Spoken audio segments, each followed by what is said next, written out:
Try this again. YouTube sometimes doesn't launch up right if I don't have the studio in the right place. All right, so that looks better.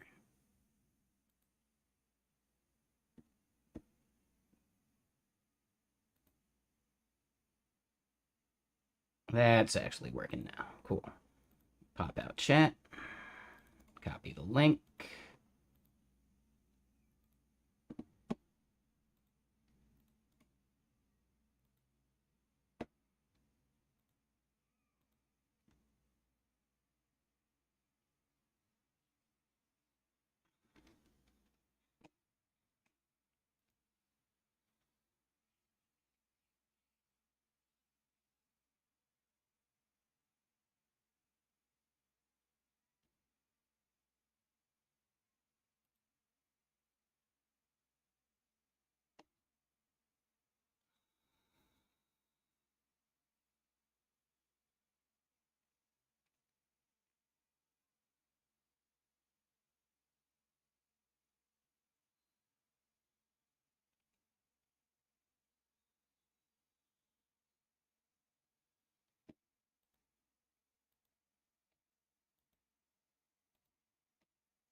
Okay, cool. So we should be live up on YouTube. We got the music going. Let me switch to the right screen here. After I switch over here.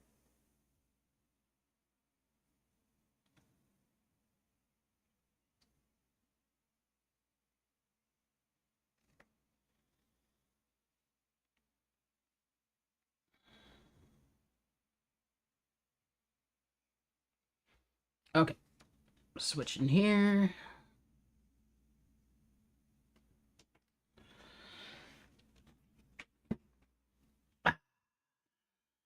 And what's everyone up to today?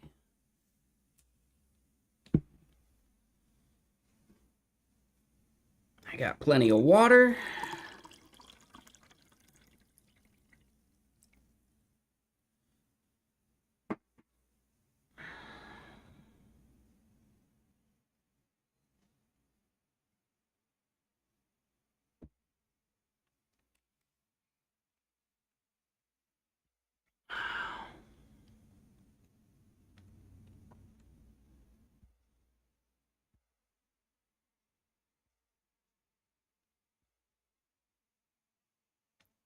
All right, let's switch to the right screen. And yeah, this album's trying to put me to sleep. Let's put on something a little more upbeat.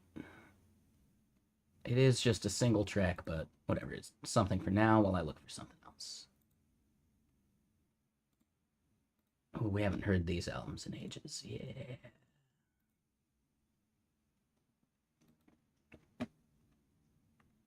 All right, here we go. So, what's everyone up to? And hey, what's up, Hunar? Yeah, you like the cow? It's a good cow. All right, so we created some products. Did I leave? I did not give myself a leaving off, did I? I should have.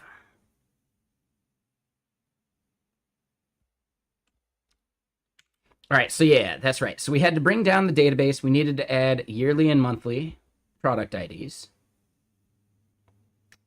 Farmer? Nah, I'm good. Like, I do plan on setting up like an herb garden, blueberry bushes, some of that kind of shit when I get enough space for it.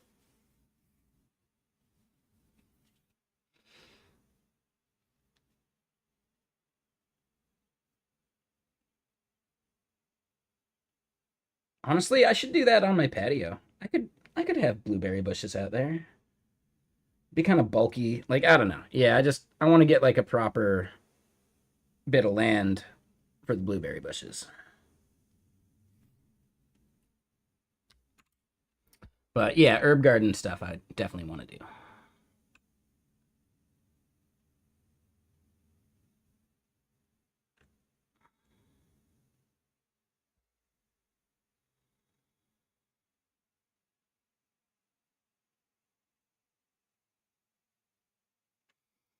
So yeah, we got our yearly and monthly product IDs. Do we have those up on the model? Not yet.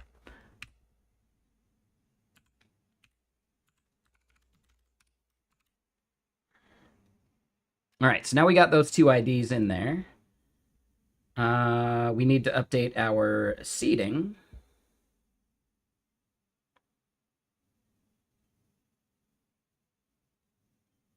Oh, and we actually have that, so we should be good there. Ah, shit. Nope, I forgot one thing. Oh wait, no, yearly price and monthly price. Yep, that looks good. I'm sure we're gonna have to like tear down the database again. Thanks, Christopher. Appreciate that. Yeah, I just like chatting. I think this is a really good like co-working stream, you know? It's like a fresh podcast every day.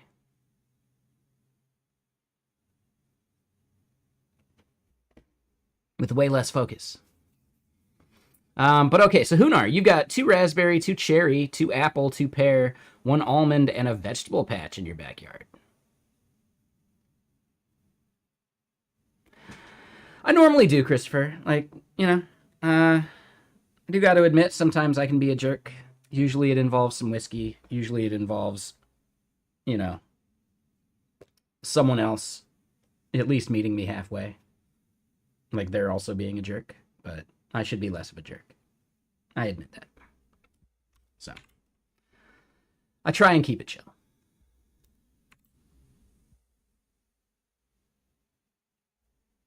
Ooh, that was a good song though. I liked that one. Let's play this album though, because I don't want to have to be changing songs every 5 minutes. But yeah, Hunar, that is one hell of a like a garden you got going. That's awesome, man. I think a cherry tree would be really cool. I don't think it would work here in Washington, but you never know.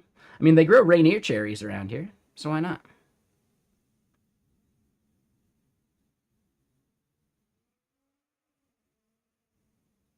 Yeah, I don't know. I would like to like not a full-on farm, but just like enough of my own shit. That would be nice. Yeah, blueberries, cherries. Man, almonds sounds amazing. But pears and apples sounds really good.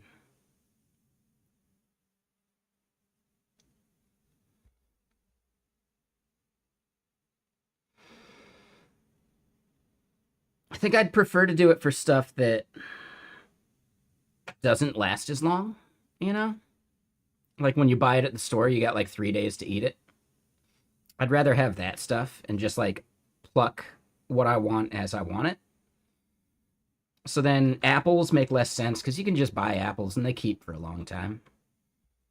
Especially the apples I like. I like Granny Smiths. Sorry, I really like a good like tart bitter apple. Pears last quite a while too.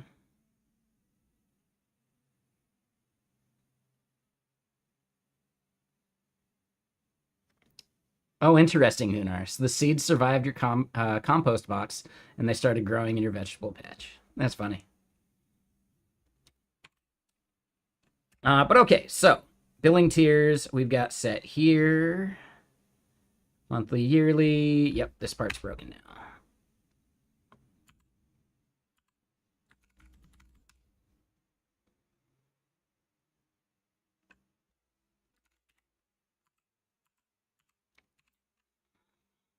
Okay. So I think we've got enough in there.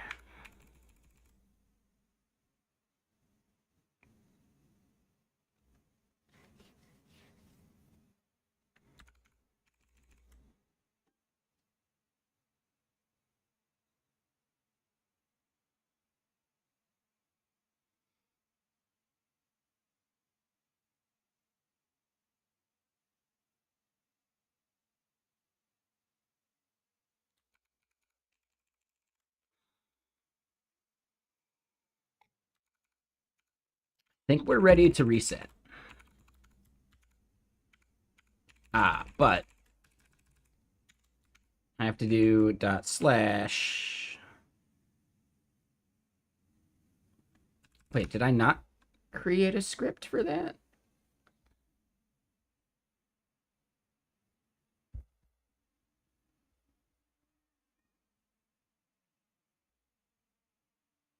Oh, I just didn't see it.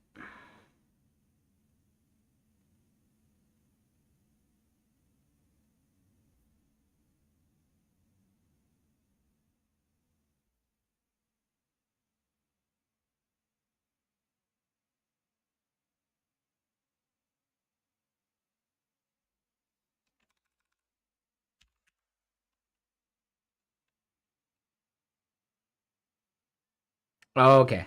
Got it. That makes sense. So I need to do chmod.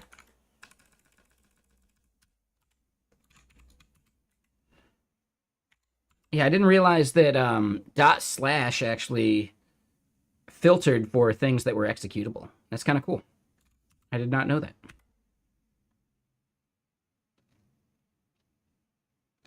That's not good. That should have gone quicker. Oh, and that's why. Yeah, so we need to close PG admin.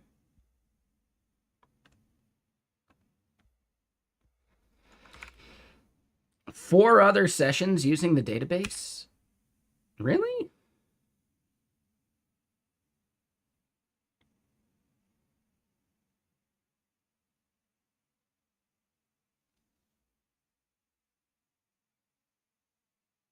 No, there aren't.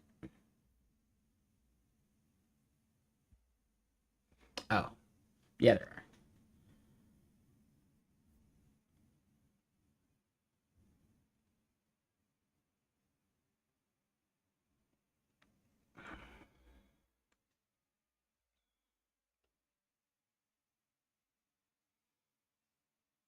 Hey, what's up, Nightshade? Yeah, you're very obviously not here.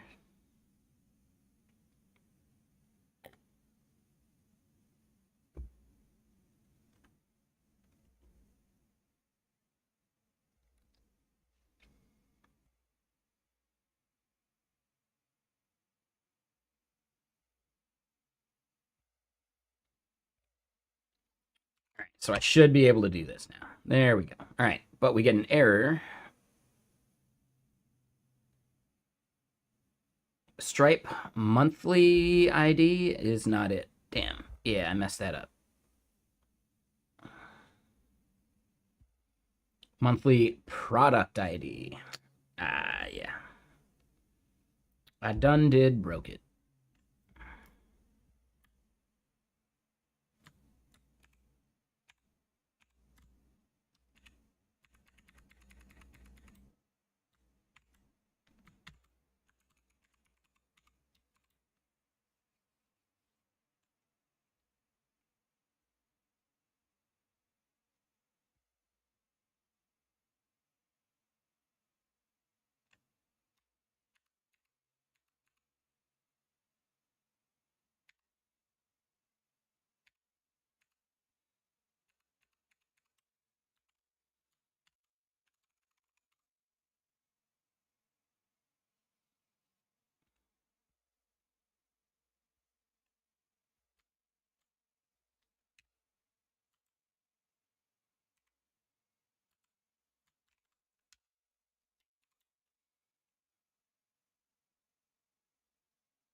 Oh, and Hunar, what shell do I use? I use Zish.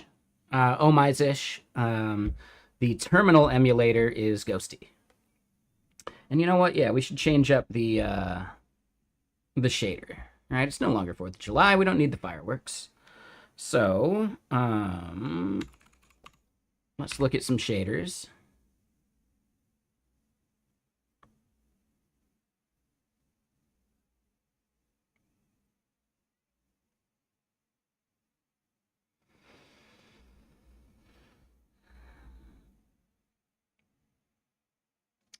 City clouds, maybe?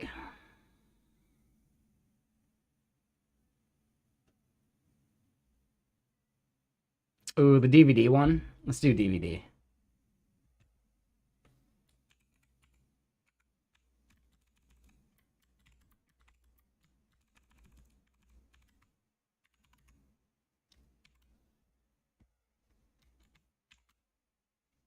There we go.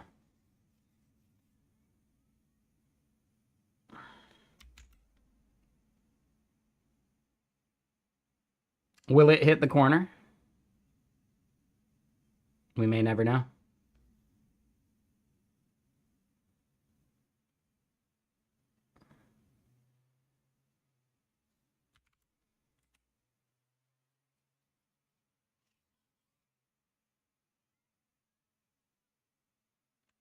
Oh, and you know what? Yeah, we don't need IEX for that.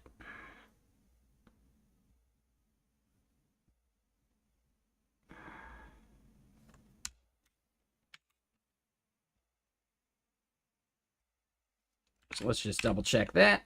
Yep, works as expected. We insert those values. The product IDs are not secrets. That's fine.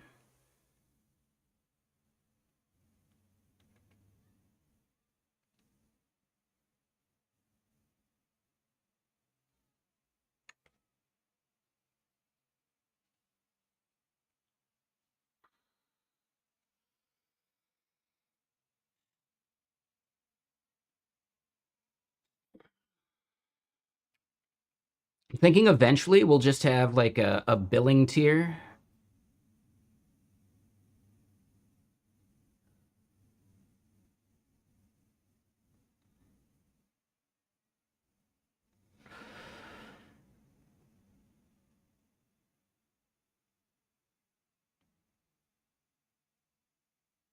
Yeah, we'll have like an enterprise billing tier per customer, right? We wouldn't show them as active, right? So enterprise, we probably want to show as inactive.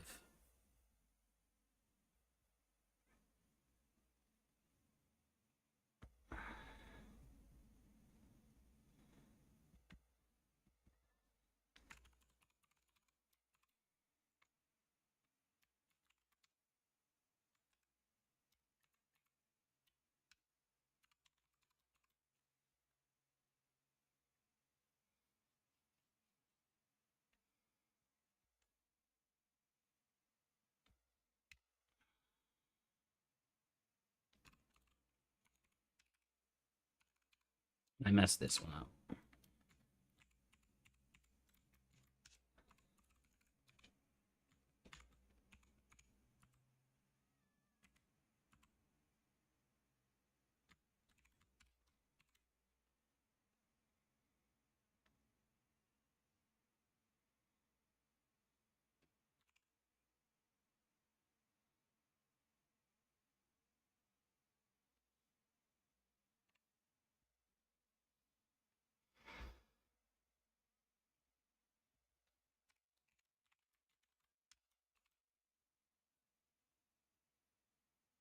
Yeah. All right. So I'll accept that. We may want to make it null instead of a value. But yeah, let me just restart one more time then. All right. Drop everything.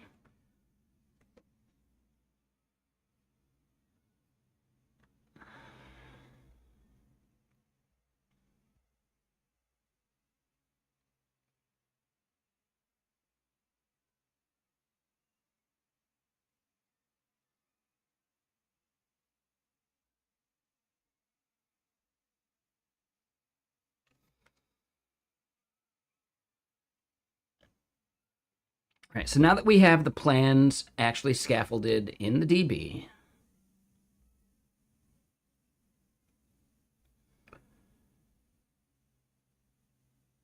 we've got the front end running. Yep. All right. So this becomes a front end concern of what we show on this page when we click something.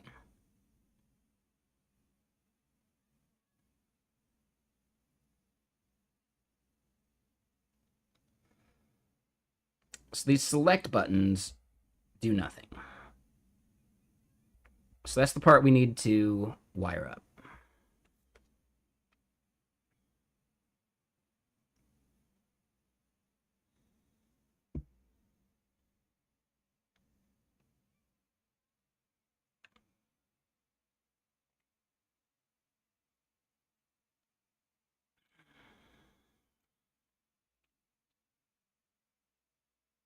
It's over in org settings.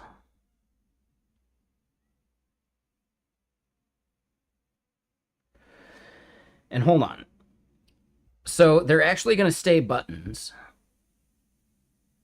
Let's go look at their example code again. So we got checkout HTML. The form sends the price lookup key.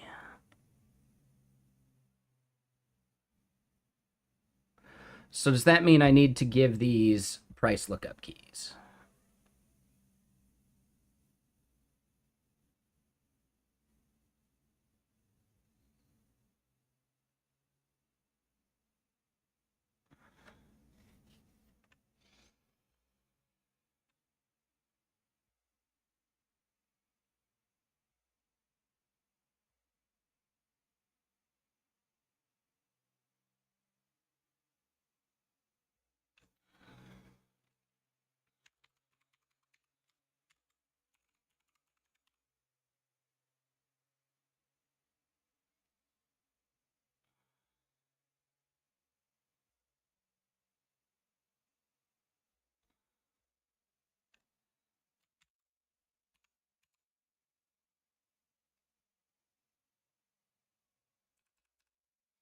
So I should have the lookup key in there.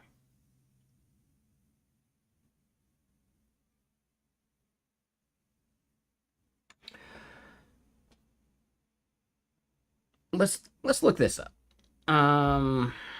Stripe product pricing subscription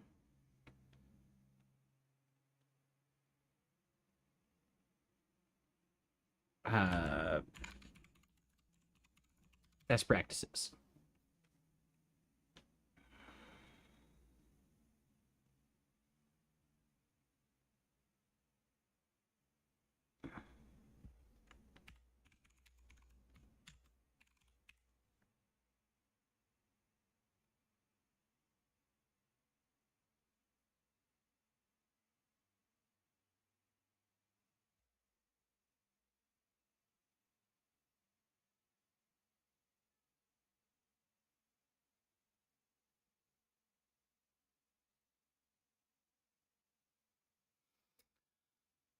Oh.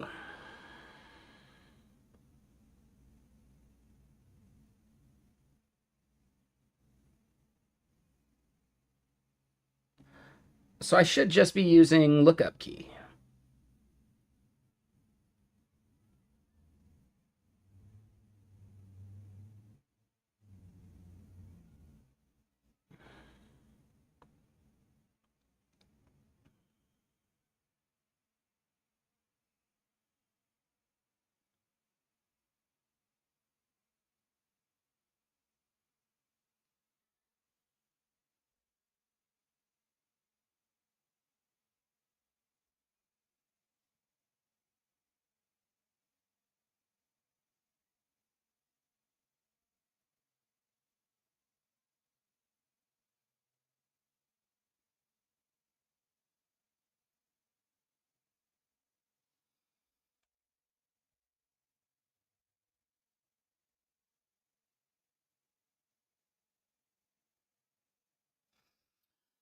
Okay.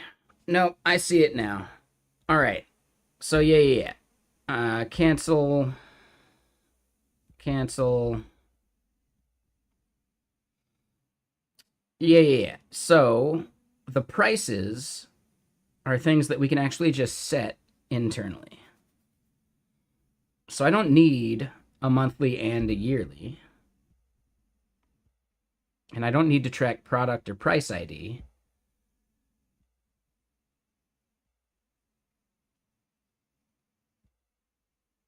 This is what people were saying yesterday, and now I understand it. Okay.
Okay.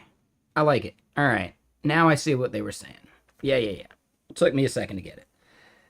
Technically, it would have worked,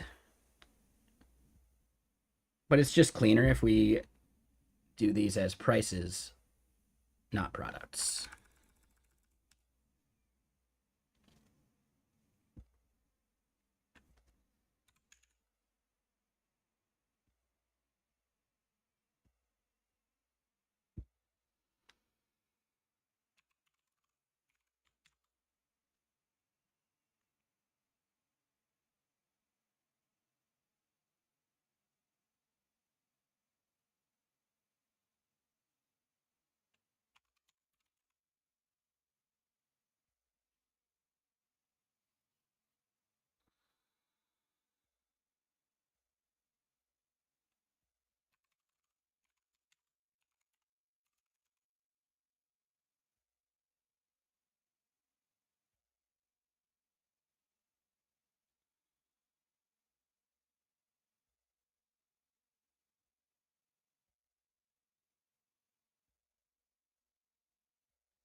Right. So that stuff we just did to the database, we just want to fix, and it'll be easy enough. Um, Add another.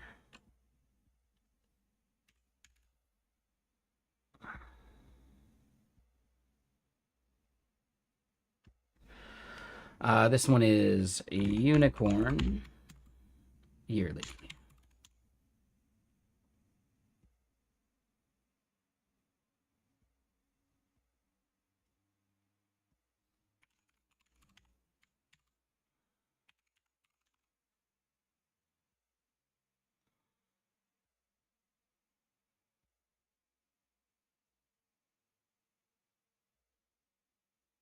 I wish I could change the order, but it doesn't matter. All right.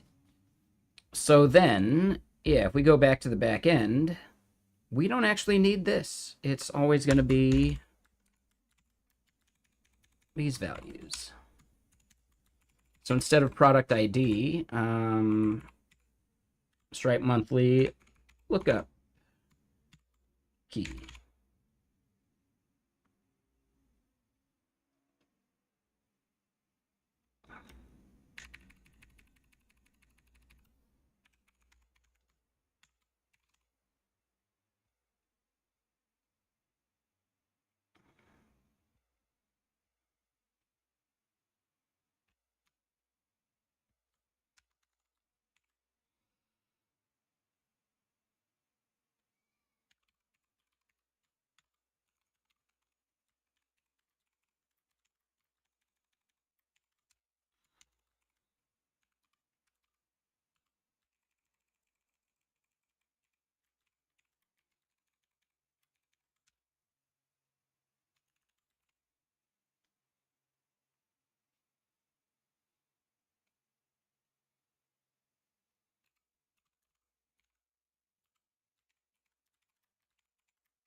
Yeah, okay.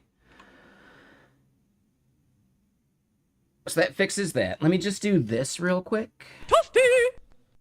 I'm going to remove those values from my ENV because we don't need them there.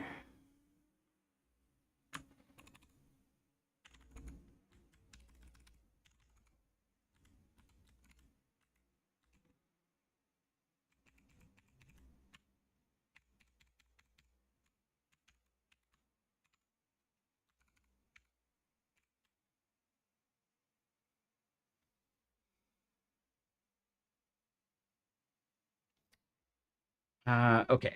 So we can go back to here. In our seeds, yeah, we just need to change product ID across the entire application.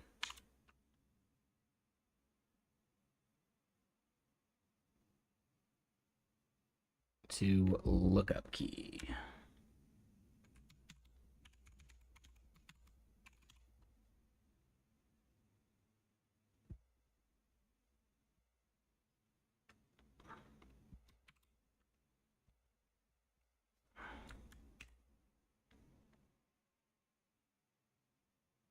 Yeah, okay, so that all ran fine. We get the dev server back up and running. All right, so then back at their description of what we got to do, right? We would submit this form. Yeah, we're going to do that via, just a fetch request. It goes back to the server, and inside of create checkout session, that's where we do the create. We do, first we have to do a price lookup.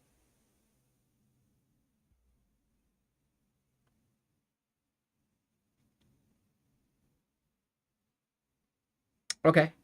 So then what I think I need to do is there an Elixir Stripe SDK?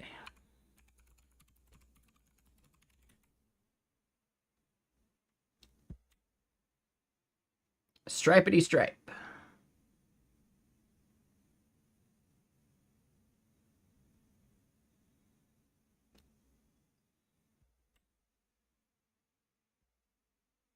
And yeah, what's up there, Bob? How you doing there, Round Rodent? What you up to?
So basically, this article is saying instead of using a giant software development kit, right, you can generate one using Rec.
So yeah.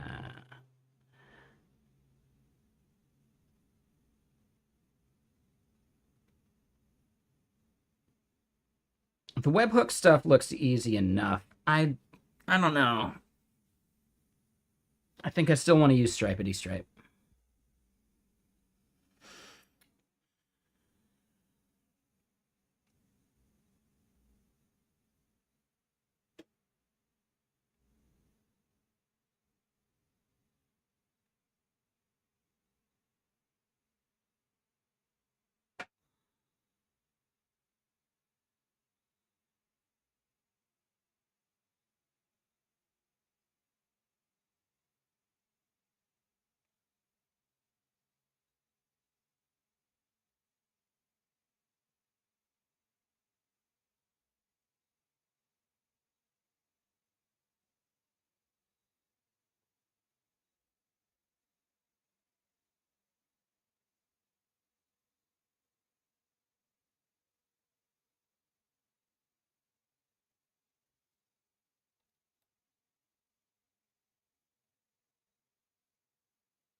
Okay.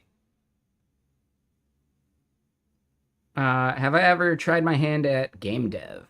Not really. Like, I've done a little bit, but never released anything. We do have J-Golf. If you want to try the first, the final project from my first programming class.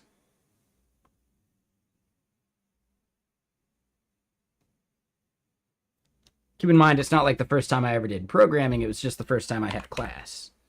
So yeah, in the game, you would, pick your difficulty, maybe hard, and Happy Gilmore, obviously. Start the game. Right, you can see the course. We could zoom in a bit more. All right. So let's swing.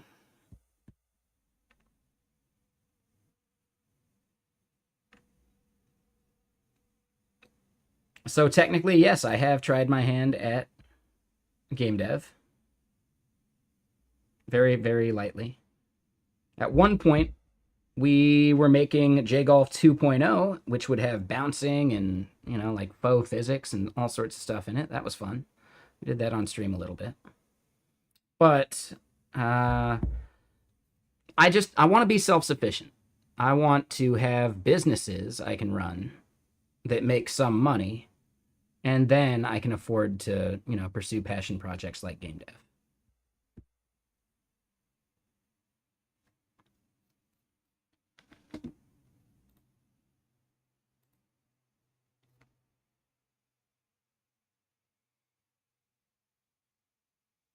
The prototype to PGA Tour 2K21. Exactly. And yes, I'm putting as Happy Gilmore, so this sucks. Shit. Just tap it in. Just tap it in. Oh, I'm still not in two-putt range. Oh my god. All right, this is where it gets really hard.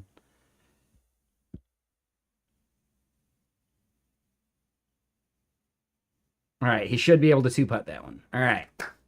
Only 8 strokes. No big deal.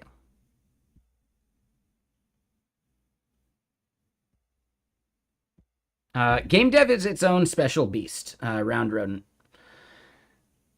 Like, in general, game dev is not declarative, right? It's very procedural in how you do things. So it's a completely different way of thinking compared to, like, building a React game. There are ways to make it declarative, but in general, when you want to start doing, like, effects and weird other things, like, you're going to be doing a lot of procedural logic. Yeah, exactly.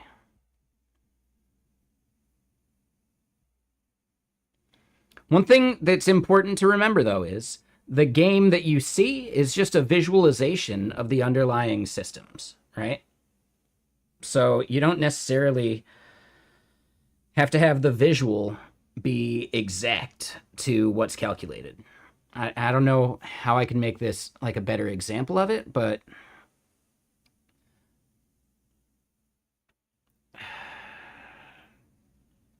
you can fudge physics a bit.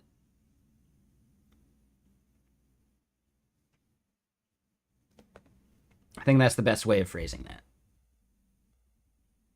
Right? And then later, your representation of those fudged physics can still look more accurate with a little bit of like fine-tuning of animations and stuff.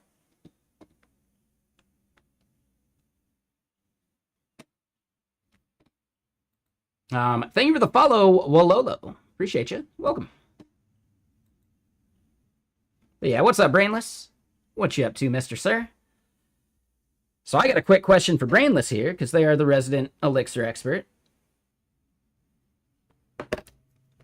When integrating with Stripe, have you done Stripety Stripe, or have you just done like raw API connecting? Do you have any experience on which one is, ideal? I'm going to guess Stripety Stripe, but maybe it's not necessary. I don't know. You've never done Stripe? Okay, that's fine. I was just curious.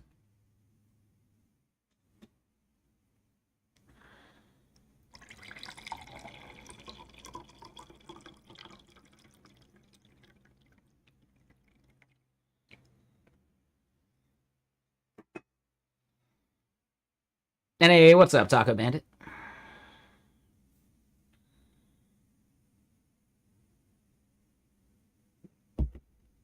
Yeah, doing fantastic. I was able to make myself go to sleep like much earlier last night than the past few nights. So if I can keep up on that, that would be good. Because I'd like to start waking up at like 7 or 8 a.m. just so I can get a bike ride in the morning.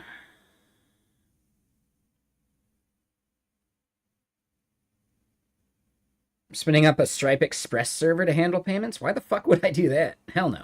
Hell no. That's a terrible idea. No, definitely not.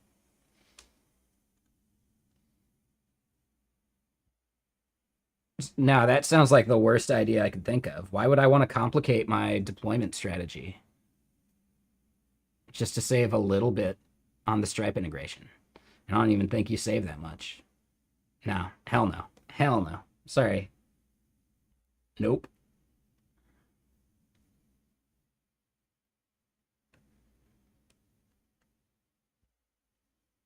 No offense, but no, definitely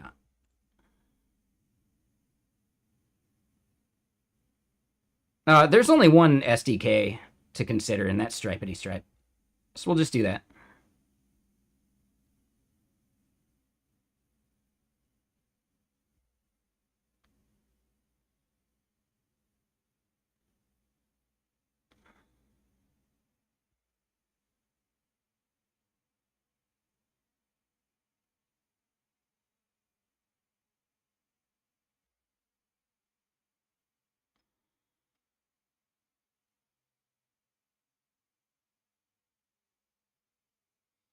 Seems to me like the README just is not updated enough.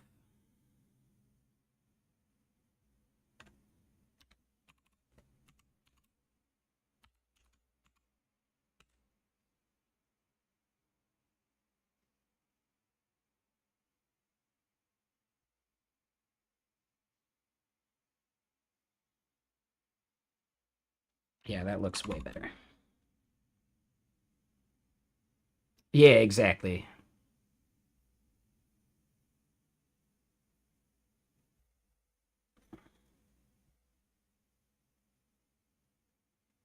And yeah, real quick, Rodent, the comment was not about like, JS bad or anything. JS is just fine. And, if I was already building Express or some JavaScript focused backend, then yeah, I'd just build it in that. But no, it's definitely not worth complicating the infrastructure and deployment stuff.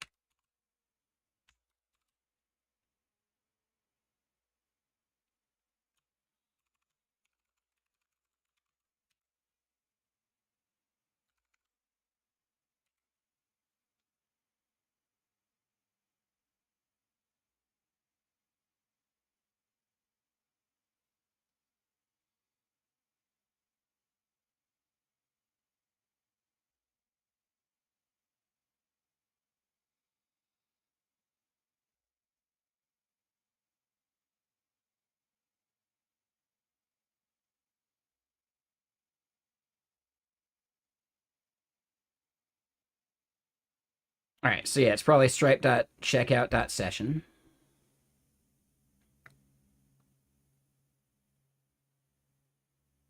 Okay.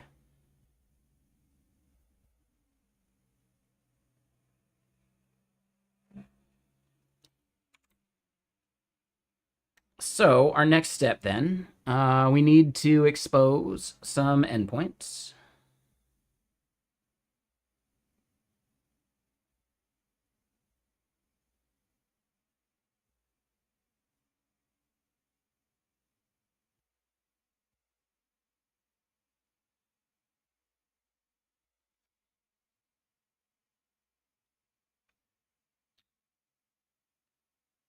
We do have the billing controller.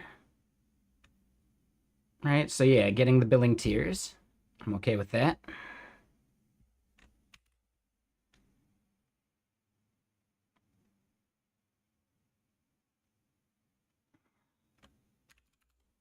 What do we want to call this method? This is going to be start checkout.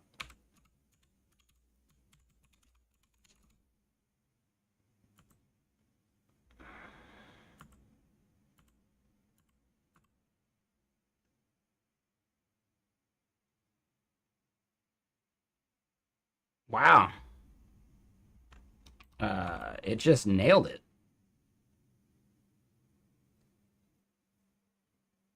Wow.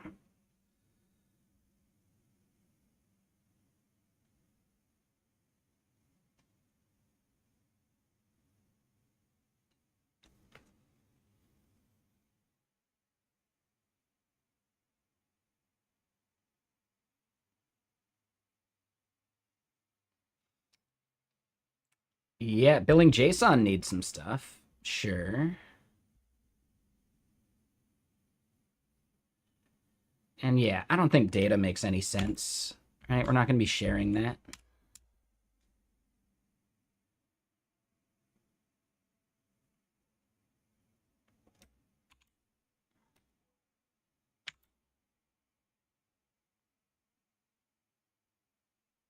What up, Miss Fernandez? How you doing? What you up to?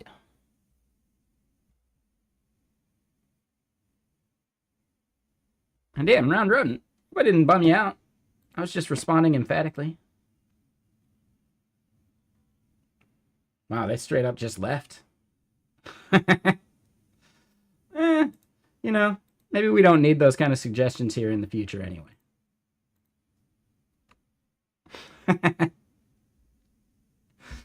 Yeah, maybe it's for the best. Because that was a terrible suggestion. Like, really bad.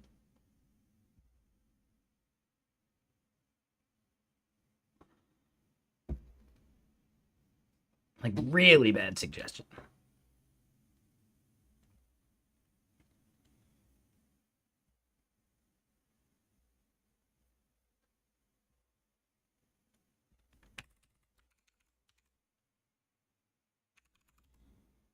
All right, so this is... I already forgot the name. Start checkout.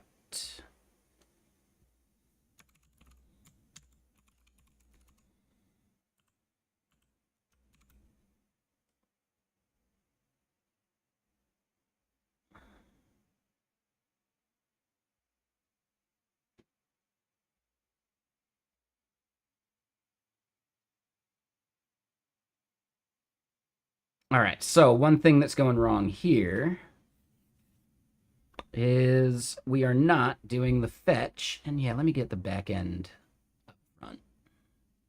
So I'm not switching as many screens.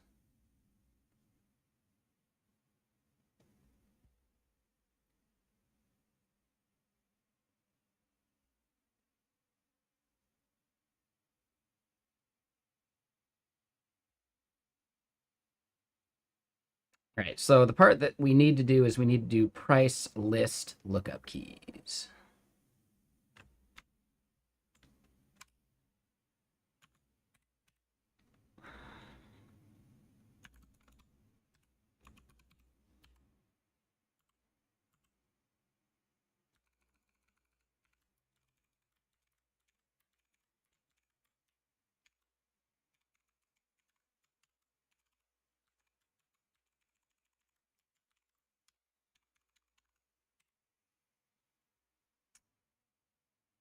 It looks to me like lookup keys is what we need, not product.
What's the right way to create like a guard clause?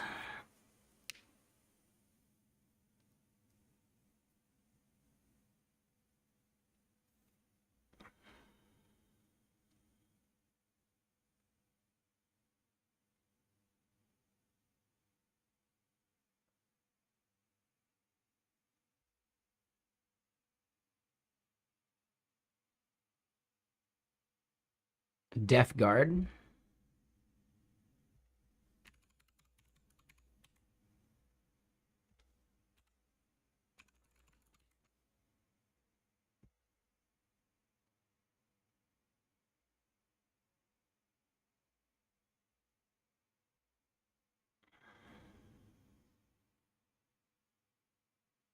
Oh, that's like the when stuff, though. I want to do it. Okay, so it's a different thing.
Yeah, so this is not quite what I want to do.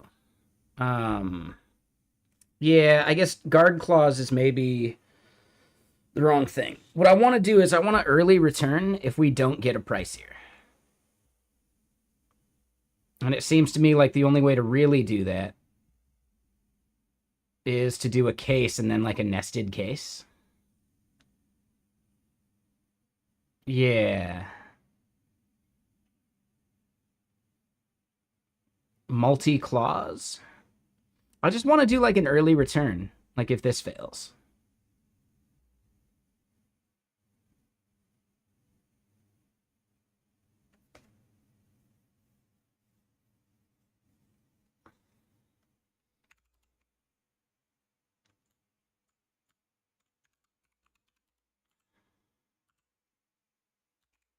Would con put status JSON? Like bail out? Like, do we need to return anymore?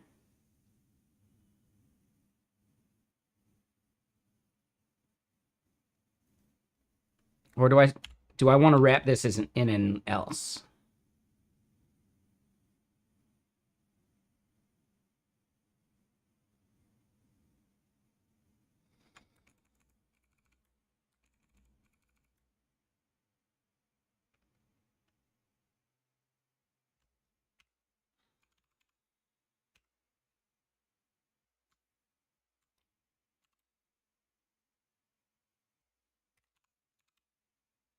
Eh.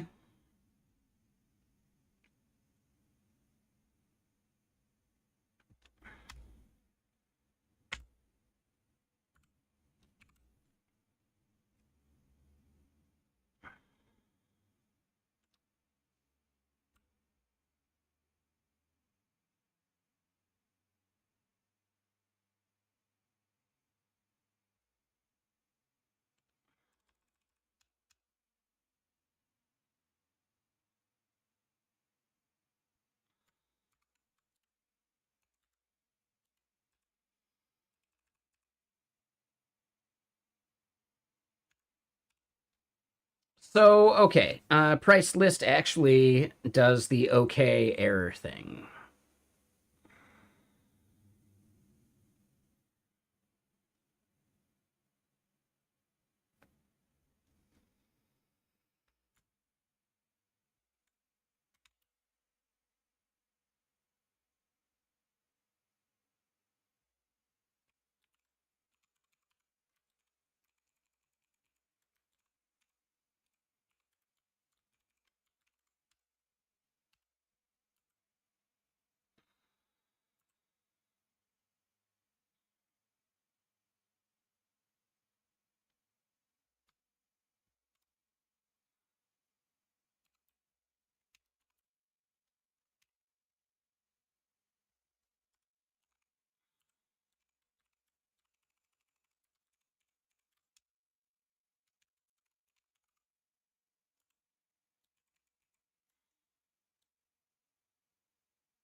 So it's a case within a case, but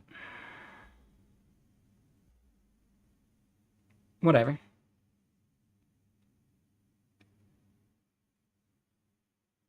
I'm pretty sure there's some other way to write this that's more like functional.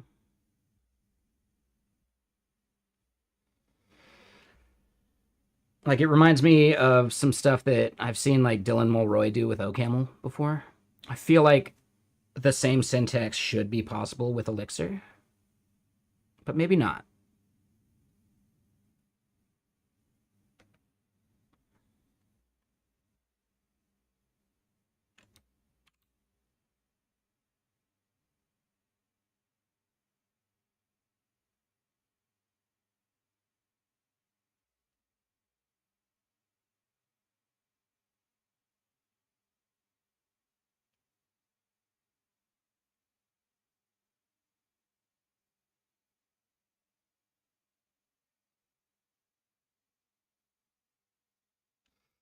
And yeah, I'm less sure about these routes on the front end. We probably don't want those routes specifically.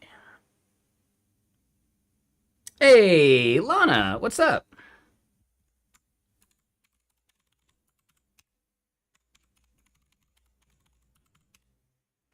Yeah, welcome everyone from Lana's Raid.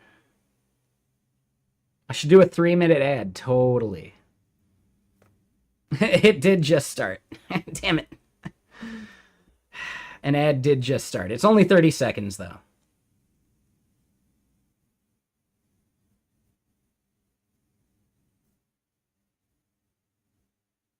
What ad? I don't know. Twitch told me that an ad was starting. Maybe not. I don't know. But yeah, what were you up to on your stream, Lana?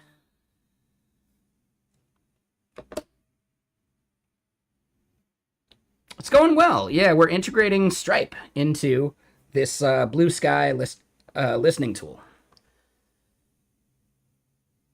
The app looks a bit like this.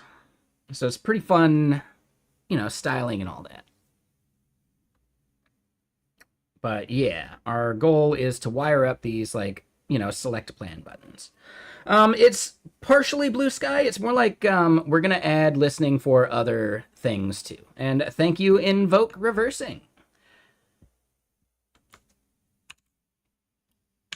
Let's just do this shout out real quick as well.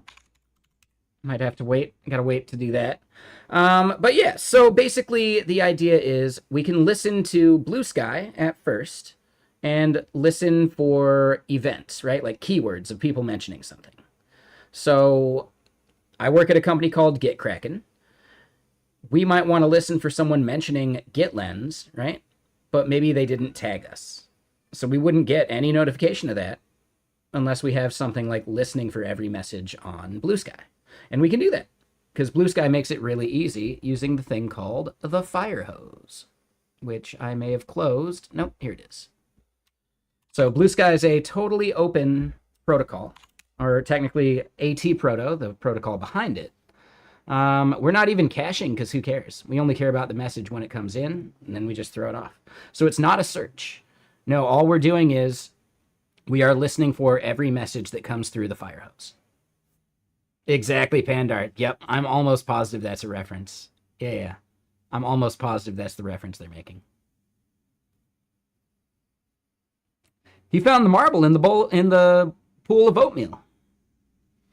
But yes, so basically the idea behind it is brands can listen for specific keywords. Yep. So as you, the brand, you would go and maybe add a keyword for something, right? So looks like GitKraken's been mentioned.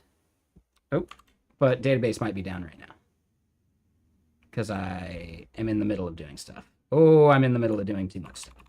So we'll stop that for the moment. But basically, you could assign specific keywords to listen for and get notified when someone mentions it so you can reply to them on Blue Sky. Eventually, I want to expand it to being Reddit, Lobsters, and Hacker News capable so that you can listen for keywords being mentioned on all those platforms too. And it's not just like your own product's brand, like, you know, keywords or something. It could even be like a topic, like Git. You know, maybe even compound keywords where you use the word Git and help in one context. And then all of a sudden, social media-wise, we could have someone at GitKraken respond being like, well, you know, with GitKraken Desktop, that becomes really easy. Here's a link. Boom. Would other brands pay for the ability to listen for those messages? I think so. So now we are integrating Stripe into this web service so that brands could listen for keywords and pay me money. And we're hoping to launch this within the next like week or two. There's only a few things left before like we're launch ready. Billing, figuring out some other email stuff, even though the main stuff's done, switching to SendGrid, and then deploy it out. And then from there, we got all sorts of other stuff to do.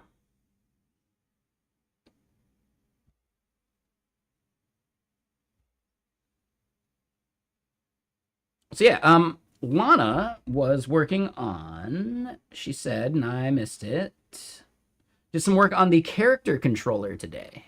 Gotcha, okay. So that's like movement focus? Like, making sure like movement feels good?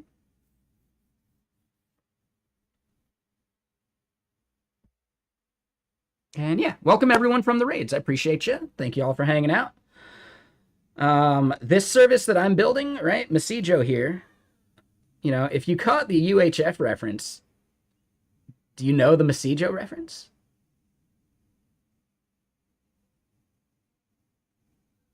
It's not the same movie, but I would say you've got similar taste. But yeah, she was trying to get the head to point in the right direction after waking up from sleeping. Oh, interesting. Oh, I can see how that could get really cursed. It's from IT Crowd. Oh, you're looking for a restaurant? I know a good place. Nice atmosphere, chill vibe, good food. It's called Messijo. What is that? French? French? No, it's English. Okay. There's an episode where he's saying Messijo, but it's Messy Joe's. Or he's saying Messijo's, but it's Messy Joe's. And it's like a kid's place. I don't know. I really like IT Crowd. It's a fun show. This is somewhat a reference to that. But also, we looked up something, and like Messiji is like message in Korean or something like that.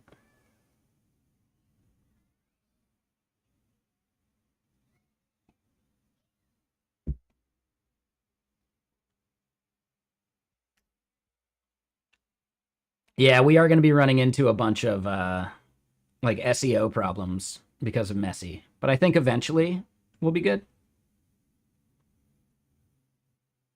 Okay, you watch UK panel shows? Yeah, I've just recently been watching Would I Lie to You because they got several seasons up on Tubi TV. He hasn't been a guest on it yet, but yeah, that's a fun show.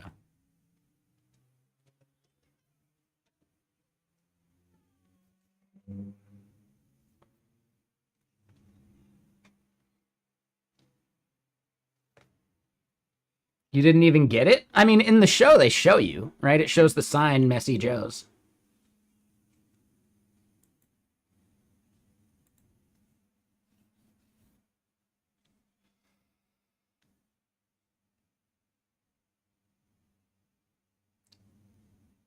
There you go. What is that one from, Robert?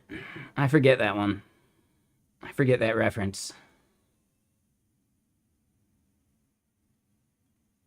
A Christmas Story? Okay. Oh, I got it, Life. That makes sense. When he gets the leg lamp. Yeah, I haven't seen A Christmas Story in a long time.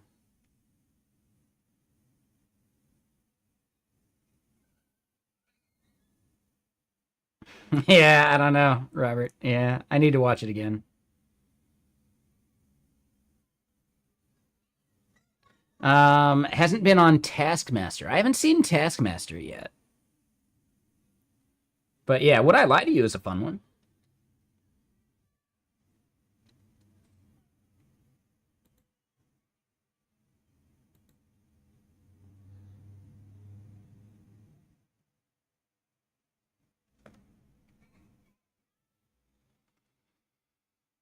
Yeah, Would I Lie to You is fun. Like, it's basically just a way to like hype up a couple guests, you know? Like there's the comedians and the whatever that are like the fodder, but then there's like the young up and comer that they want to give you some story about. Like it's filling the void of those like celebrity magazines, you know? Learn about Bradley Cooper's, top 10 tips to living a good life or some bullshit, right? It's just like puff pieces to, give you a little more like personal aspect to some celebrity. Like it's surprising how rarely they lie. Like almost always there's going to be like a truth for that one person on the episode. Like it feels a little transparent, but it's still entertaining.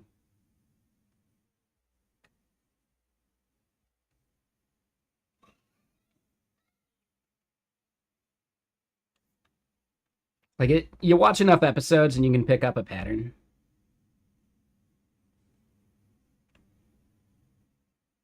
But yeah, anyway, back to what we're building. So we're going to need to create these endpoints at some point. What I think we can do, let's go look at what that settings page was. Ooh. All right, so I need to get the back end up and running first. What was the part that the back end hated?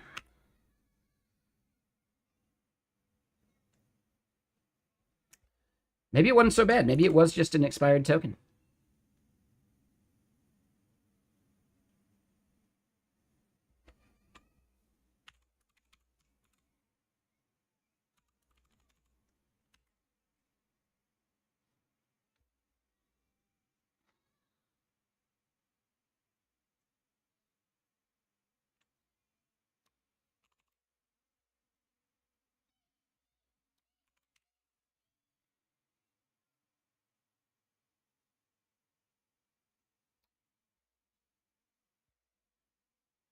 Okay, so we go to billing. And yeah, we got the foo and the bar keywords, sure. Here on billing, we see these things. Yep. So this URL is org billing.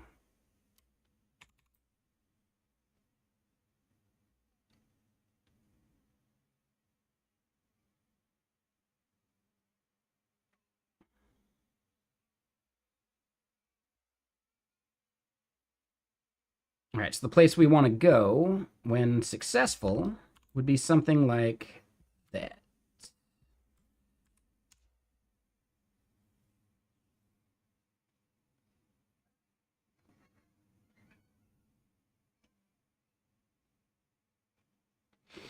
But the whole app.messijo.com thing needs to be updated.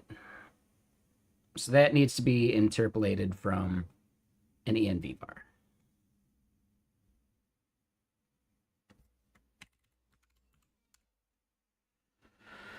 Um,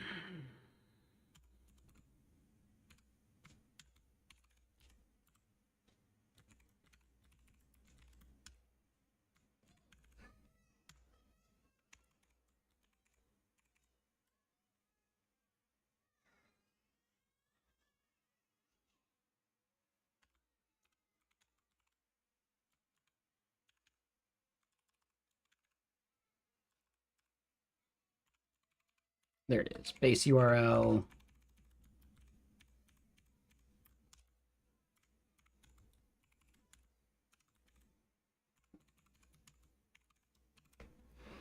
And yeah, what's everyone up to? You enjoying your Tuesday?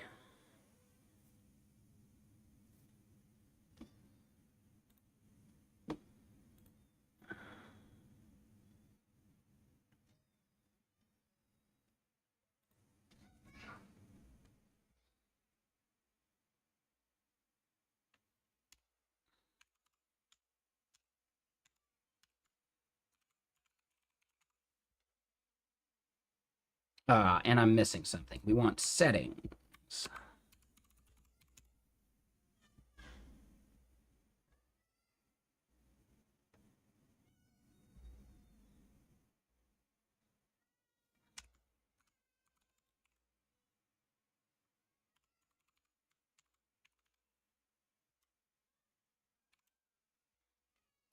Okay.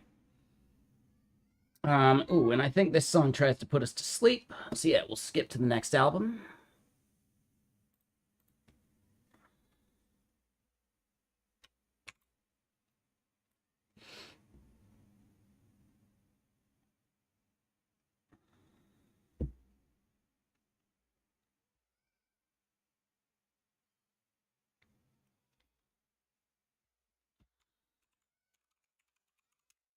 There you go.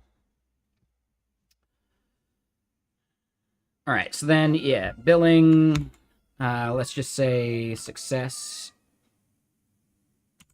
cancel.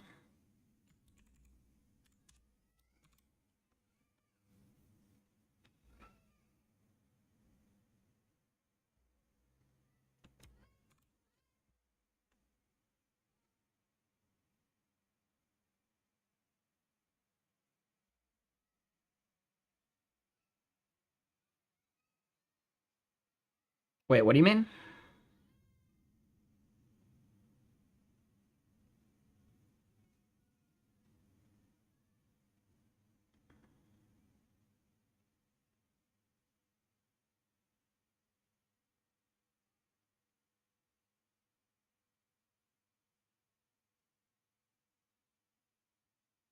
Yeah, what's up, Larobi?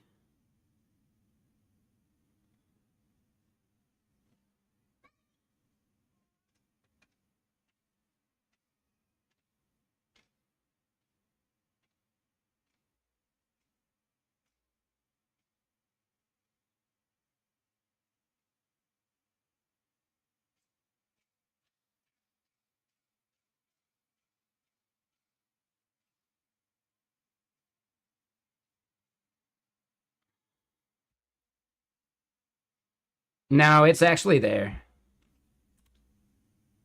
Right? So the syntax highlighting wouldn't work, but it's actually there. It's just a broken ligature.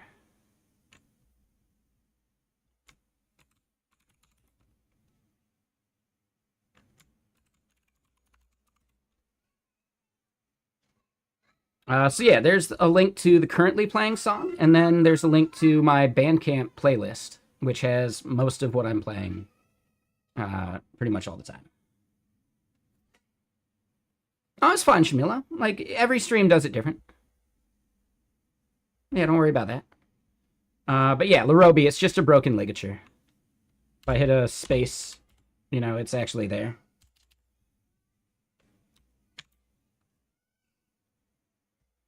Yeah, this is a good song, right?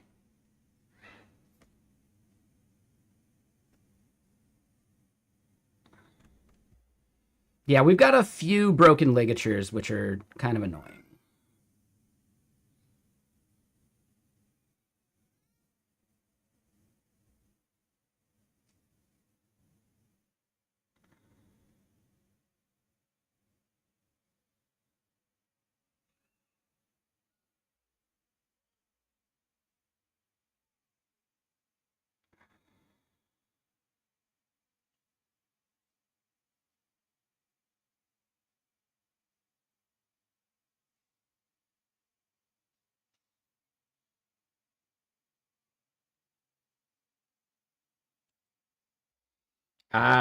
So it looks like currency goes outside.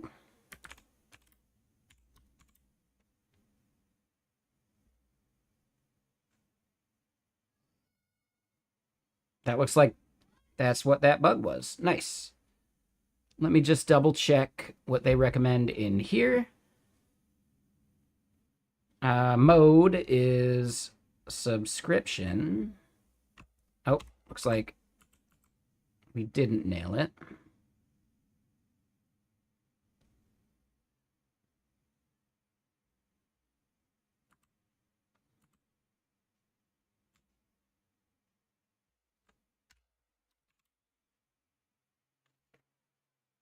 Did it get closer? Will it blend? No. Let's double check this. So, line items. Quantity 1, price. So that's all we do for that.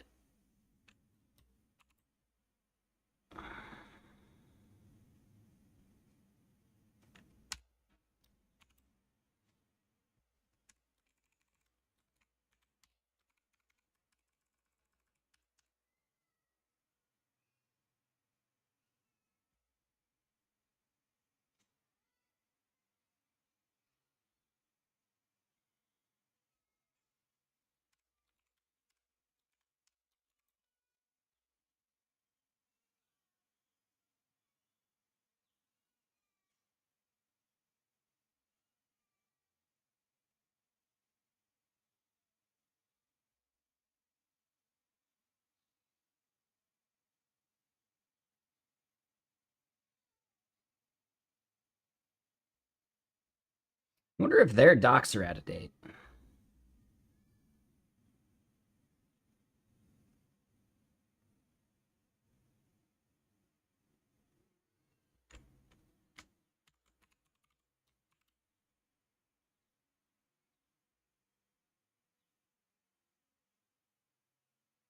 Wait, what's up there, Larobi?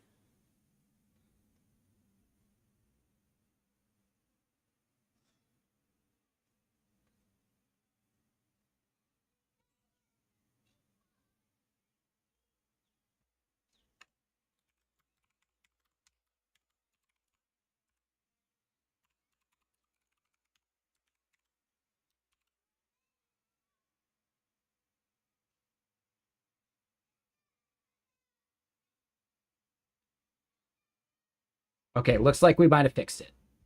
Yeah, so instead of mode being a string, it needs to be the atom, and then we're good.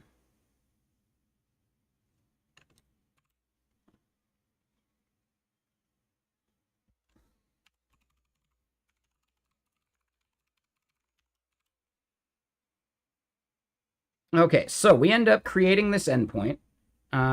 We need to give it an operation. We're going to need to add it to the router.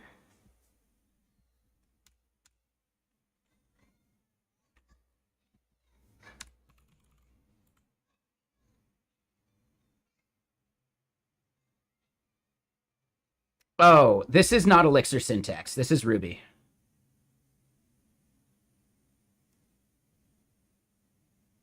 It ends up looking very similar, but it's not quite the same.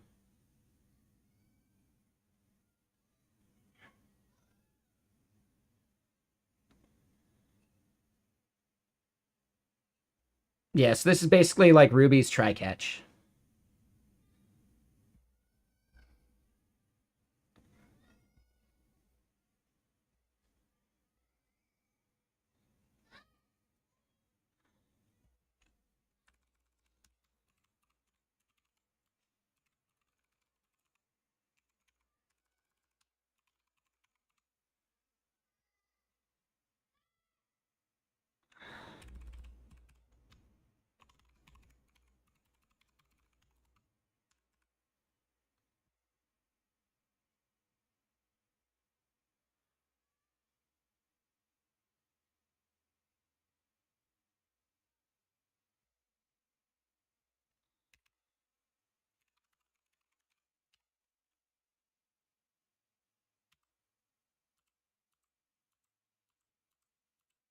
See how much it gets just auto-completing.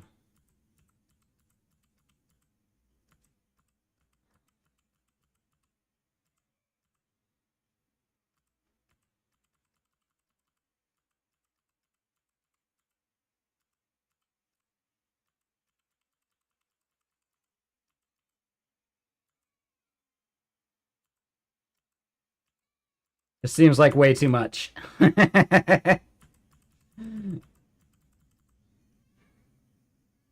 I know, right?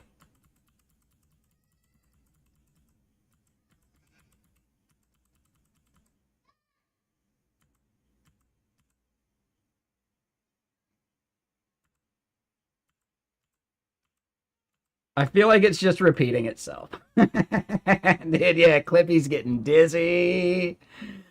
All right, hold on.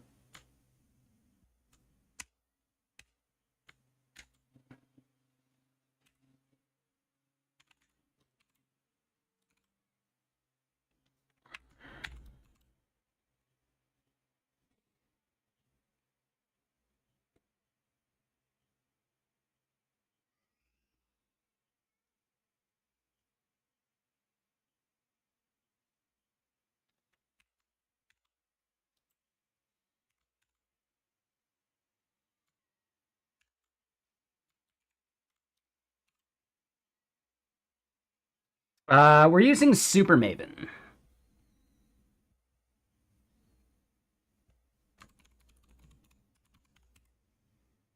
I believe it's owned by Cursor nowadays, but it's just a VS Code extension.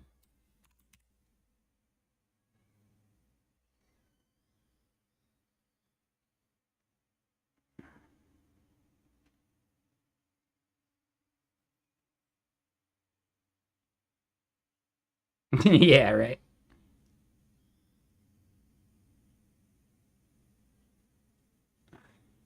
Oh, it's got a 1,000,000 token context window? I didn't know that.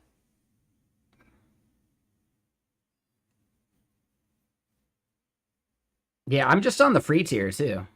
And it ends up being pretty good.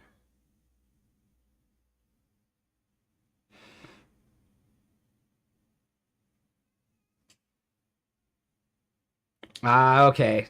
So it's not using the 1,000,000 context window. Got it.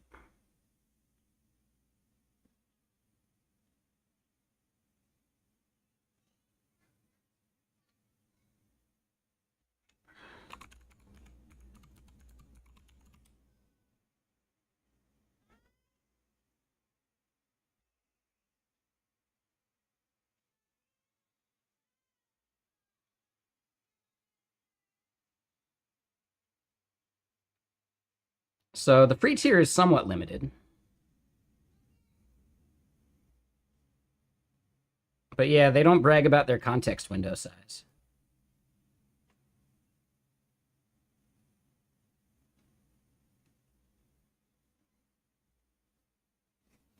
You have access to Claude with Copilot for Enterprise. Makes sense.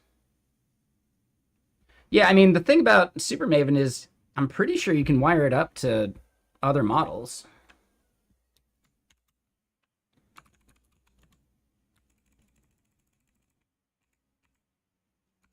Oh, wow, it even does commit message stuff, too. Interesting. Oh, you like this shader? Yeah, it's a good one.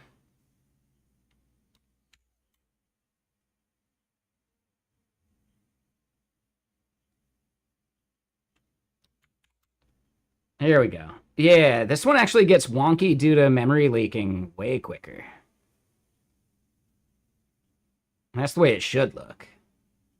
I know, right? Yeah, this one's good. Yep.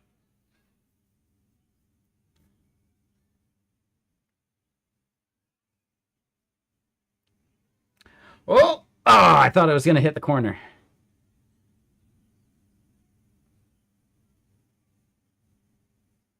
Yeah, exactly. They all end up getting really wonky the longer you leave them going. It's actually really interesting how they degrade.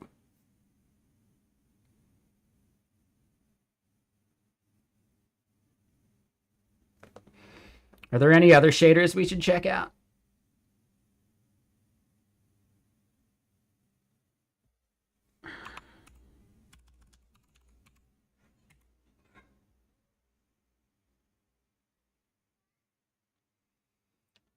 I'm curious how this one starts to break. That one would be kind of fun. There's DVD. This one breaks in like a weird way.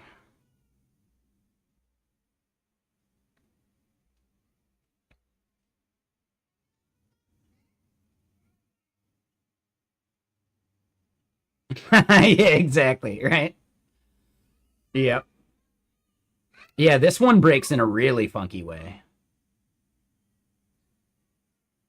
The Matrix one, yep. Yeah, just runs out of glyphs.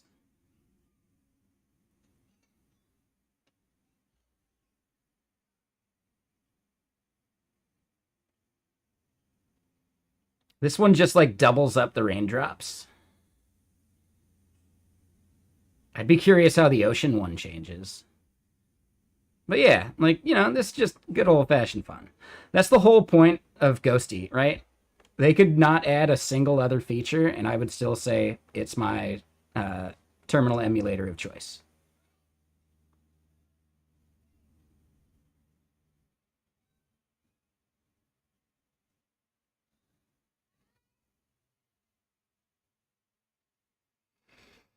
What terminal commands are you talking about, Array? Like in general, you just learn them over time. I'm definitely not an expert with the CLI.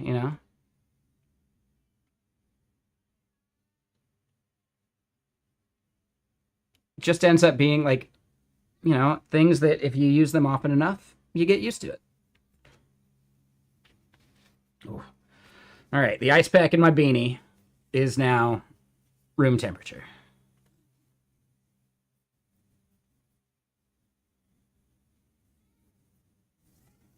Um, yeah, GPT is a good place to like learn new commands. Honestly, though, like it's not worth memorizing that stuff until you need it, and then at that point, most of this stuff is just a command away, right? So forget Kraken, right?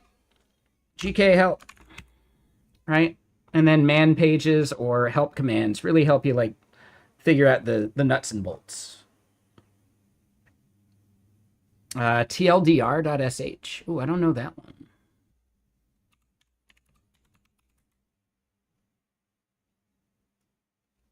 Oh, that's kind of cool.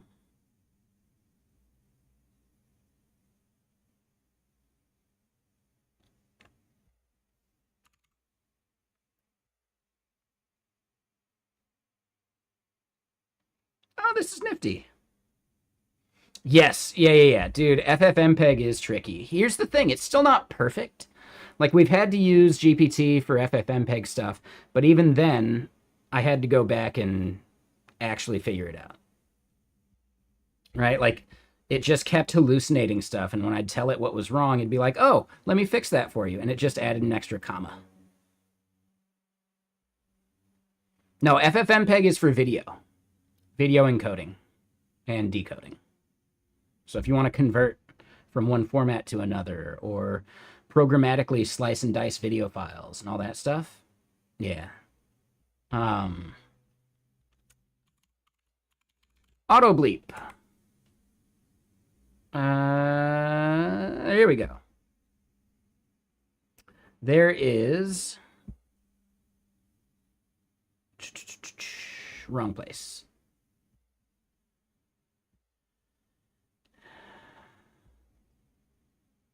There is one really ugly FFmpeg command by the end of this, right? Yeah.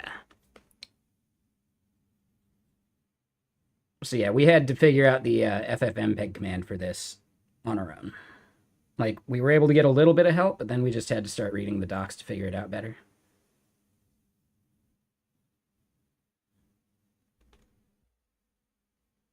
Right? That is one ugly command, isn't it? Yikes.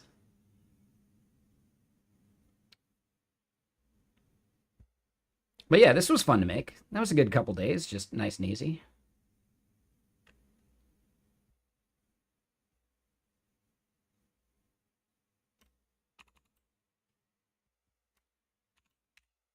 So yeah, if you ever want to like auto censor swear words out of your videos, here you go.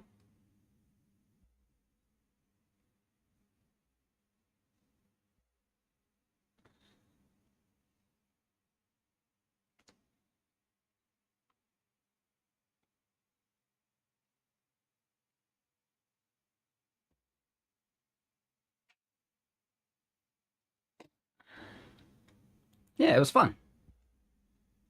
And pretty straightforward and easy. So yeah, I bet there's something, like, I bet we could use regular Whisper at this point. I think Whisper timestamped was just extra. But yeah, it was fun. This was a nice and easy, fun project.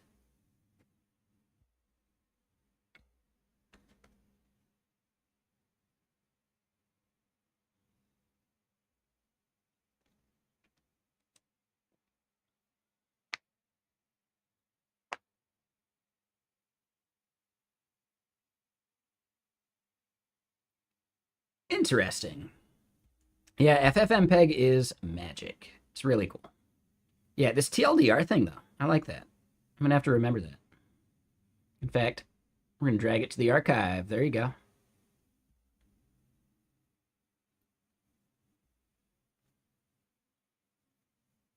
Wrote it all by hand. Brutal.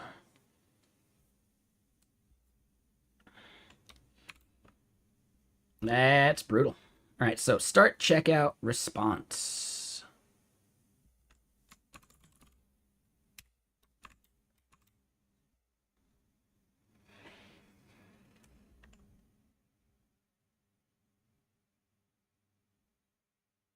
Okay, we have not finished installing Stripety Stripe, though.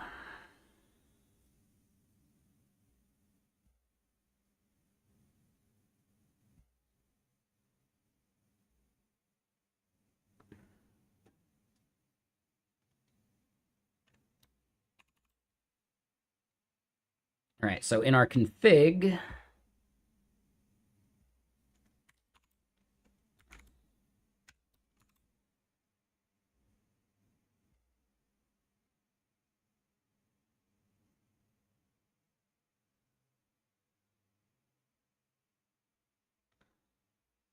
do that.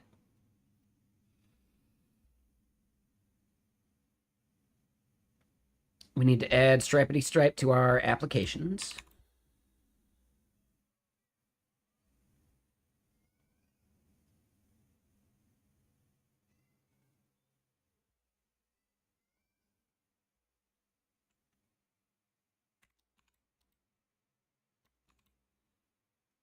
No, that's the wrong place. Is that in the mix file?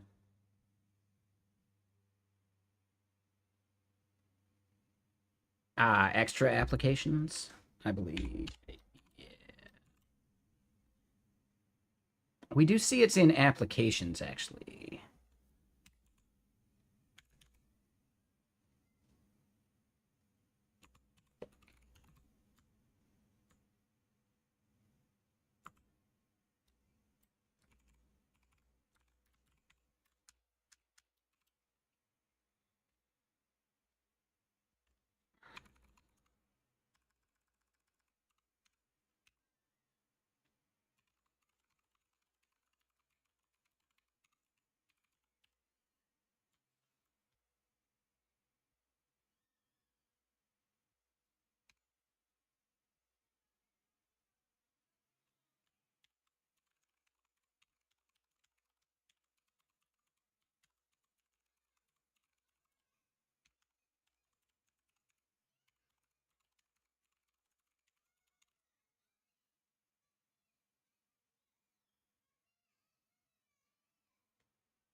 Okay.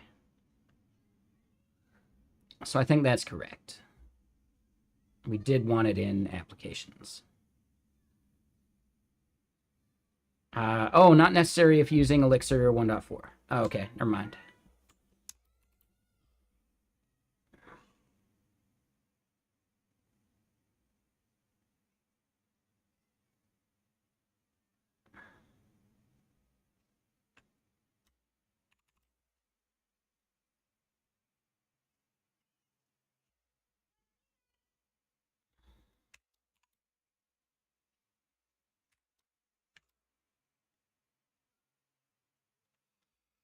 Oh, it's fine, you know? I don't know. So far as I know, it's the only, like, I don't want to go all the way to Google to do it. Like, I'm not paying for it, so I'm probably not getting the best value. But Gemini 2.5 Flash is fine. Like, unlimited usage. It's worth it. Like, I basically don't use Claude anymore, so I need to stop that subscription. It's replaced pretty much all the use cases where I would use Claude.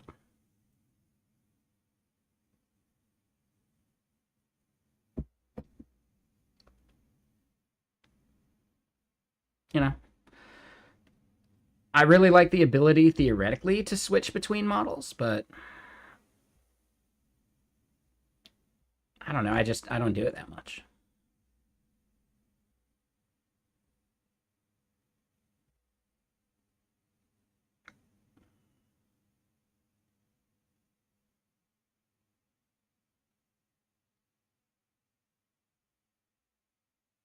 And what's up, Cyber Exploit Hausa? How you doing? What you up to over on the YouTube?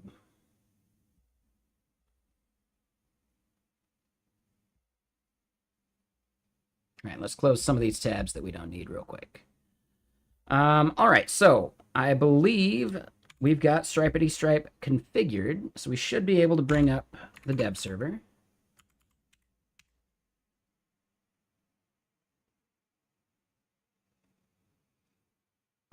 So I've never used Claude Code, right, which is what OpenCode competes with. I tried OpenCode a little bit the other day, but it doesn't have like the local model connection stuff that I'm looking for.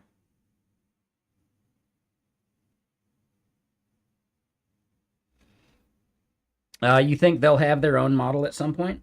Yeah, maybe. Once they're tired of paying other people. Sure, I get that. They're just using the revenue they get now for bootstrapping. I could see that.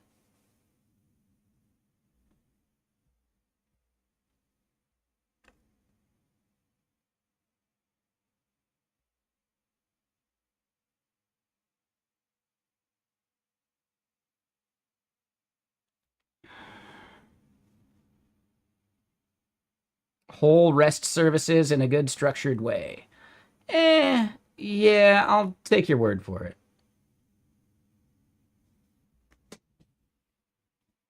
I'm pressing X to doubt a little bit, but, you know, we'll see.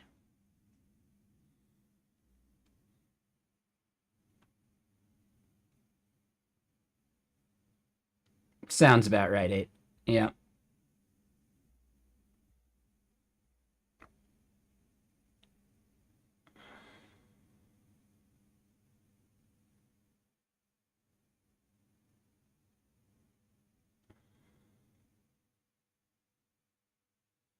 The context window is too small for bigger projects. Yeah, that's what I'm getting at, right? Like, yeah. How many actually vibe-coded businesses exist out there? Very few. Right? Like, Levels.io was hitting the limits of context windows, making his game, right?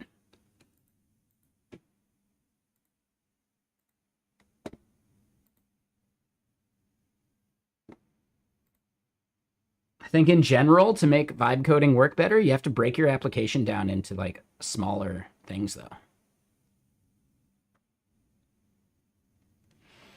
Yeah, I mean, the basics of CRUD make sense, but I don't know. Eventually, you get way deeper into it. So, I don't know. Like, we've had boilerplate generators for ages. Phoenix does great generating the boilerplate.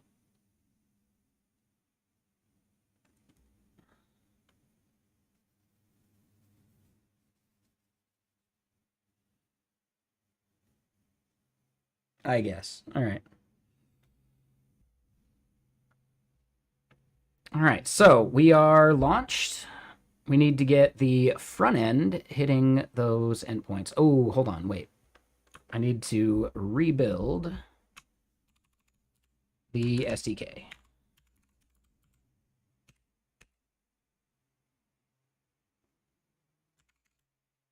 All right, now we can build that up.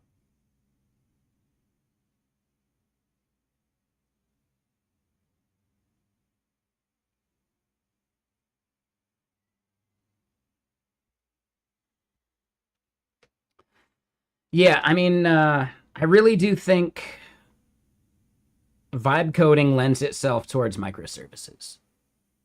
If you can think in terms of microservices, I think vibe coding can be pretty valuable. But as far as like building out giant monoliths, nah, not going to happen. Context windows just aren't big enough. So if you were to want to vibe code a game, you're going to have to like think way more modularly about your games, as an example. Which could end up being really good because then you have reusable bits from project to project because they're just individual modules.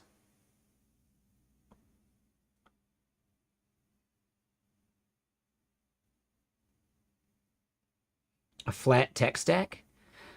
Yeah. I mean, this is where I think instead, just think in modules instead, right? So a collection of REST endpoints, you know, that is finely scoped for billing. Cool. You've got that. It's built out. You've got the basics, and then you add stuff on top of it.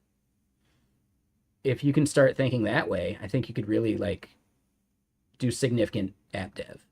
But it would require, like,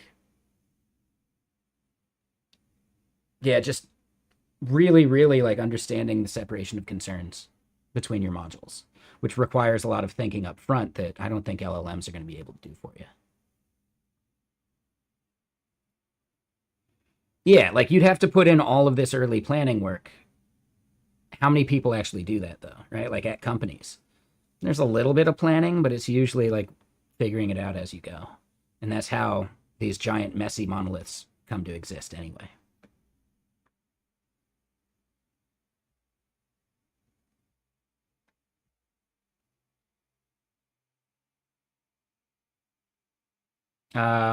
Yeah, that makes sense, plus R. And then 8, why does this sound so familiar? Really helps to be able to limit scope for the AI, which is, you know, technically makes sense for people too. That's why giant monolith companies break up into smaller microservices, because it's just less for people to be thinking about and aware of. So I think it'll actually follow general development practices anyway. It's just that all the people doing the vibe coding don't think that way, right? So they're going to have to like really learn that. Or real software dev will actually just catch up.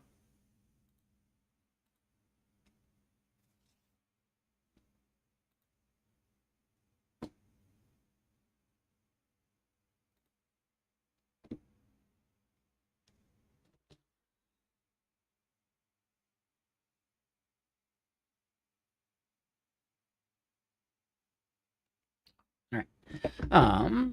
Real quick though, I do need to use the restroom. I'm going to replace these warm. Oh, that's what notification I just saw.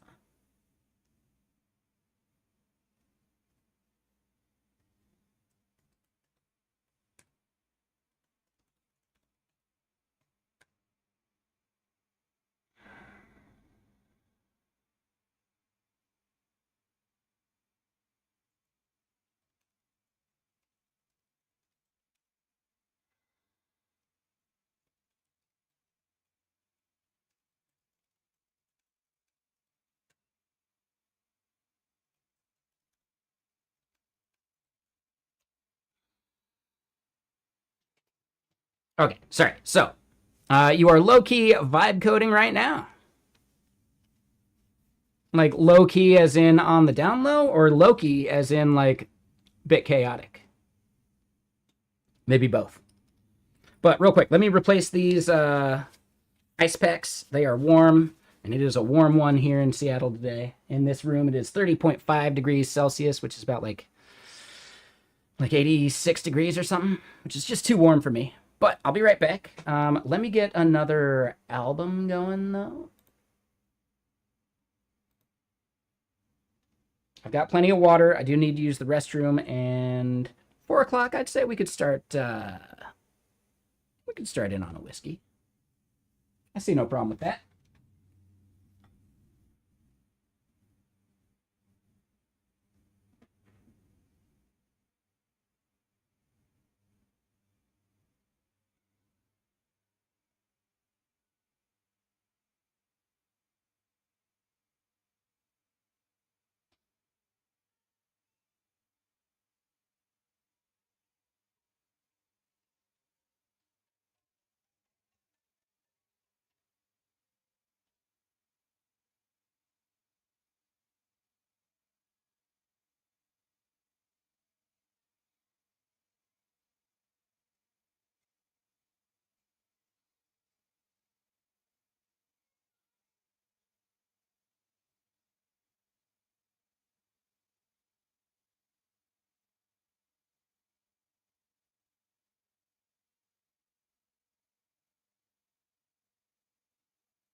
Oh, man. And yeah, I'm not even kidding. On these hot days, I highly recommend ice packs in the pocket. It is quite nice, especially if you can get them towards like, top or middle of the thigh, or like inside of the thigh. You know, try and get towards that femoral artery. Nah, here in Washington, AC is incredibly rare.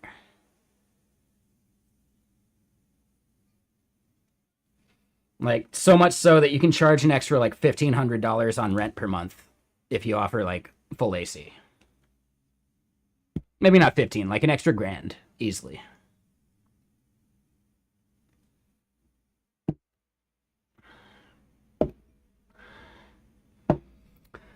All right, so the part we're on, we want to test some of this stuff out. We need to create... Oh, and I forgot one thing before we even get too deep. And wow, dude, it happens so quick that this shader breaks. That's annoying.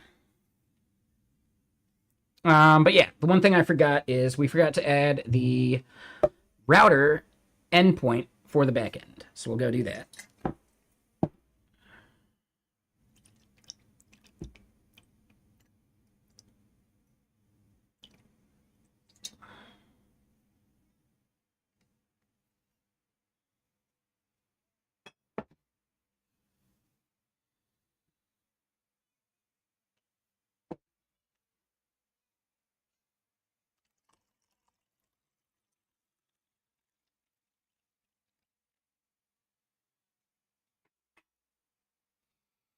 And yeah, what's everyone up to while we do some of this stuff? You know, let's keep the chatting going.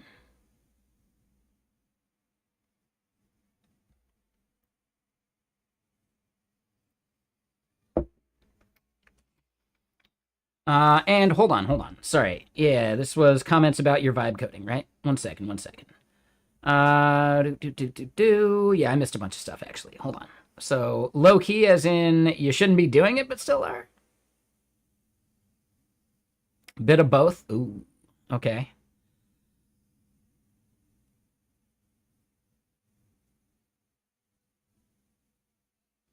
And hold on.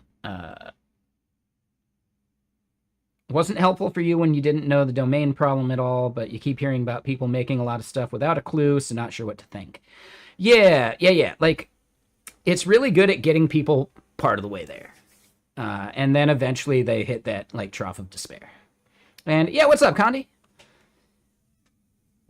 And I hope I didn't bum you out yesterday. Naysaying Mark Liu.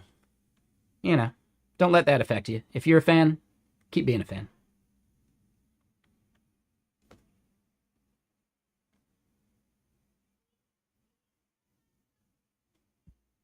No, I get it. It's still, I don't know. Didn't want to offend you.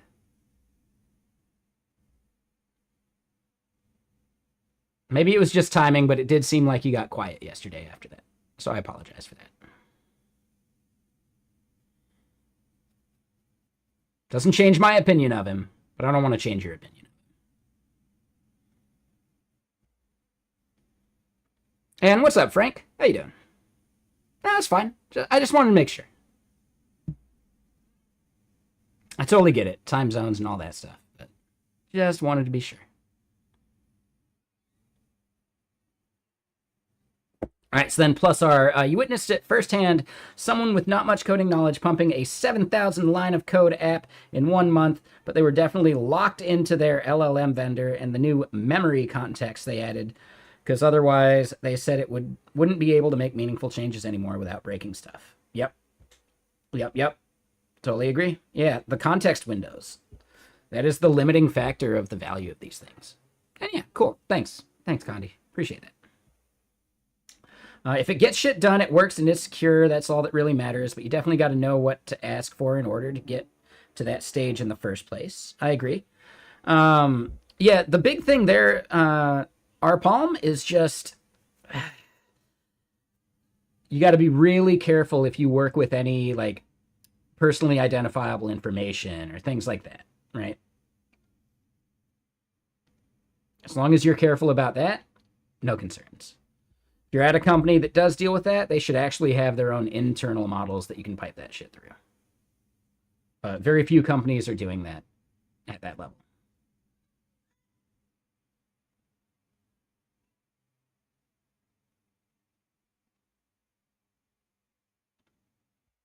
All right, cool. Caught up with chat.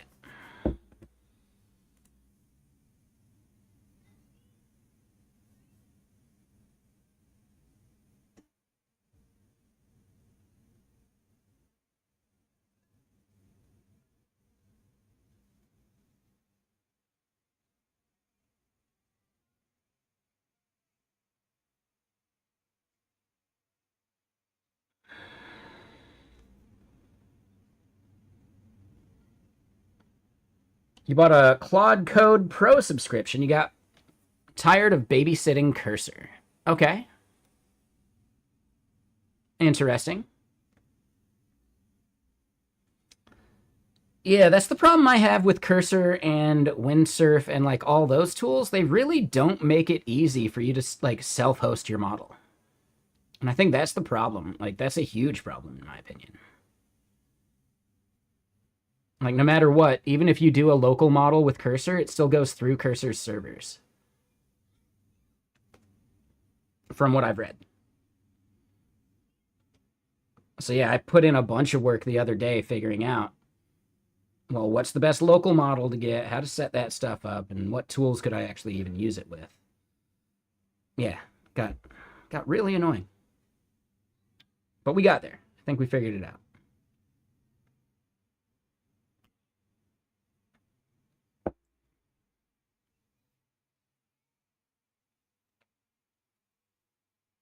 Yeah, 1 million context window is crazy.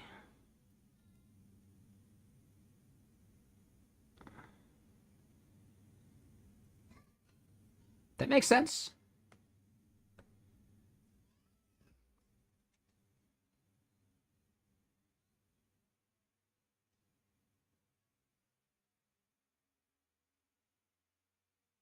Plus art, that is 100% what's going on. Yeah. Dude, these companies are absolutely doing that. Abso-fucking-lutely. For sure, right? It'll just become some way to target you with ads eventually. That stuff drives the market. Like, I'm surprised that they haven't introduced ads into their platform yet. Like, it makes sense with, like you're paying for the service, but at some point, now you're going to have to pay for like the super ultra premium service to not get ads.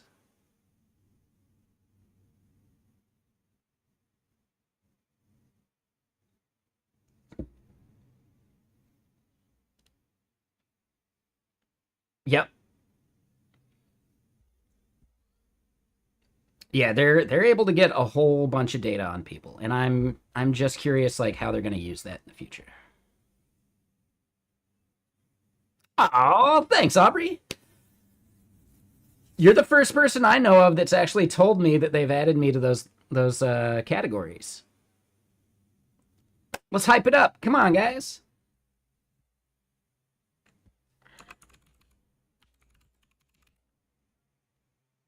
I didn't even know it was going right now.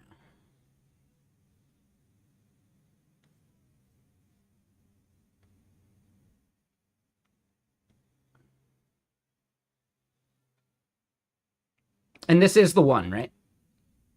Like State of CSS 2025, like Devo graphics.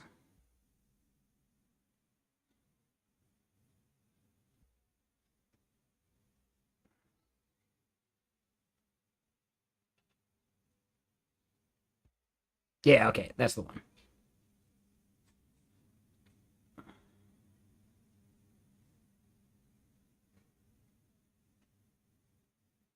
No, CSS Tricks is back. Yeah, no, CSS Tricks is totally back. Like they've put a lot more effort into it since being called out for it. Now it's still not the OG owner, but it's like they've actually been putting a lot of work into it. Yeah, Chris Koye, I don't know how to pronounce his name. He's still not there. I think he's done an article here and there, but he's like starting his own new thing, from what I know. But I mean, just look at it. They're pumping out articles. They're doing a lot of good work.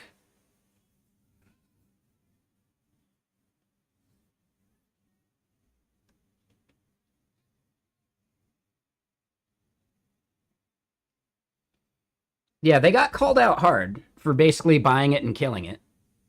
Um, One of the people we know, Chris DeMars, was helping them do a lot of that, like, promoting the content, getting it back up, like doing stuff. So yeah, I don't know. It's definitely better than it was.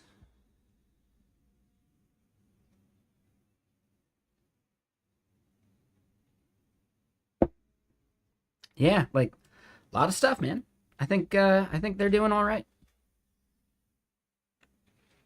Yes, exactly, dude. Yep. Yeah, the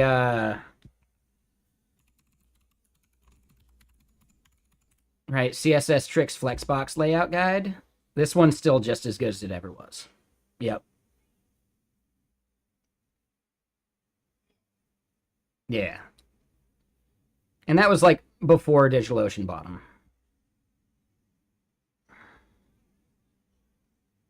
But yeah, you know, it's definitely not dead. It's maybe not as good as it used to be, but I would say CSS Tricks is back.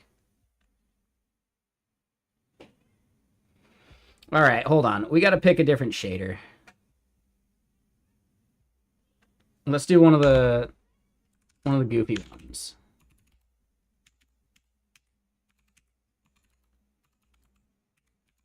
One of the ones that we can't publish. All right, so there's happy jumping, space, and warping. Let's do warping, because I don't remember what that even looks like.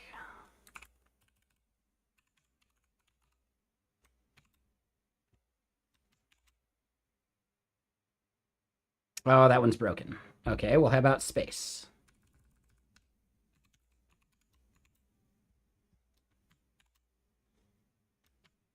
Oh, that one's broken too. Oh, wait, no. The path is broken. That's it. IQ slash, let's do space.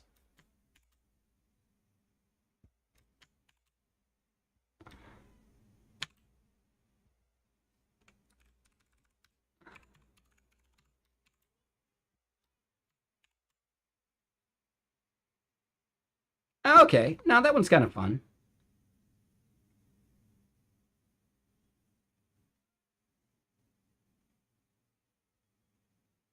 That one's not bad. I wouldn't say it's that good.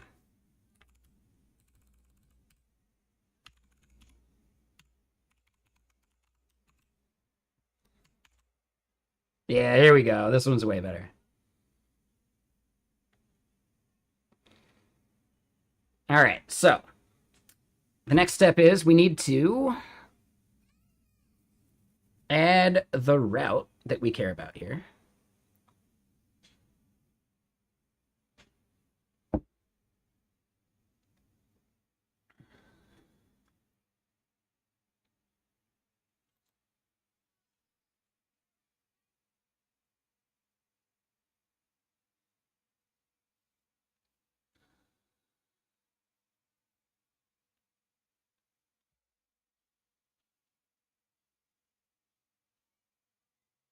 And what's up, No Tie? How you doing? All right, so it's not scoped to an organization.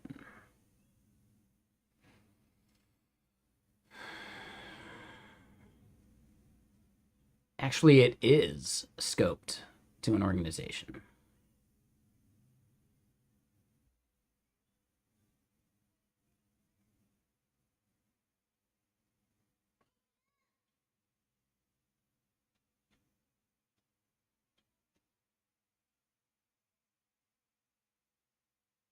Yeah.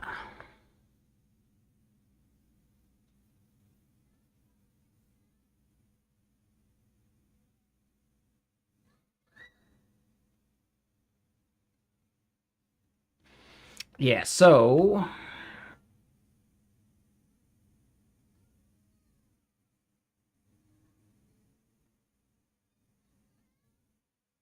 yes, No Tie over on YouTube. We are working on setting up Stripe. I'm just trying to think about the best place to put this endpoint.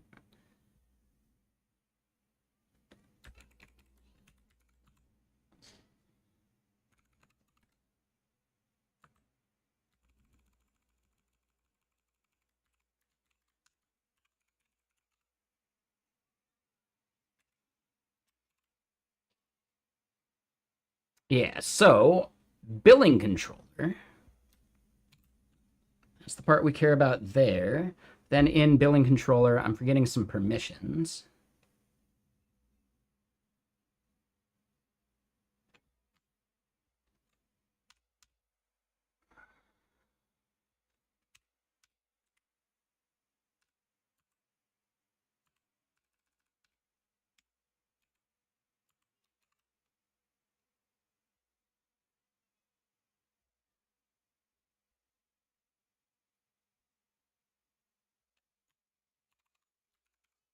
Need to rebuild the SDK because we didn't have the thing in the router.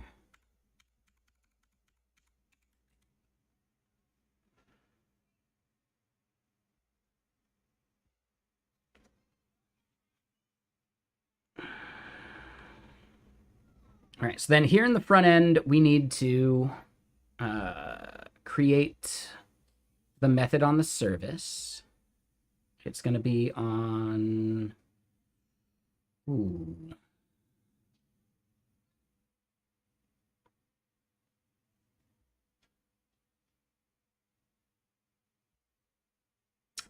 So we've got a meta service for billing tiers.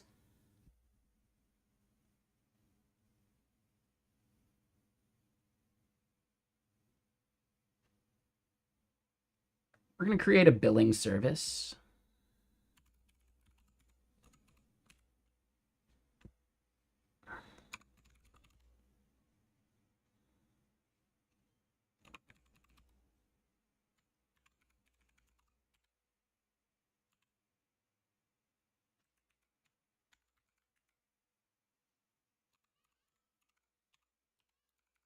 And hold on, let me double check. It extends nothing, right? Because we're composing it using authenticated. Right. Okay. So it does require authenticated service. Let me just grab some of this boilerplate. It's actually just that part.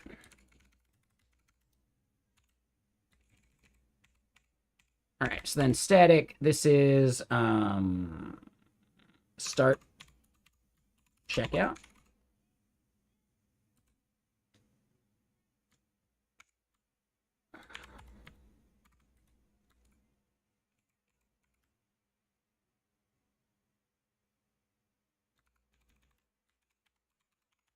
It's an async method, authenticated service.post API billing checkout, but no. So what we need is org ID, which is a string.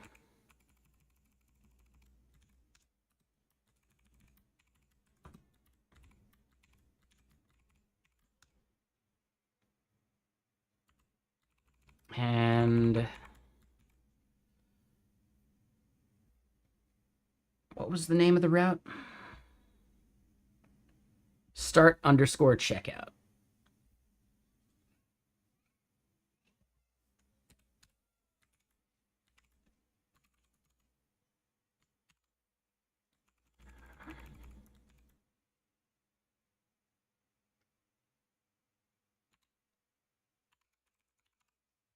I like the idea of billing.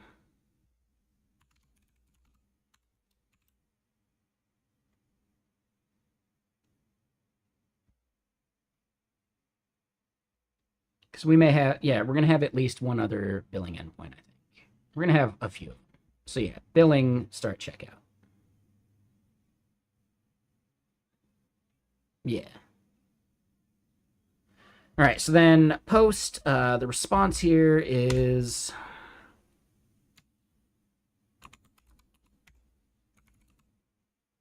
start checkout response.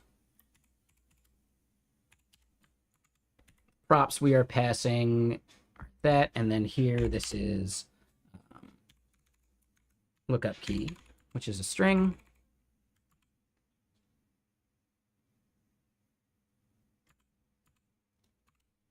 And I think we're good there. How's this album doing? Not done yet. Good. All right, so we do JSON, lookup key.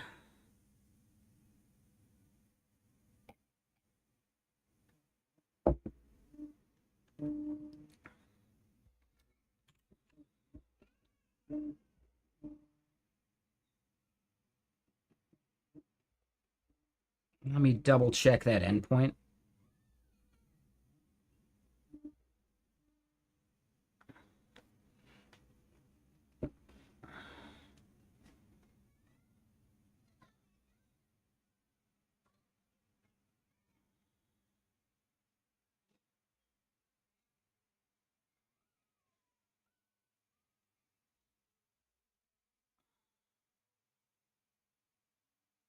Yeah, lookup key is the prop we care about.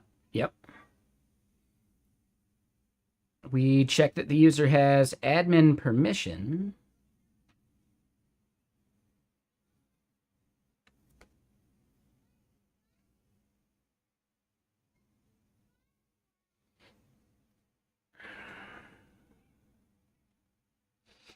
So I guess here's my question. How long is a checkout session valid for?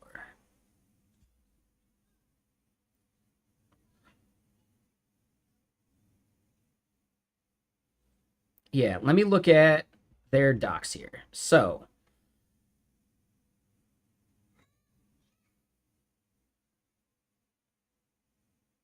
create portal session. What is that for?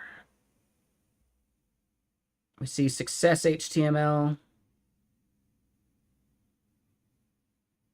Manage your billing information. Okay. So we're going to need to create the portal session stuff here eventually. I would say that's not necessary just yet.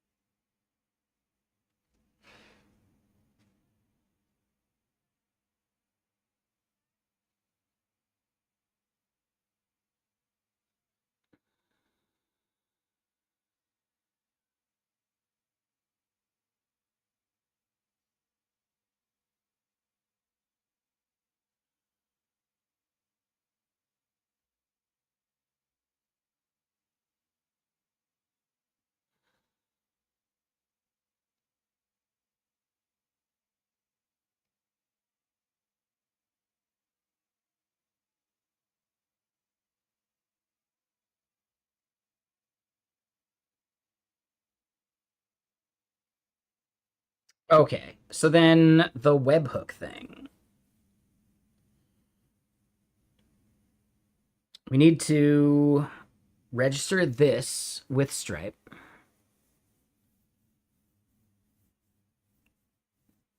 We get a payload back.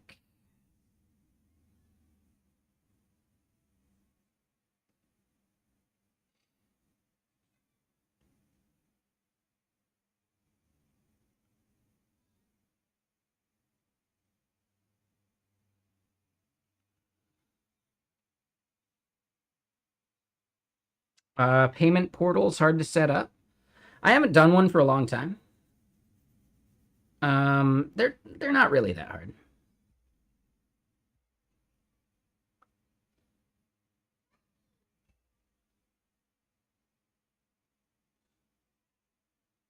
This is my first time using the checkout session. In the past, we've used, like at the life insurance company I worked at, we used Stripe Elements, so you can embed that stuff in your page. Instead, I don't care that much about that part. But yeah, if you want to have like a more controlled experience, you can. So yeah, this is my first time doing like the checkout flow instead of like the Stripe Elements flow. But they tend to be basically the same.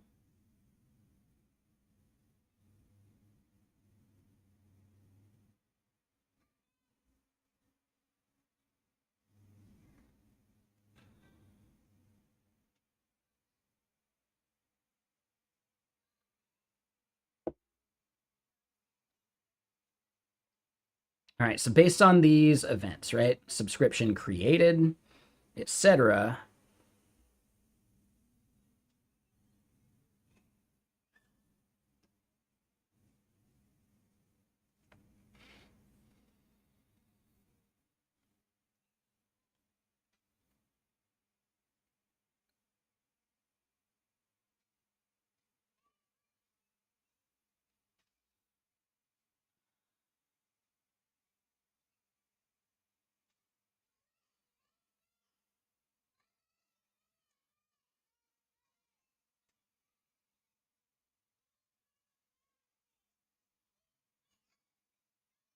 Yeah, so what I'm actually looking for then is, yeah, probably the subscription created, and I got to figure out what ID is going to come back from that. So let me try and look up their docs.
Okay, so yeah.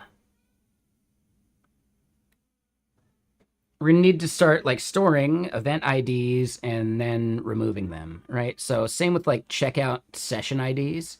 We're gonna have to store those somewhere, but we're gonna want to make sure that we clean out that part of the database on a regular basis. Which is where I really wish Postgres had expirable rows, you know? That would be really nice.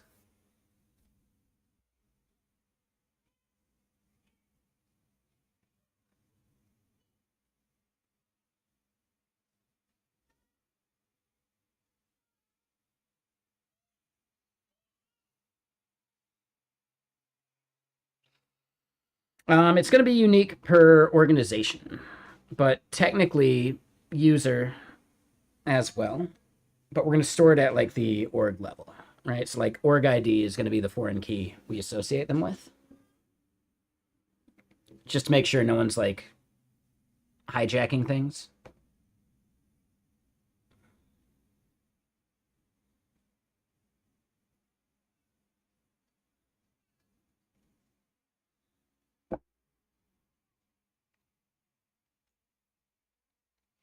So yeah, this isn't exactly what I was looking for. I just wanted like a reference doc of all the payloads that they might send. So event object here might be it. Okay.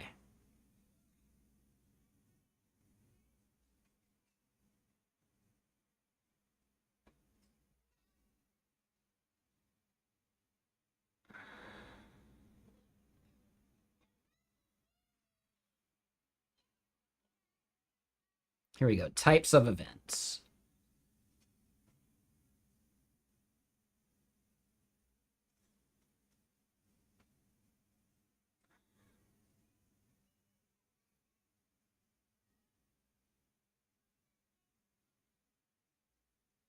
Yeah, so subscription created. Damn, this is one hell of a list. That is every event they could send you, huh?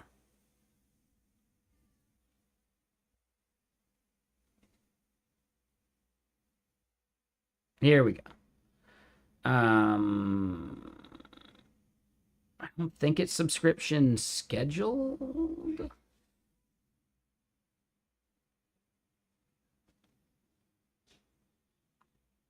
Customer.subscription.created.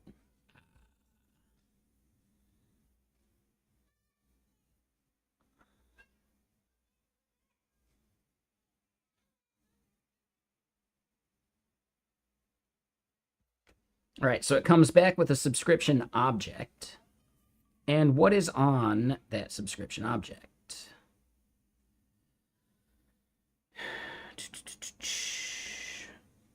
Like, I basically want to know what ID I should store after I create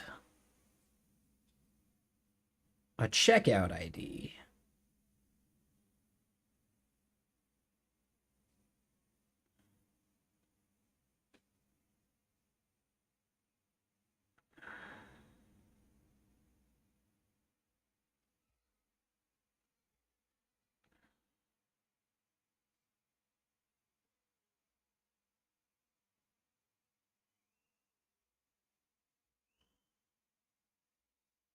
All right, so checkout session is here.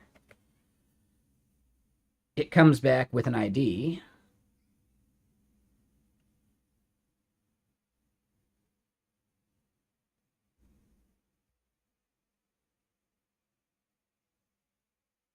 But we don't see CS, right? Like checkout subscription in here at all.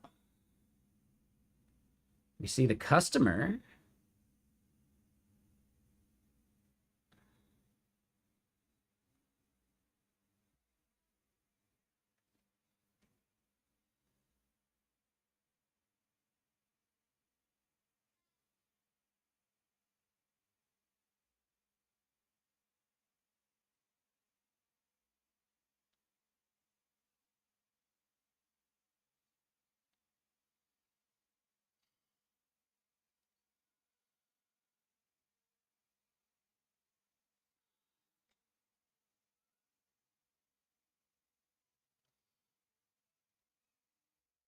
we see subscription item come back.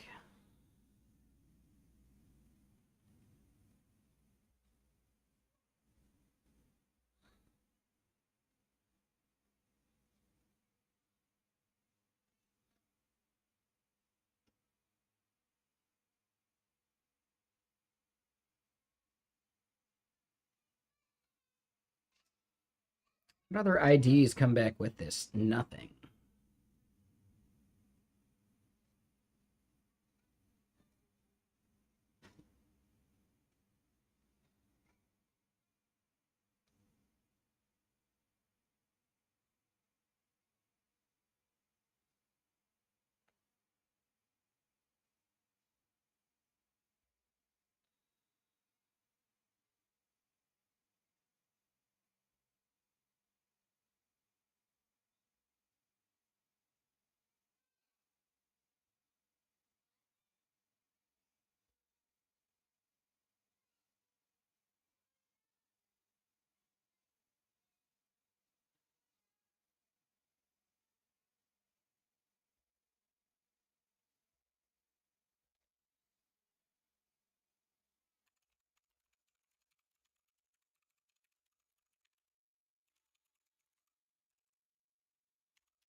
Aha, so we want to add session ID to the success result.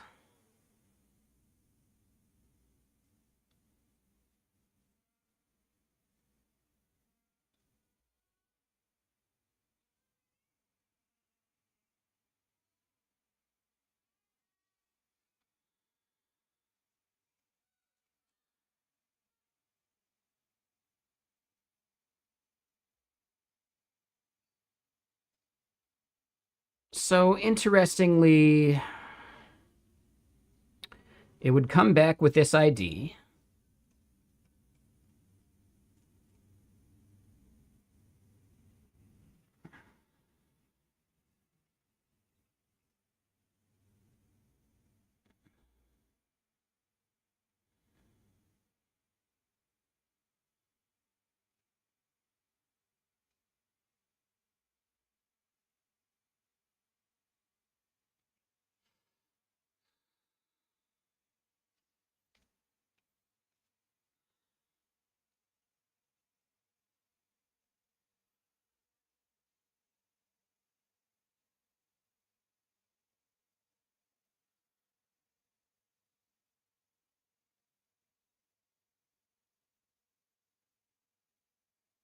Ah, client reference ID.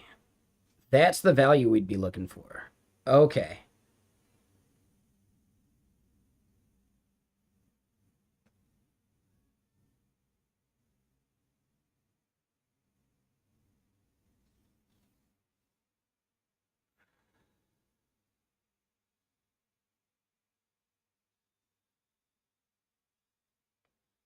All right, so then when creating the checkout session,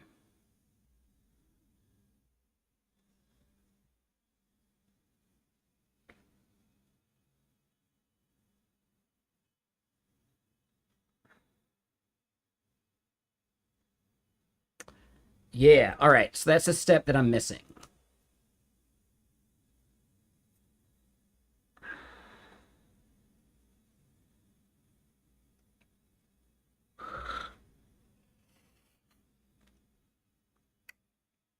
Hey, what's up, program? How you doing?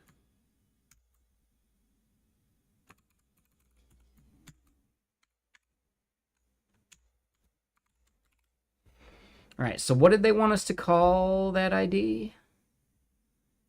Checkout session ID.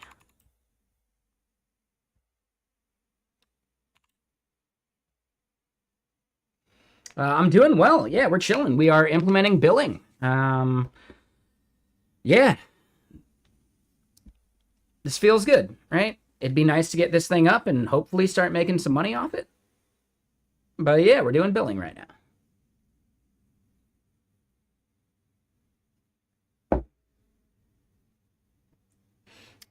Sharuk, thank you for the follow. Welcome. How you doing?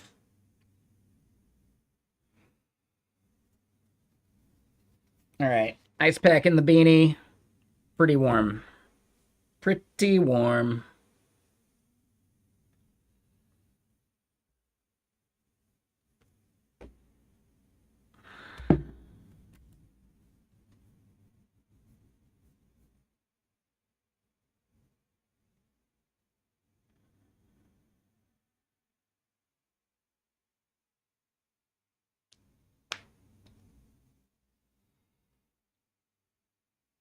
All right, let's pour another beverage, though.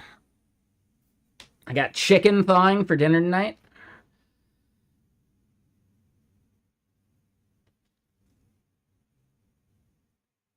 I'm on the fence if I should do like a club sandwich style chicken thing or just eat the chicken straight and eat some lettuce and call it a meal.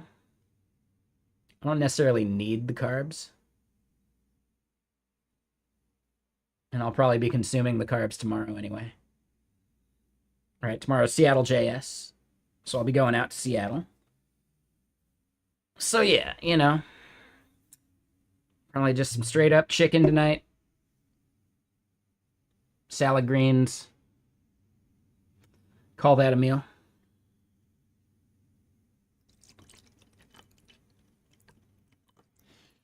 Trying to lose a little bit of weight.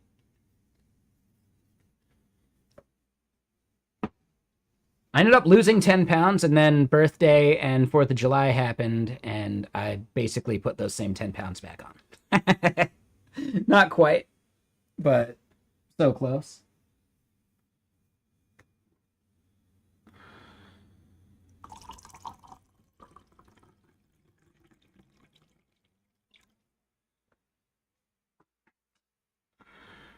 I need to be back down to 160 for sure. I'm basically at 180 right now. I got another 20 pounds to lose.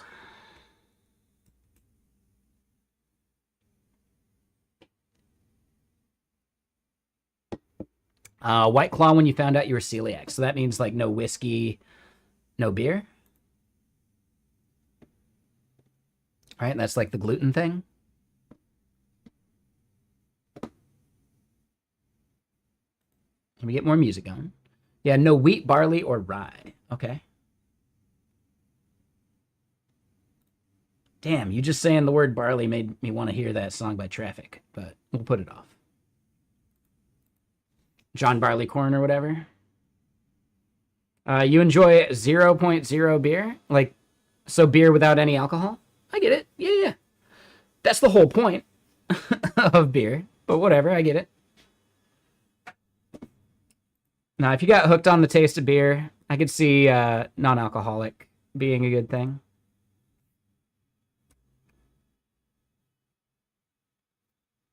More power to you. Good job there, average developer. I don't think pure abstinence is my goal at any point, but pacing myself better, going more days without a single drink would be nice. I typically do like 1 or 2 a day on average, and then there's some days where I go way over. And then there's some days where I just don't. Like I didn't have one on Sunday. Didn't even miss it, you know? But yeah, 1 or 2 a day is definitely like too much, probably.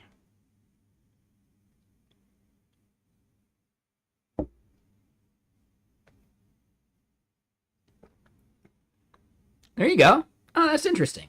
Well, I mean, that's easy, because Corona tastes like water already. Boom, roasted. Just kidding. If Corona's your beer, enjoy it. It's fine.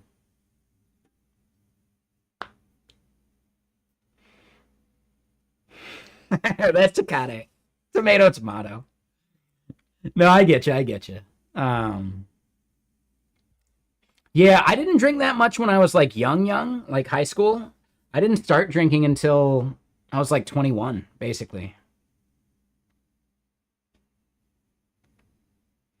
I mean, strawberry, that's because you're from Arizona and that's what they drink there for some reason. I've never even heard people order a Michelob before until I was in Arizona.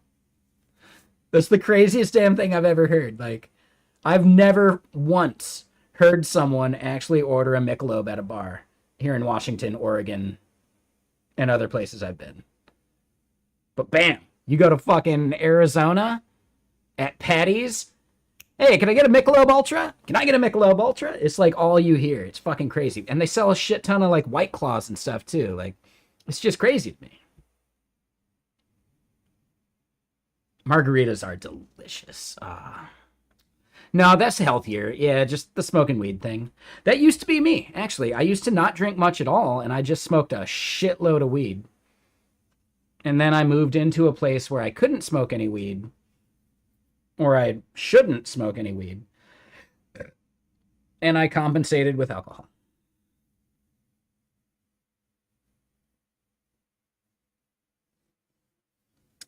Speaking of weed, did I see your DM? Oh, I saw something pop up. I didn't look yet.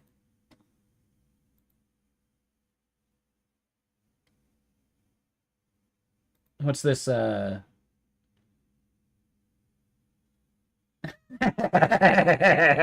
that's solid. Dude,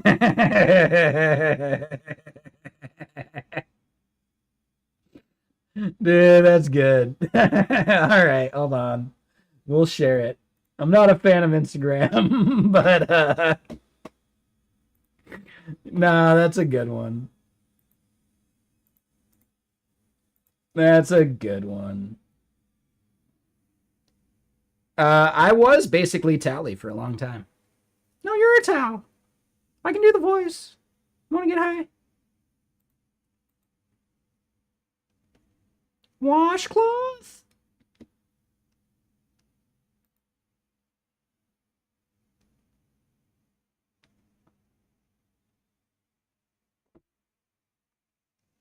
Voice actor in training right here. I'm the stand-in for, Dude, what is this from? This is so ridiculous. I gotta stop looking at it. Yeah, that reel, dude. Holy shit, what is that from? I gotta stop looking at it. I won't be able to do anything else. Real quick, though, hold on. We got these big raids, and I wanted to shout it out. We are doing a giveaway of a ticket for Cascadia JS. Now, I would say please don't register for the giveaway unless you could realistically show up to Seattle later this year when it happens. If you wouldn't be able to show up, please, do the respectful thing and allow people who could to be entered, because you're not going to be able to resell the ticket or anything,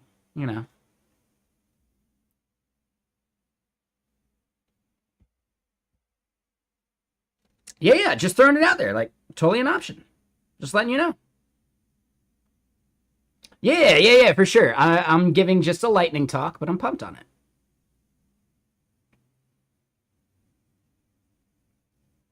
it. You don't have to be here for the drawing. I'll send you a message or whatever. Right? Technically, I hand your email off to the organizers, and then they send you a message. So you don't have to be here to win, because that would be just unrealistic for Twitch, I'm thinking about doing it Friday or Saturday. I want to have like a good chunk of people in the list, There's only 4 people in there right now. Your odds are really good. If you're one of those people that says like, oh, I never win anything, you could win this one. You could win this one.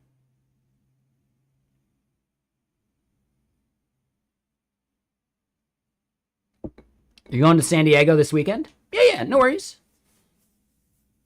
If you win, I'll send you a message. I don't even know which one of these is you. I just see 5 people in there.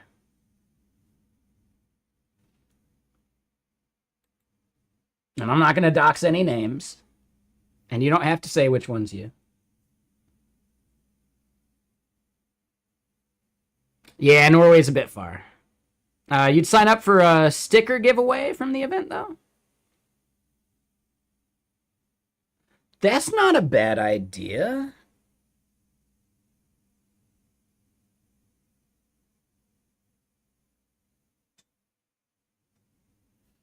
Hmm. That's interesting. Yeah, I'll pass that on. Because they're like, dude, their logos and stuff are really great, right? Right? Have you seen like, yeah, some of this stuff? Like, I've got skills, the microphone, like the welcome mat, like a bunch of that stuff. And then here, right? Like the Yeti and the Volkswagen bus. Like, dude, I want stickers of all this shit. That's not a bad idea. Right? Like a sticker pack. That'd be genius. That's not a bad idea at all.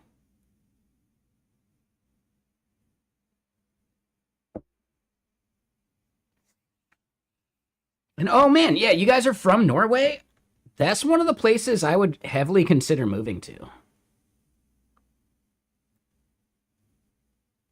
I need a sticker of the van I've slept in. Ooh, I don't have any good photos of that van. I've got one, but it doesn't show the whole van. And I technically had two different vans.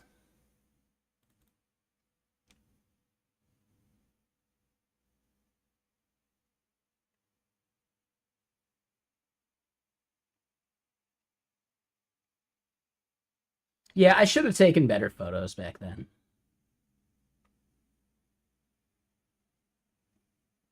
Yeah, I don't have a good photo.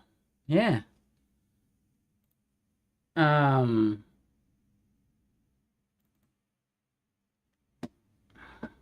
I can show a portion of it.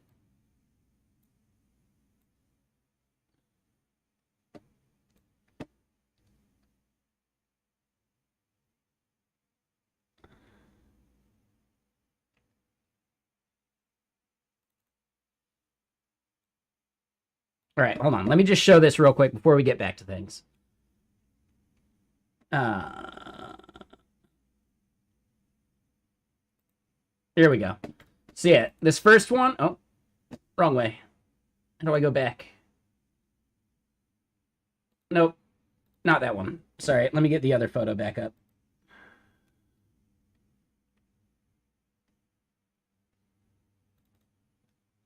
This one's fun, right? So I took a picture of myself. It's a self-portrait reflection with Mount Hood in the background. But this is the van I lived in, right? Like off the window. That was kind of fun. And then this one is just like another like thing where like I took a photo. This is at the golf course, I think, even. But yeah, just like, you know, I used to love when Rome bindings came with that stomp pad because I would take that and pull out the logo part and put the stomp pad on my car or my van or whatever. And then I'd take the logo portions and put them elsewhere as well. Like, and dude, they're like stomp pad glue, so they stick forever, you know? Yeah, I'm a little bummed Rome doesn't do stomp pads with their bindings anymore. But yeah, I don't have any like really good photos of my van. I'm gonna have to like look them up.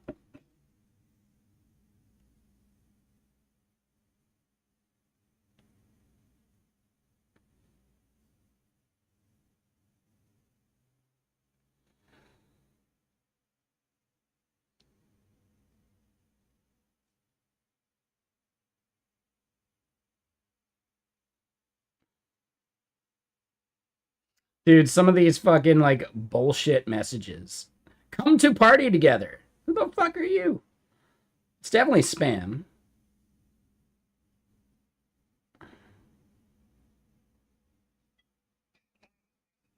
Oh,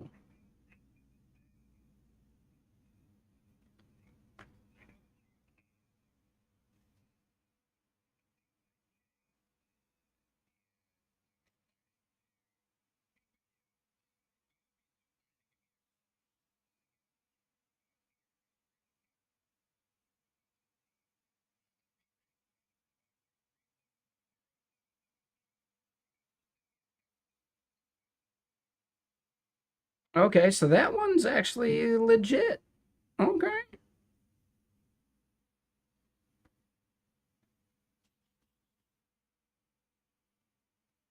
Hold on. Let me just send a message real quick. Hold on. What was his name? Shit.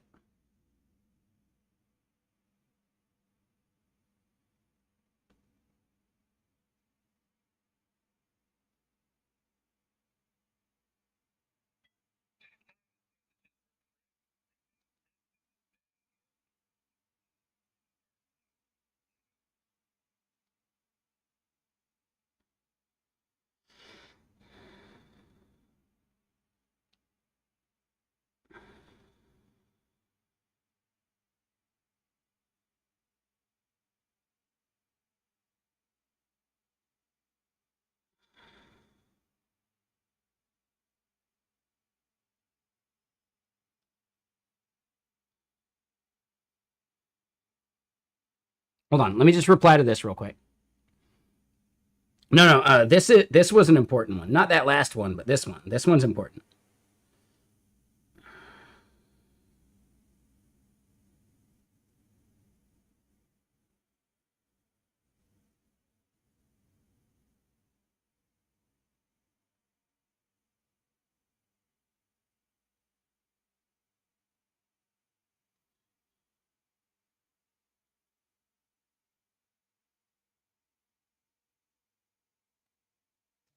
All right. Cool. Now, this is a cool message.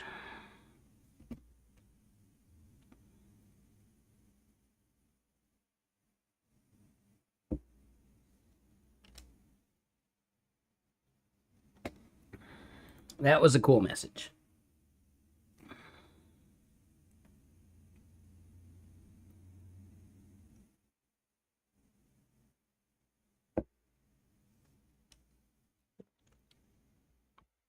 Yeah, now I'm just, that's all I can think about. So that's fun.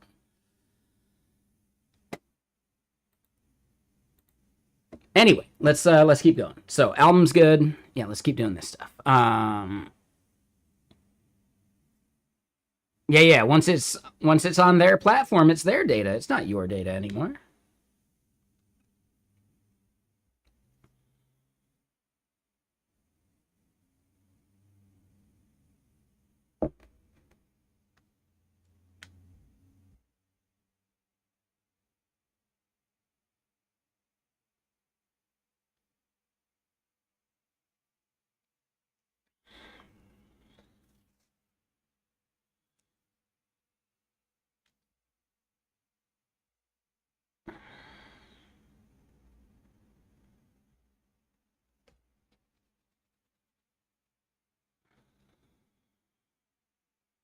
Yeah.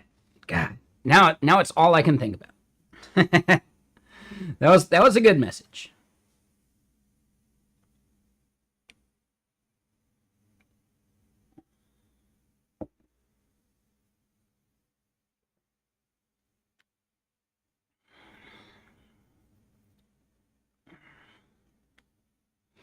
It's just a little earlier than I would have hoped it. God, if they could have waited just a few months.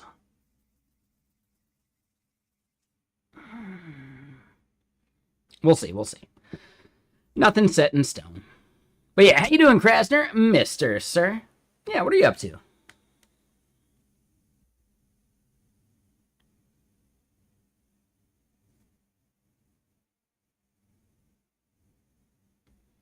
All right, so back to it. And yeah, just saying, hold on, Krasner, wouldn't you like to go to Cascadia JS?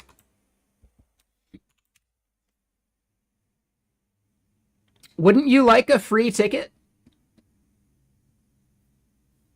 Wouldn't you like an excuse to come to the Pacific Northwest?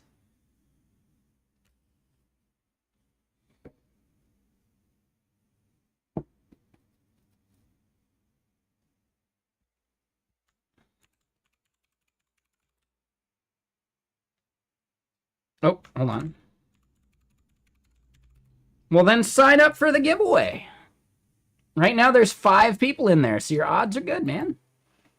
I'd like to see 20-ish in there, you know. No offense to other people, but, you know, it just makes me look better if we can get 20 people registered, at least.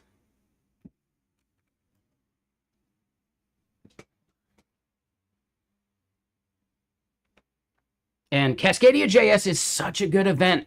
Like 2 full days of awesome content. There's a good pre-party the night before. Like, dude, it's a great event. I think you'll really like it.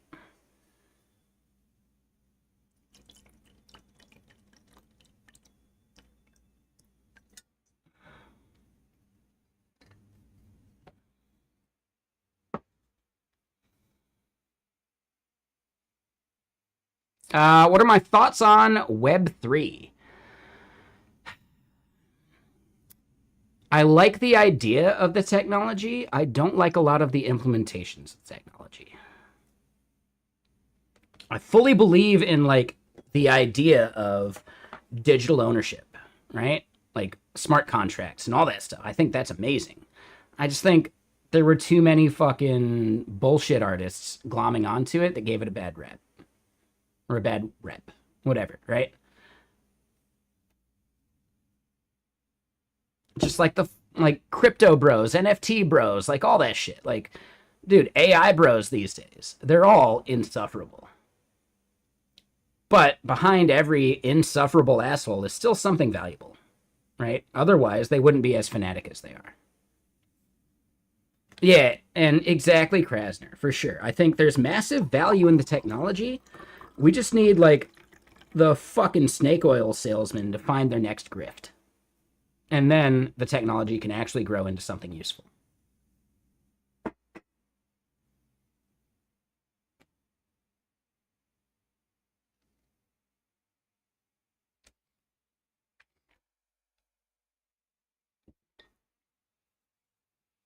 And it's not even fanatics, right? Like, I can understand someone who is actually a fanatic, but dude, like, all those people jump ship, right? So they're not even fanatics, they're just fucking bandwagoners. It's not the fanatics that actually sour the subculture. It's the bandwagoners trying to make a quick buck off of it. Those are the people that fuck it up because they're not even fans. They're not actually fanatical. They're just trying to make a quick buck. Those people are what actually sour the subculture. Now, keep in mind, like, you know, with Rust, there's a reason, right? I went to the first Rust conference.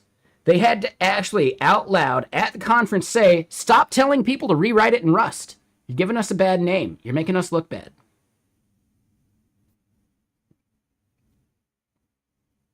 Did it stop the most vocal people? No, because they didn't attend, because they weren't actually fans. They're just looking for the next hot thing to hype up so that they can, I don't know, brand themselves as visionaries in some way.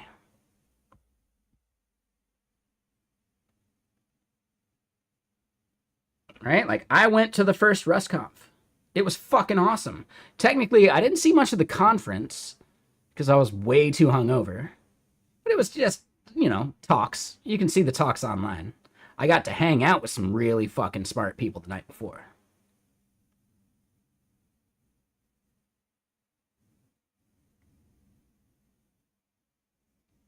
Ooh, yeah, Krasner, feel free to share the link. You know, you always can. Meaningness instead of meaningless. Ooh. Interesting.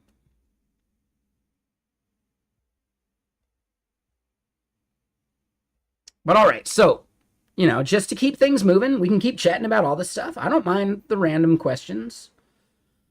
I'm not, like, deep in a bug at the moment, you know?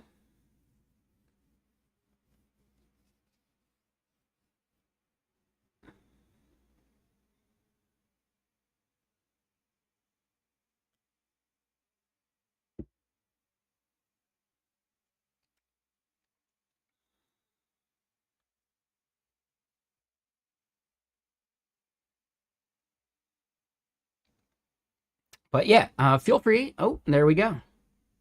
Geeks, mops, and sociopath.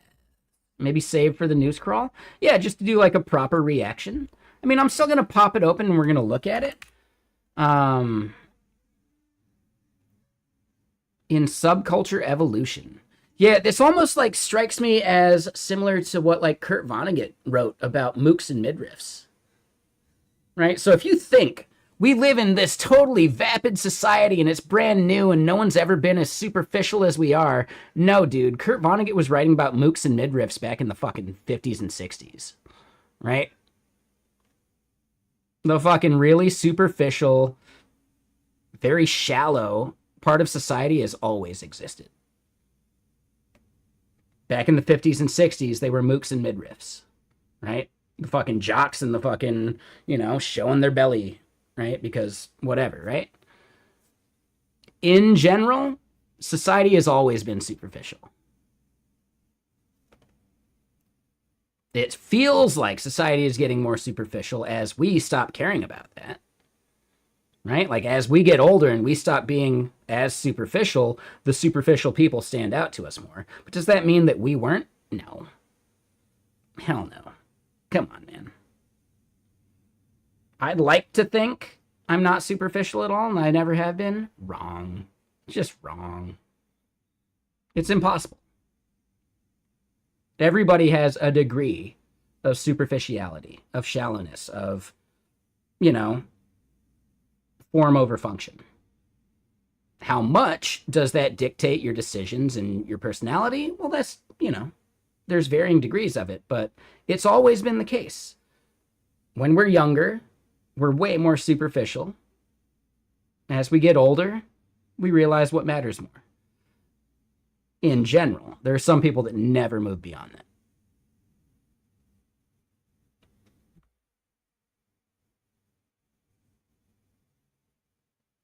And no tie over on the side. You like edibles, but you're not great at being productive while being high. So normally you stick to indica for sleep.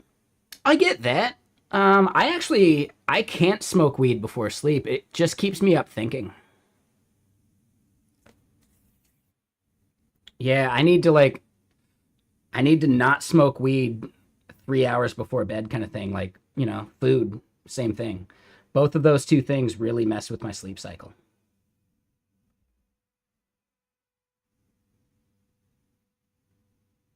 But yeah, no, this seems good. Thank you, Krasner. I'm gonna move it over for the archive, and we'll look at it at some point. Random topics, tree shaking CSS. You should just use purge CSS. This is it. Yeah, this is the thing underlying Tailwind. This thing is what makes Tailwind work. Now, will it actually help you eliminate declarations within a class? No. But it will help you remove classes that you're not using anymore. So figuring out what declarations are being overridden, there isn't a tool for that yet.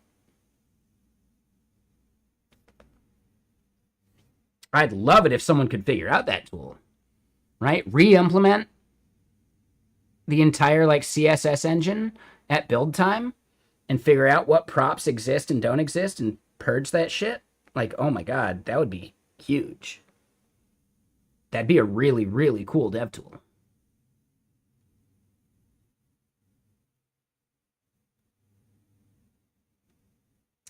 So, Jarrell, the key is, with Purge CSS, you tell it what actual, like, pages or files or whatever to look at, and it just scans for class names. So you should be using class names in that component library, right? And that component library probably ships a CSS file. You could purge that CSS file based upon what components you're actually using in your application. That becomes tougher. Instead, all you can do is have it look at the classes. Yeah, I mean, I don't know if that part's possible.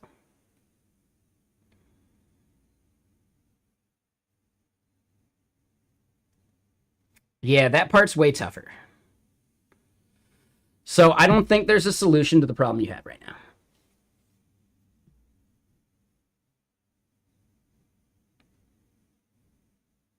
You could theoretically do this, right? But it would involve maybe an extra bunch of steps, right? You'd have to write your own scripting for it. right? Which would be do what purge CSS does, but look for class names or component names or whatever, and then use that to selectively create the purge CSS list from your component library. So what you would want to do is basically do what purge CSS does, but do a pre-purge CSS step that then selects for the components you're actually using.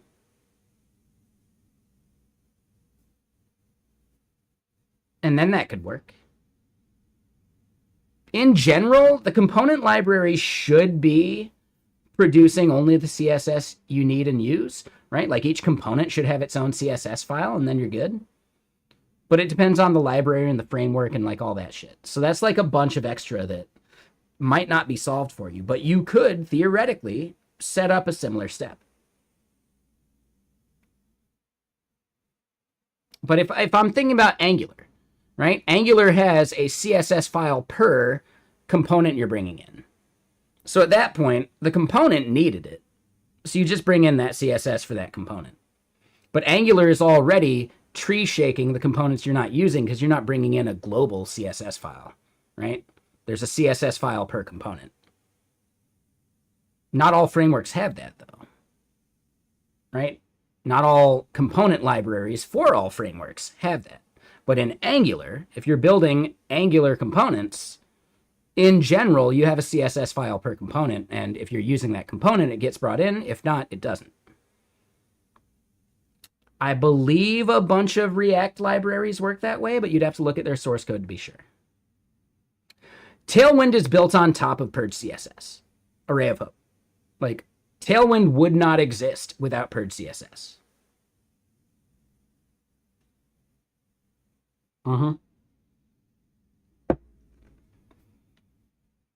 Purge CSS was like the required technology for Tailwind to exist in the way it does.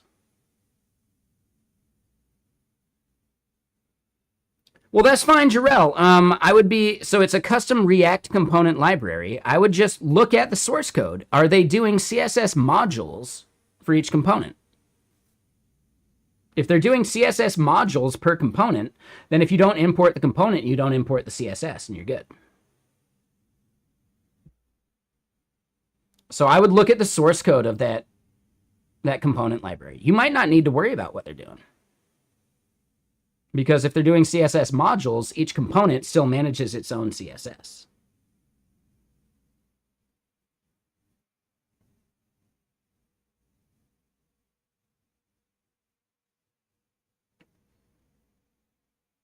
Yeah, no worries, Jarrell. So that's why Tailwind uses utility classes.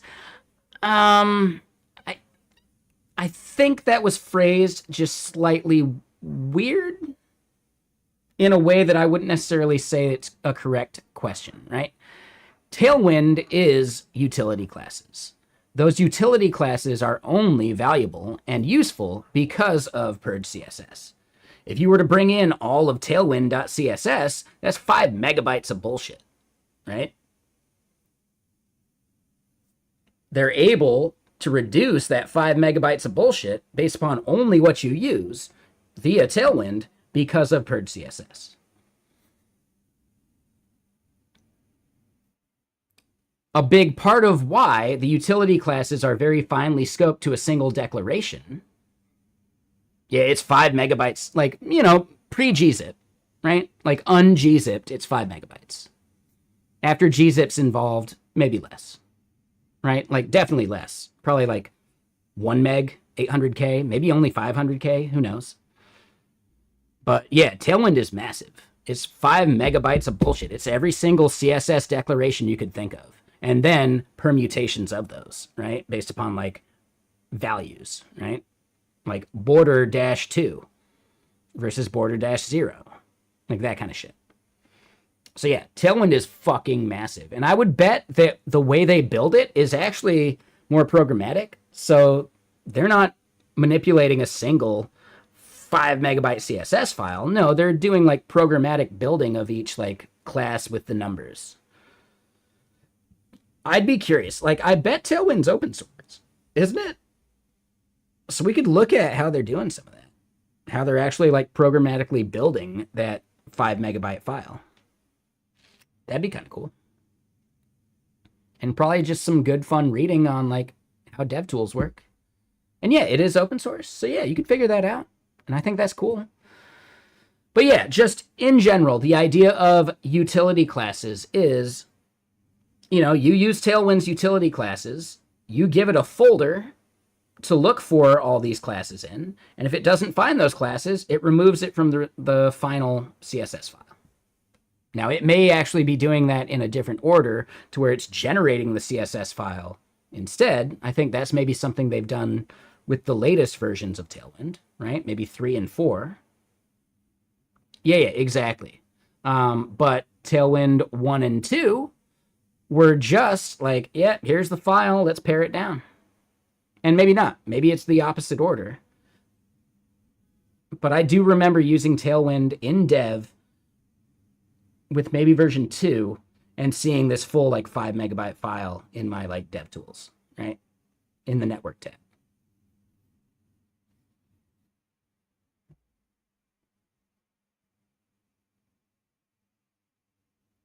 Because technically the purge CSS step was a build step, not a dev step.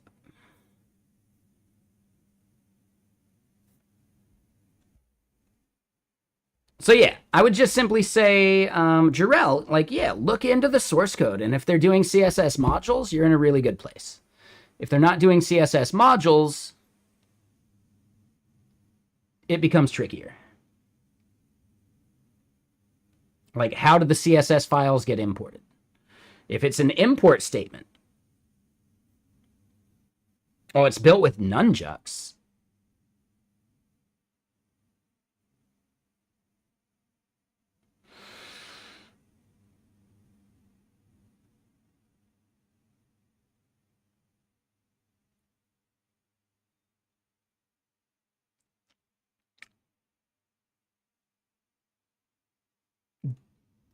Yeah.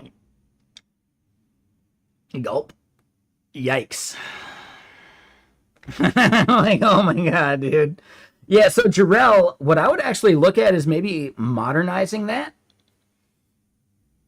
If your task is to minimize the CSS payload, the blocker for that is using a modern build pipeline for those components. Right? Like, build them out as web components or React or whatever. Like, if you're a full React shop, then yeah, just rebuild them in React. But that would actually be the next best step, in my opinion. Now, if you could figure out a way to programmatically convert the nunjuck stuff to React, then you're really onto something.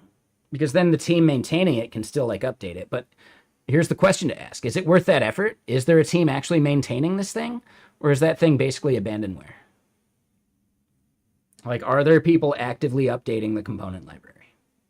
Totally dead. I would recommend an upgrade.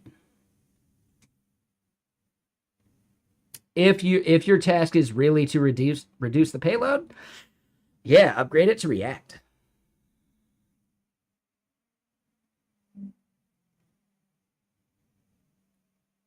But that is probably a bigger task than the scope of the ticket you were assigned, right? And that becomes the bummer. What it should have been is you should have been given a spike to research what it would look like. And that spike task should have been hours limited to maybe 4 to 8 hours or something, right? And then by the end of it, you have okay, here's the next steps.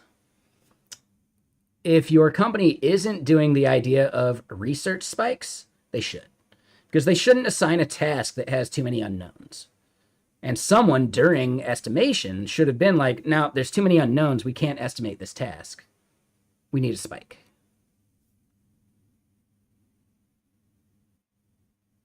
Yeah, 1 second, Tommy.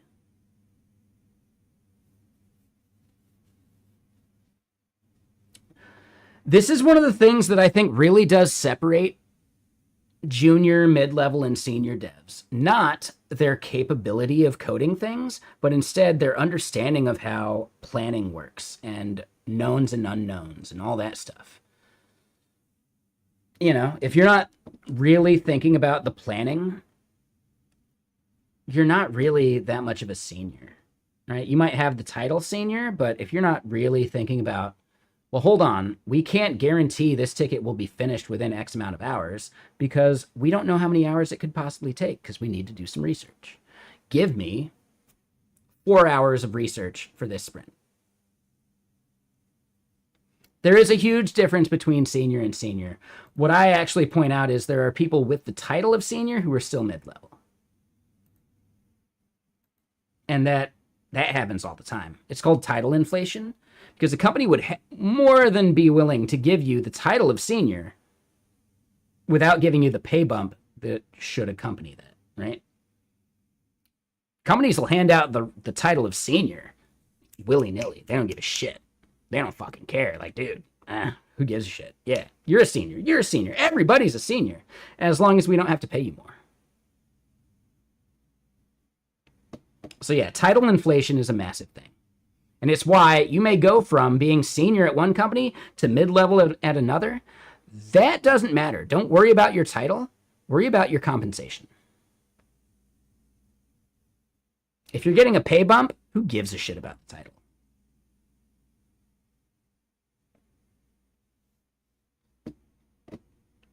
If you are getting a pay bump, like, yeah, just take the pay bump. Bump back down to mid-level. Most HR people will recognize that senior at a certain company is not senior at the other company, right? Senior at some local fucking like client company, right? Like contracting or whatever. Meh. Meanwhile, like senior at Google, ooh, no. You're most likely good at what you do, right? You at least understand the process and all that stuff. And yeah, companies. Yes, exactly. If you're at a client company, ooh, that's a very good point, Larobi. If you're at a company where you directly deal with clients, yes, it makes them look better if you're putting the senior on the task, right? This is our senior software developer who's been here for a year, who's actually only ever been a dev for a year. No, so Depeche Mode, technically, and damn it, I love that name. It's like Depeche Mode, but Depeche Mode. Oh, your own personal Jira. Sorry, I feel like that joke was necessary. Your own personal Jira. Oh my god, that's a parody that needs to be made. Hold on. Nope. This is going in the list. We're creating a whole new list for it.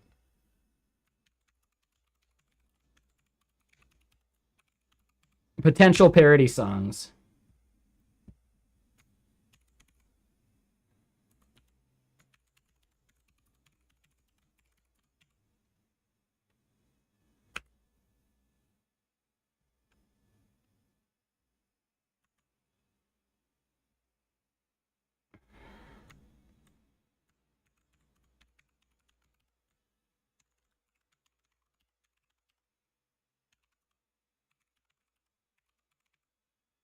Yep.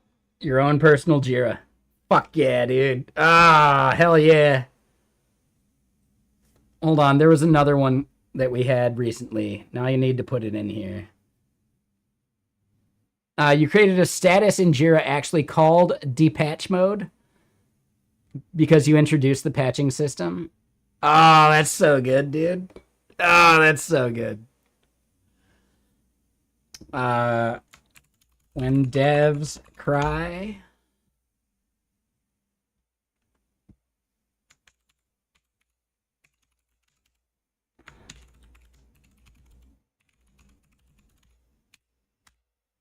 Boom, there we go.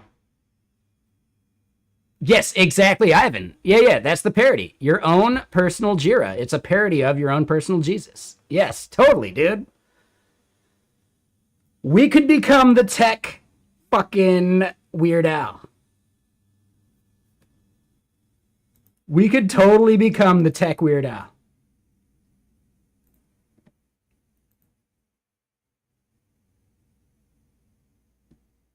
Yeah, I understand that, but I'd still want to put my own flavor on it and all that shit. Like, come on. No, like, I want to write it myself. I don't know if you know this. I make music. Like, I have recording equipment. I have instruments. Like, I could do all this shit. I could totally make parody songs. The hard part's writing the lyrics and then singing. But playing the instruments, hammering out some drum beats, dude, that shit's easy. That's the easy part. That's why cover bands are not really well respected, because cover songs and parody songs, meh. But let me get more music going. Hold on. Hold up.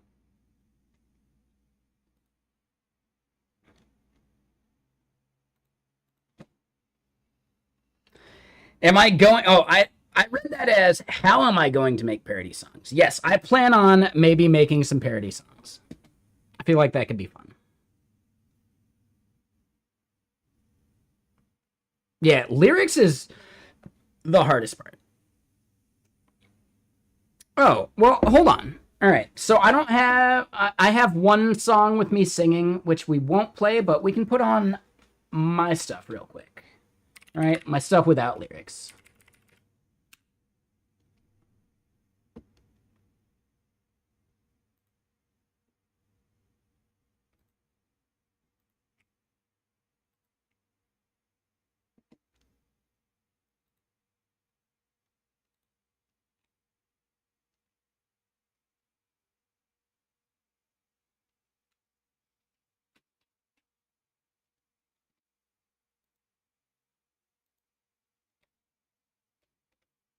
Not mixed that well. I'm not a great musician.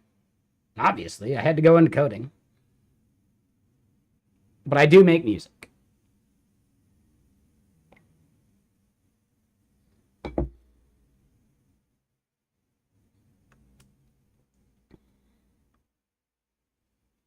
right, let's get back to some coding stuff.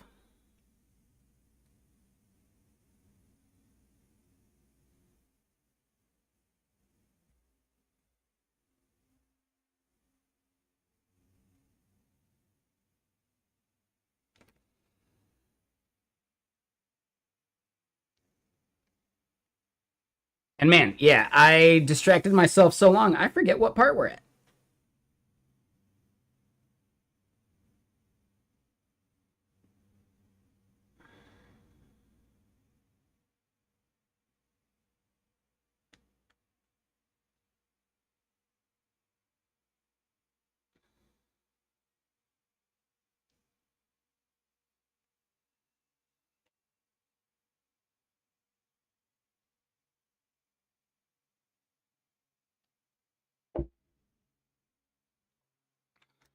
All right, so we have this front end aspect to communicate with our back end. What is this error down here? Hold on. I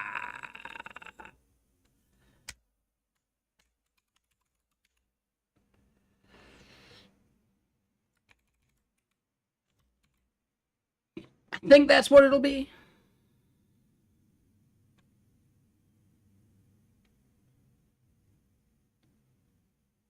Oh, and Tommy, yeah, let me get back to your question. Sorry, Tommy. 1 second.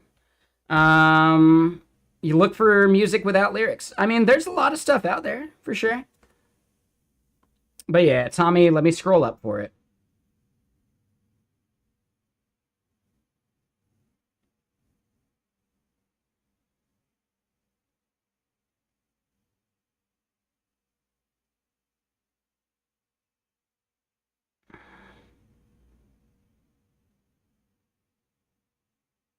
Damn, it's like way back there. All right, hold on. Let me look for it a different way.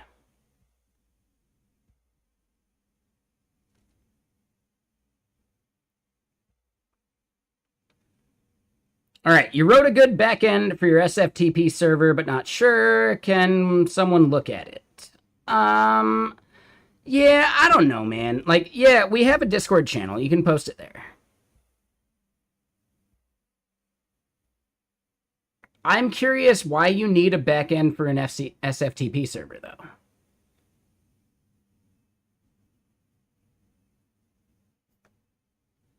Maybe I'm misunderstanding. Maybe I just lack some context, but I just don't know why it's necessary.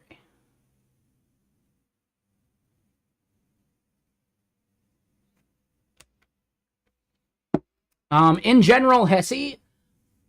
Oh, this fucking ad. A genre of music you might like is called post-rock, if that's like the style of music you were looking for, right? Like, you know, it's like rock still, but it doesn't have lyrics. Post-rock.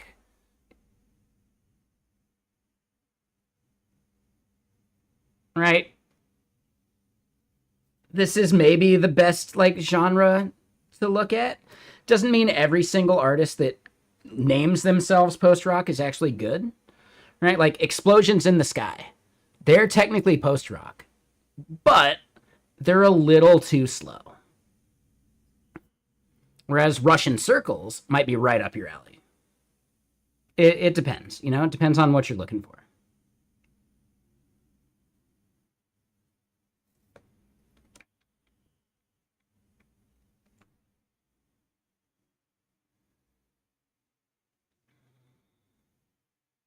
Right? To this person, post-rock is instrumental rock music that doesn't follow the typical formula of verse, chorus, bridge, solo, chorus.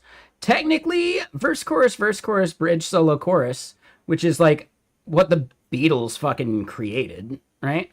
This entire song structure is actually fine in post-rock, in my opinion.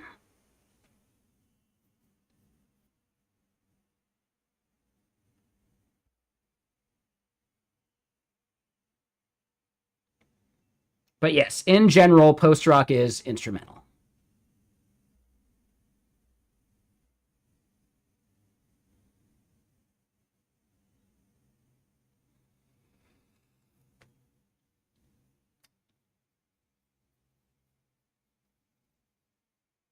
What is the bridge part? What you're hearing right now is my music. Yeah, for sure. I've got 4 total songs. That last one you heard, this one, and the next 2.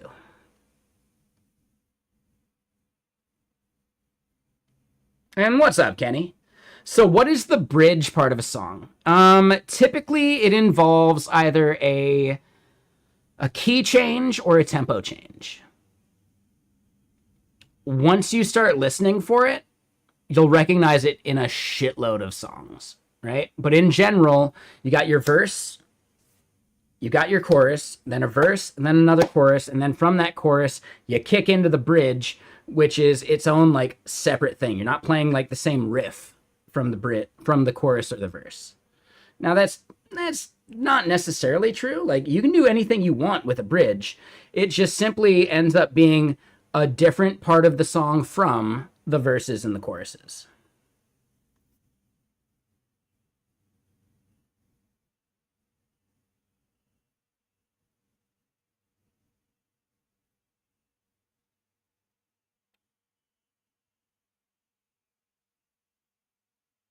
In like not the next song, not this one, I do believe I have a proper bridge for you to hear. Technically, it's a mix-up of some other stuff. Russian Circles is a bit too fast for you. Oh, interesting, Hesse. Okay. You might like Explosions in the Sky more.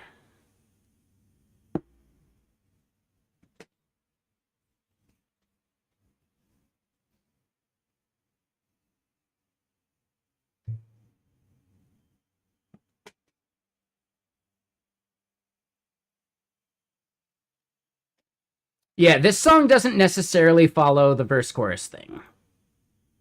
This part would be the bridge, technically, right? With that extra riff on top.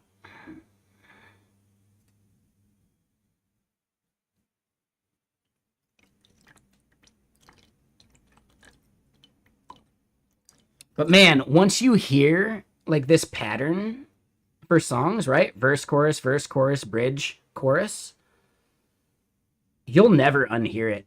Like every single fucking rock song from the 60s and 70s and 80s, like they all follow that same basic structure. Even Tool follows that structure in a bunch of songs. right? That song Lateralis, when it kicks in, it has that bass line that's like boom, boom, boom. That's the bridge of that song.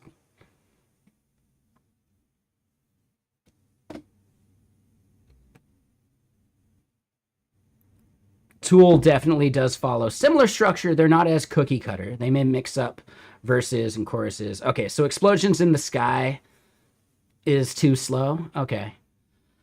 I think still check out some more from Russian Circles. Maybe not every song is your jam, but I think they have some slower ones that you might like. But yeah, I don't know of any specific bands that have like this same vibe.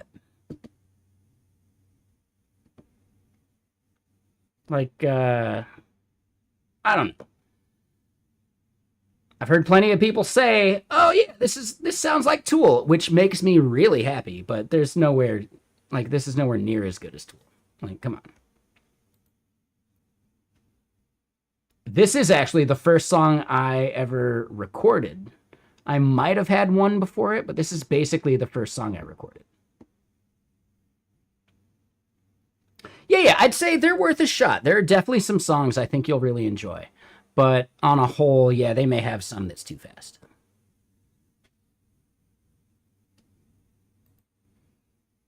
If you're looking for like less like rocky, like distorted, this sounds like Pink Floyd to you? Okay, I could see that. Sure. Yeah, I don't know.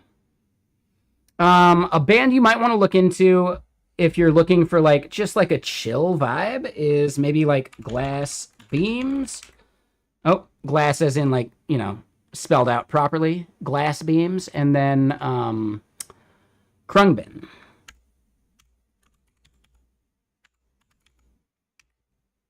I misspelled Glass Beams, but I think I spelled Krungbin just right.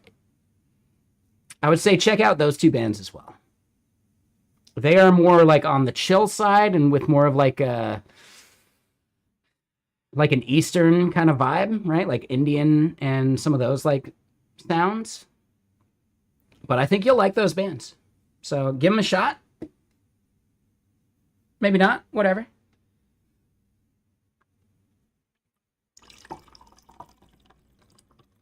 Harder words? Yeah, no, it makes sense. And I just missed a letter.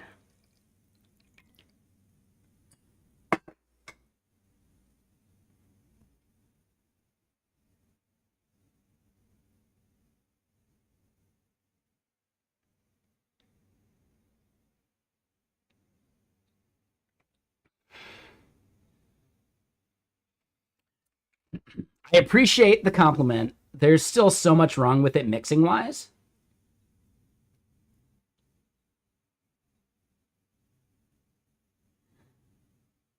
Yeah, thank you. I know you guys are just bullshitting me. It's okay. This right here would be the bridge of this song. Now, technically, I didn't do a key change. I didn't do anything. I just added some other stuff on top. But that's still a valid bridge by just adding another layer.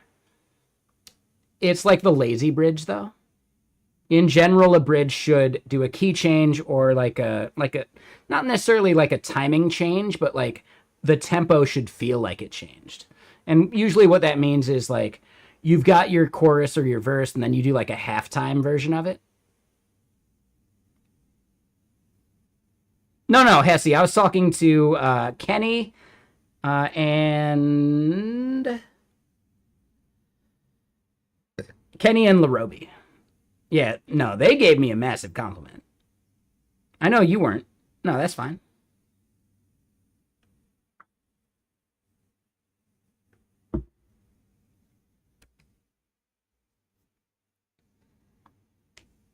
No, and I get that. Thank you. I appreciate it. There's just so much more I could do better with all these songs. But, you know. Music is yet another thing that I would absolutely put a bunch of time into if I didn't have to have a job. Like, if I could just build some software. If I could just build some shit that makes some money and then I could just do whatever I want. Oh my god, dude. Yes, I'd totally be making music. These fucking ads. But no, I really do appreciate that. I know you guys aren't actually, like, bullshitting me. But, yeah.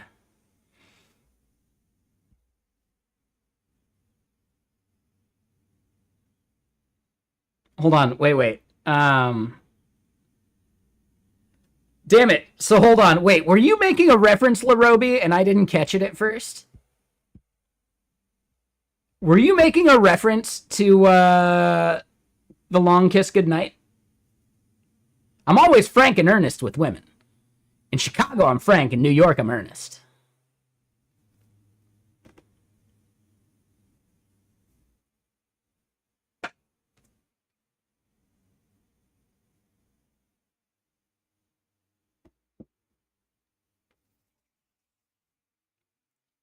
And yeah, what's up, Badman? How you doing? The Long Kiss Goodnight is a great film. It's made by the guy that wrote The Last Boy Scout, and he was Hawkins in Predator, right? Shane Black is the writer. He wrote and directed The Long Kiss Goodnight, and there's so many good like little bits. But yes, at the end of the film, Samuel L. Jackson's character is on CNN or something. He's like, and I'm always frank and earnest with women. In Chicago, I'm frank. In New York, I'm earnest. And he does this just like something only Samuel L. Jackson could do. It's a really good film. He also has another quote. You're assuming I won't shoot you, right? And when you make an assumption, you make an ass out of you and umption.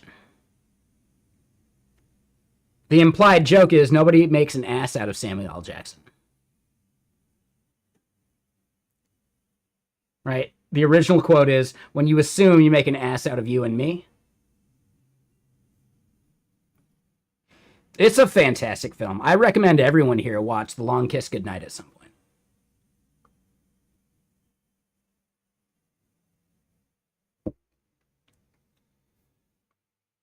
And hey, what's up, Sergeant Pepper? Mr. Sir.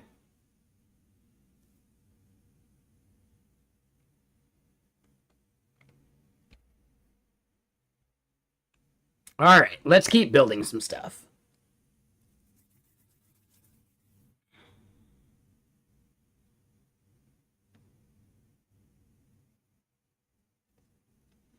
And yeah, I'm realizing that I don't do a proper bridge on most of my songs. The bridge is coming up here soon, and it's the best I've ever made a synth.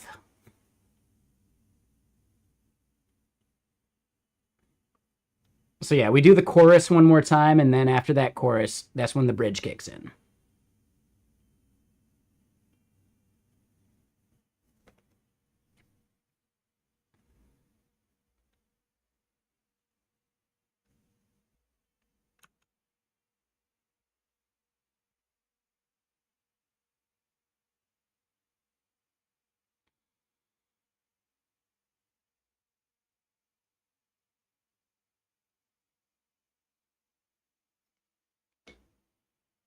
But yeah, what you up to, Sergeant Pepper?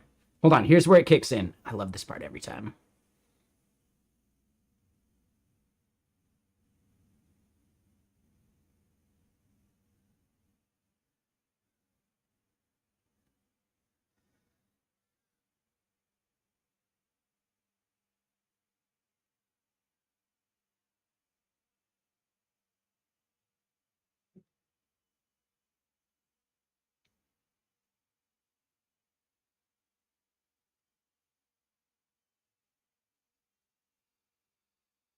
The part that's actually really cool about this section of the song is I just took the two riffs you heard the synth doing on the chorus and the verse, and I put them over each other. But because it's a monophonic synth, it actually like fluctuated, right, via this like sine wave of like which note won out.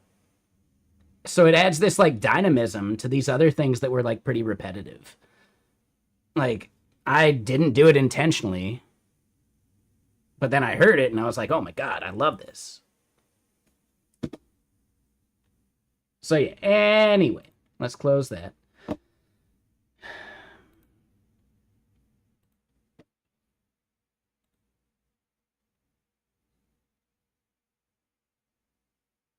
All right, we'll do 2 more. These ones have me singing.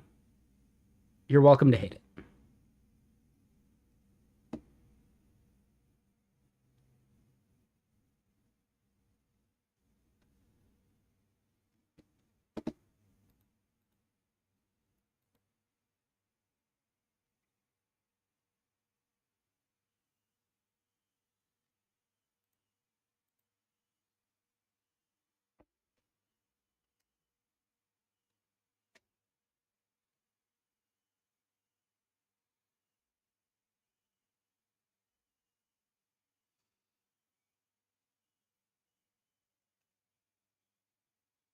The reason I put the effect on the voice is because I wanted it to sound like someone like yelling from a megaphone.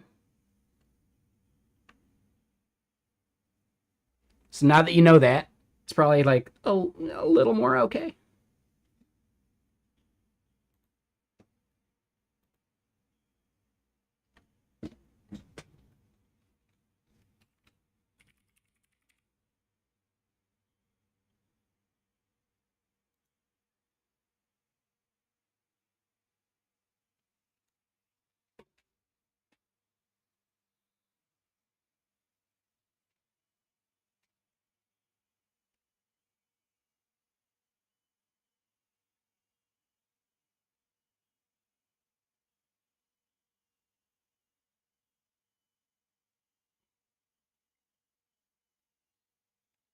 All right, so working on your Twitch 2e that you've sort of abandoned since you started the Godot thing, but you needed a break from the Godot rust.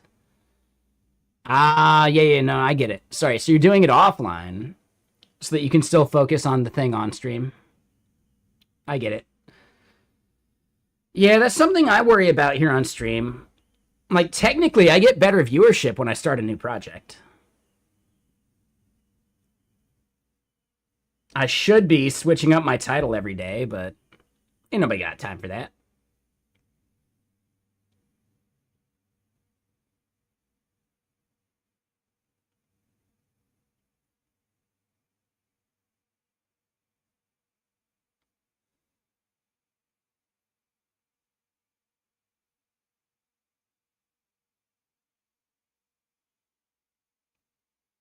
Just incrementing the day count. Yeah, exactly. Yep.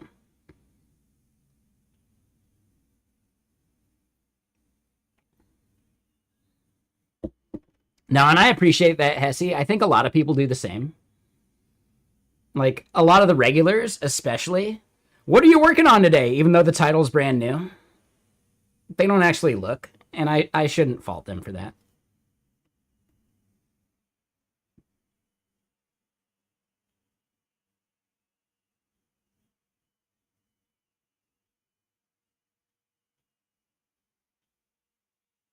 And yeah, if this song isn't your cup of tea, just keep in mind this is the second song I ever recorded that had me singing. I don't think y'all want to hear the first one, but I could do it.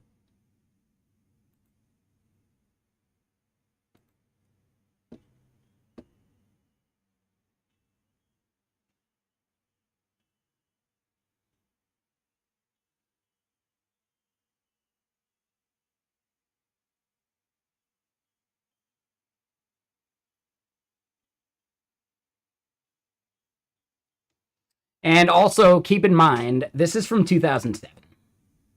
Yeah. Yep. This is all me. Like, I did every part of this song.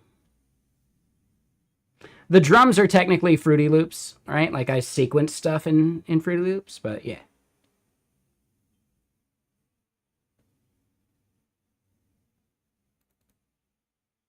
All right, this is the absolute first song I ever recorded lyrics for. This one is probably song number 2 or 3, if we want to count like all songs that I've made, like even instrumentals.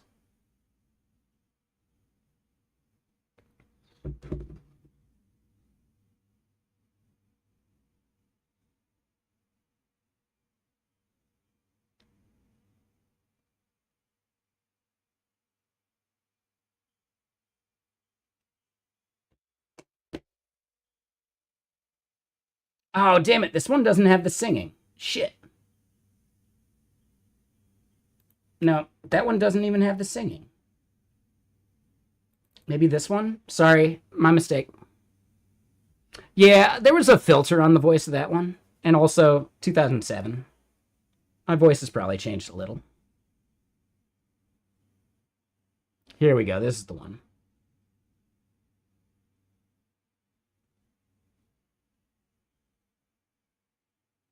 And this is probably the worst I've ever recorded vocals.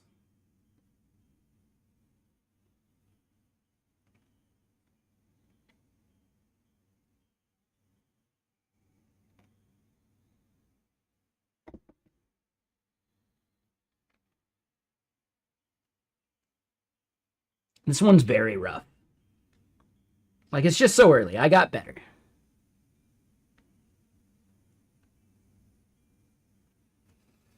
Yeah, not this one. Yeah, no, I get it there, Hesse. Yeah, for sure. Like, I listen to all sorts of stuff. I listen to Death Cab and Pinback and blah, blah, blah, right?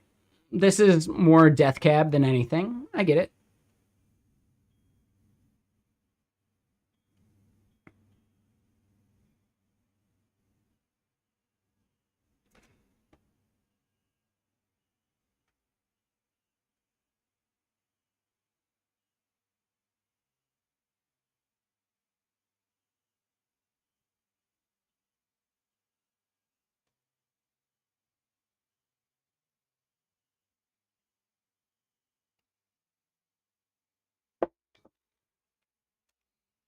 I just hate my fucking lyrics.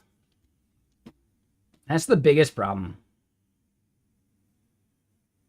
No, that's fine. You can just say you don't like it, and that's okay, man. It's very early. Like, it's one of my first songs I ever recorded. That's probably, like, seriously, number 2 or 3 of all songs I've ever recorded, and it's the first one I ever did like, singing, you know? So yeah, that one sucks.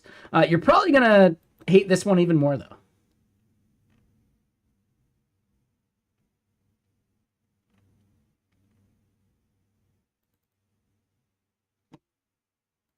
Because this one is, like, right up the Death Cab for Cutie alley.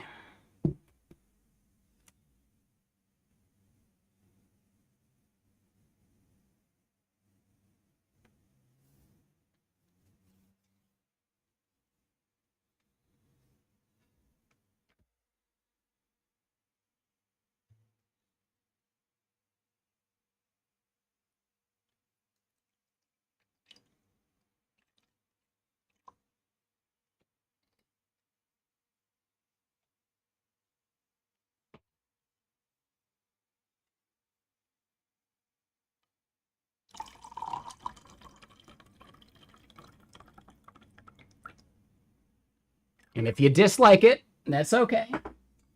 Just be nice about it.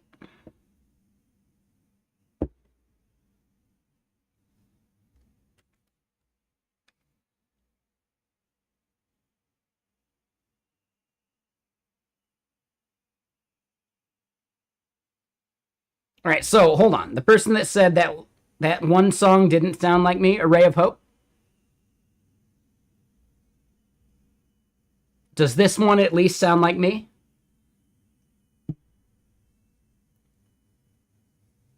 This is decent. You just hated that other one. That's fine. I'm okay with it.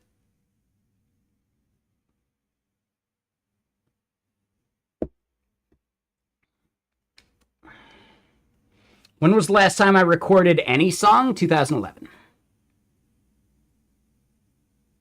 This one sounds more like me. Yeah, for sure. Exactly.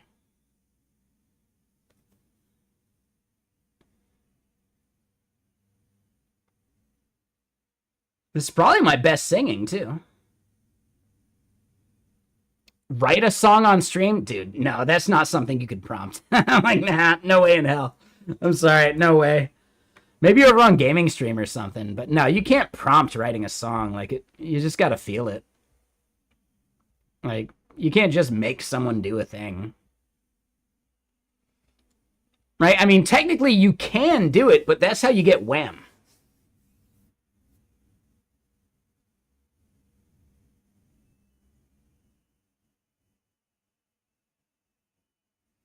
That's how you get the band Wham. Like, fucking early George Michael. Like, you know, like, ugh, gross. Ugh.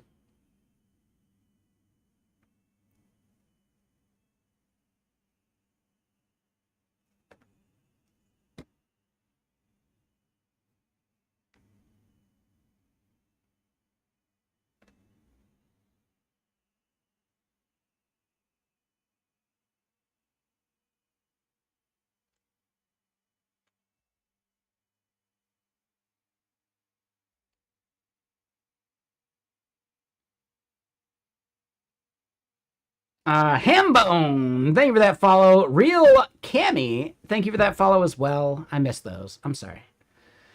We went down a quick diatribe, quick excursion to listening to some of the music that I wrote, that I made, that will never go anywhere, but I'm okay with it, right?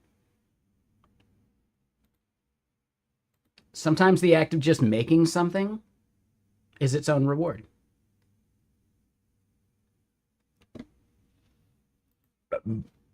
Ooh, sorry for the burp.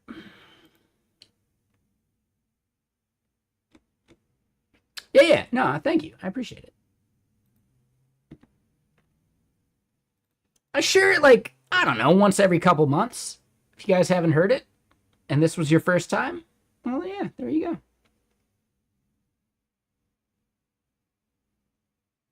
go. You mixed a cover of another song. Ooh, okay. Yeah, I've actually recorded a bunch of covers, but I don't have them anymore because I didn't feel like publishing them because, I don't know.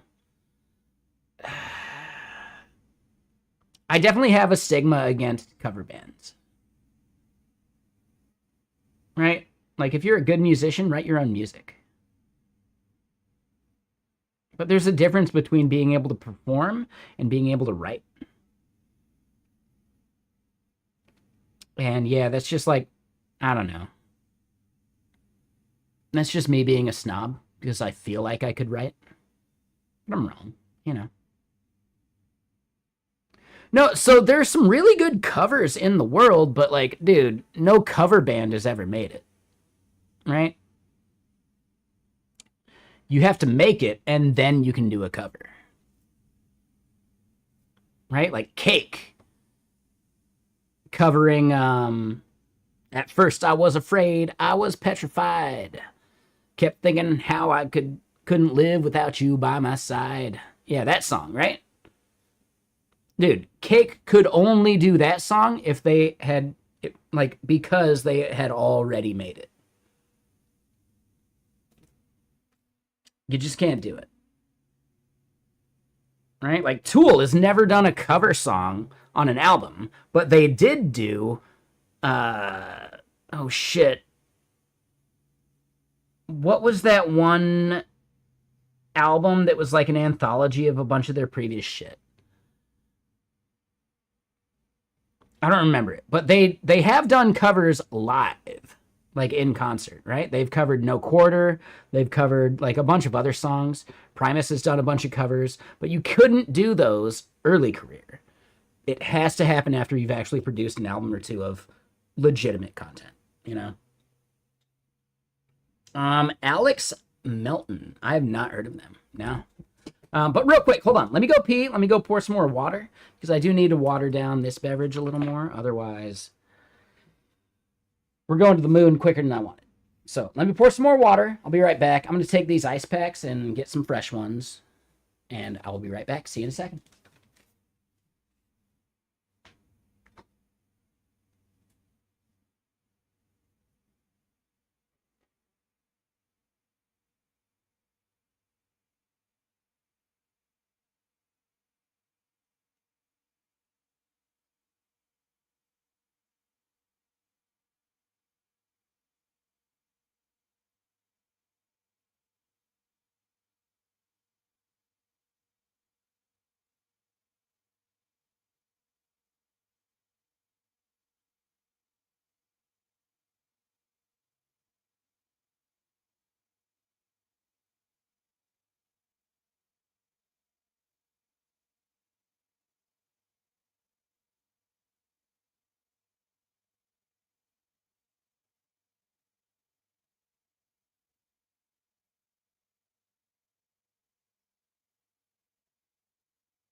Okay, and I'm back. Sorry. 1 second. So let me throw this one in the beanie. Ice packs. Oh yeah, ice packs. And what's up, Roboticate? Yeah, how you doing, Mr. Sir? Yeah, sorry we didn't get to game on Saturday. I had too much of the tequila in me anyway. I don't know if I would have been that fun to game with. But I hope you're doing well. Like, how's the healing going?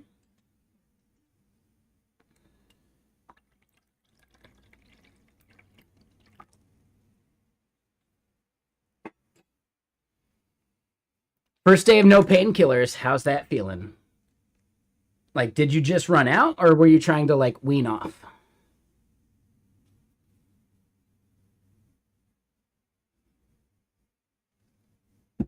I don't do painkillers.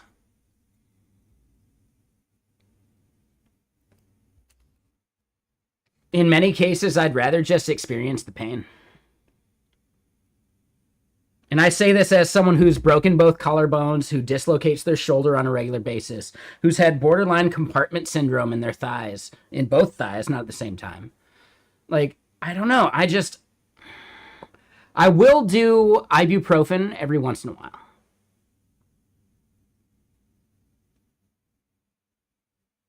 But yeah, when I got my wisdom teeth pulled, I just smoked a bunch of weed.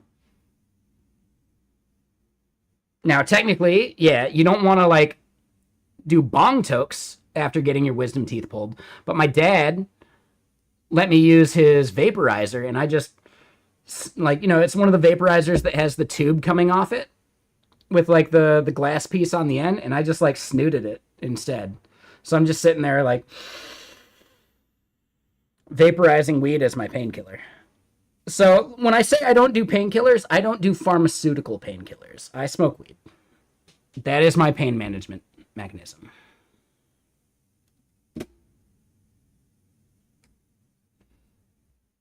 And I've never met a situation where weed didn't solve the pain problem.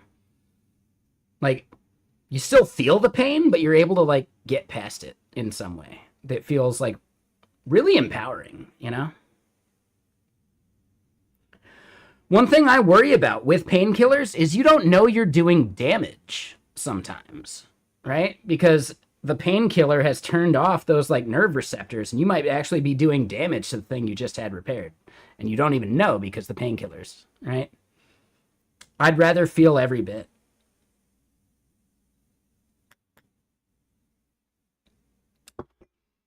So, Badman, you may be more conscious of it, but does it actually hurt as much?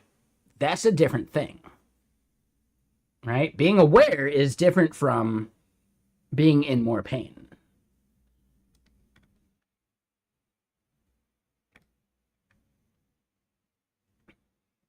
I don't know. Yeah, it's to anyone. Whatever. I don't like a lot of pharmaceuticals.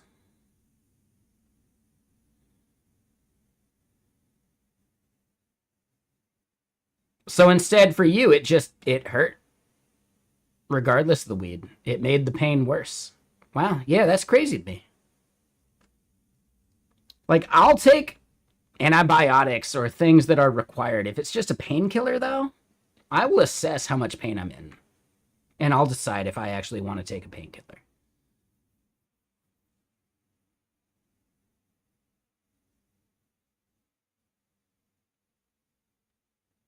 Ooh, Array of Hope. Yeah, dude, that shit's gnarly. So, I have actually dislocated my shoulder in my sleep and then rolled over and it went back in again. Like, my shoulder is fucking gnarly. Oh, headaches. Yeah, no, bad man. No, headaches are totally separate. Headaches are not even, like, strictly pain. They just fucking suck. Dude, headache pain is the worst pain in the world. And I think because of the fact that I haven't had one for ages, knock on wood, because I used to suffer from cluster headaches, no other pain feels as painful. So that might be the main gist of it. Like, the worst pain I've ever felt is cluster headaches. And now no other pain actually, like, hurts as much. A ray of hope. No. When you're out of socket, like, if you start feeling your fingers going numb and shit, that's actually a problem because you probably have a pinched nerve. No, when I'm out of socket, I still have full feeling and everything. It's not even the pain of being out of socket more than, like, the mental anguish of, like, something ain't right, you know?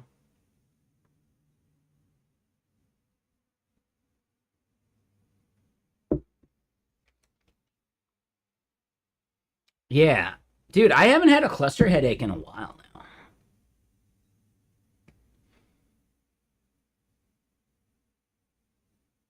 That part's a little crazy to me.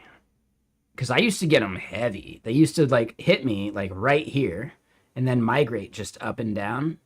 And they would wake me up from sleep. But I haven't had one for ages. Knock on wood.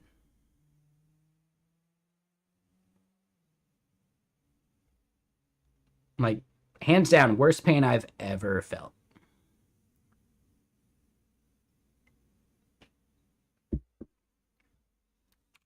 All right, so let's get back to some of the stuff we're working on. Let's actually hammer out some code. I know. Could we just talk about cluster headaches till the end of stream? No, that wouldn't be fun content.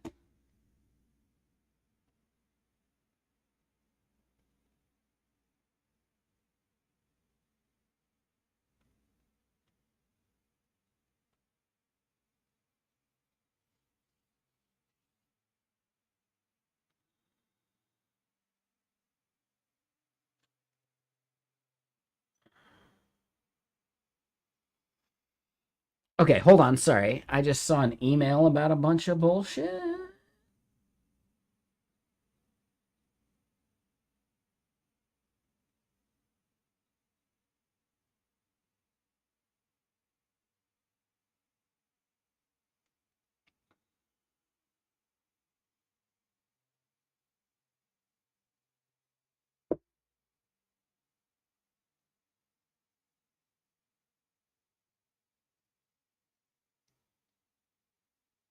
Interesting.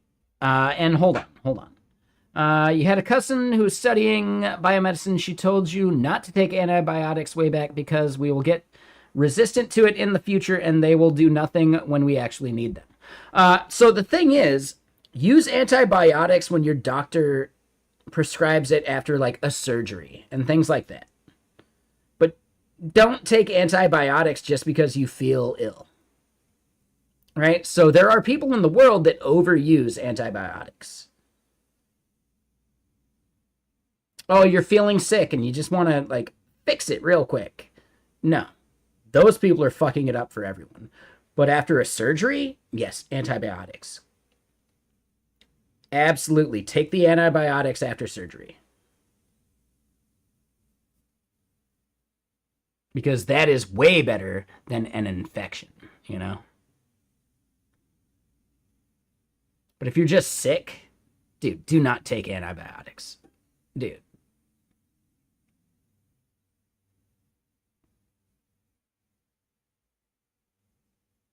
Yes. Oh, they will fuck up even, like, the good bacteria you have in your system. Yes, exactly. 100%. So, Badman, yeah. Like, here in the US, they do the same thing. Like, if you go to the doctor for a flu, they'll give you antibiotics if you ask, just because they don't want to deal with you anymore. And it's not going to technically harm you, but it's a bad idea. Like, your entire, like, there is beneficial bacteria in your body, and antibiotics kill that shit too. Right? Like, doctors fuck up because they're too lazy. If you go to a doctor and they give you antibiotics when you're just feeling a little ill, that's a shit doctor, and you shouldn't be going to that doctor anymore. Because they're going to fuck up in other ways that are going to fuck you for life.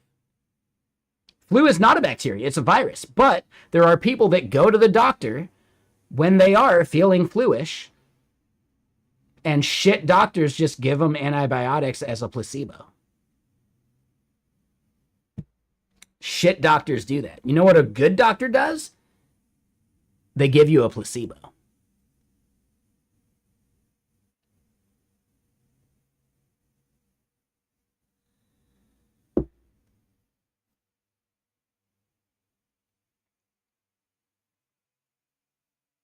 I mean, eventually you should go to a doctor if you need to. Like, come on. I'm not saying doctors are bad, but there are shit doctors, right? Not all doctors are bad, but there are bad doctors.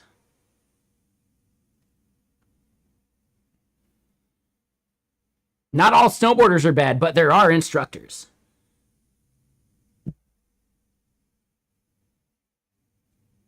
See what I did there? Dude, anyone who thinks they're good at teaching snowboarding probably really fucking sucks at snowboarding. Like, I'm gonna just say that right now. I hope you guys know that, right? Most like snowboard instructors fucking suck. Like, dude, they're not worth the money you pay them at all, right? Most snowboard instructors are glorified babysitters. That's it. Right? You're going up and you want to enjoy your day of skiing, you send your kids off to the instructor for a couple hours. You can get some good solid runs in before you got to be saddled with your kids again.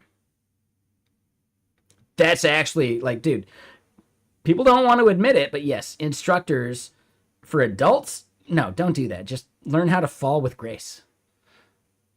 But yes, for kids, yeah, dude, I'm going to pawn my kids off on ski school so I can actually enjoy at least a portion of my day. All right. Then we can get the kids in the afternoon.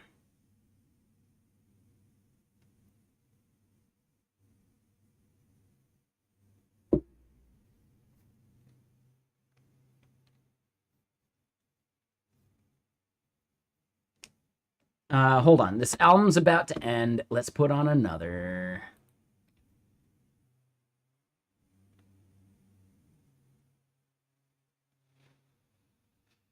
I mean, we don't need to get too medical. No, I think it's fine. I think we're chilling. We're doing our thing, man. We're just listening to music, but this song is blowing it. Let's put on a better one. Here we go. Here we go.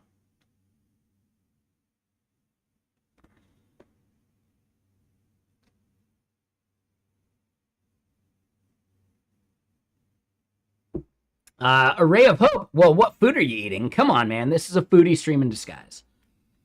I'm going to do some technically not grilled, but grilled chicken. And I'm on the fence if I want to turn at least one of them into like a chicken sandwich and the other one I just eat straight up. I don't need the calories from the bun. Like, each chicken breast is like 100 calories max, right? The bun is 160.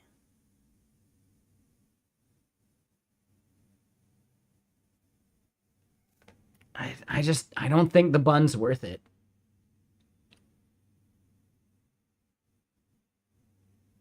We'll see how hungry I get.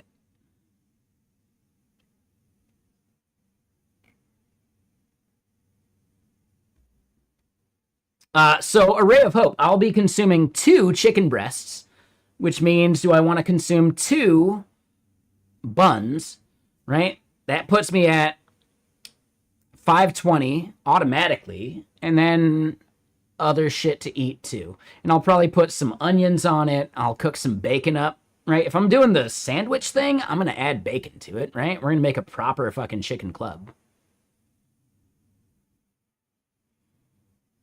So yeah, at that point, we're looking at least 1,000 calories. That's actually a solid meal. I should probably do that. But, you know, the calories I'm getting from the bread is barely nutritious, and it's just calories. And technically, I'm getting those calories from the whiskey right now anyway. So I don't know if I need the bread. I can cook the bacon regardless. But I could just slice and dice the chicken and eat it, you know?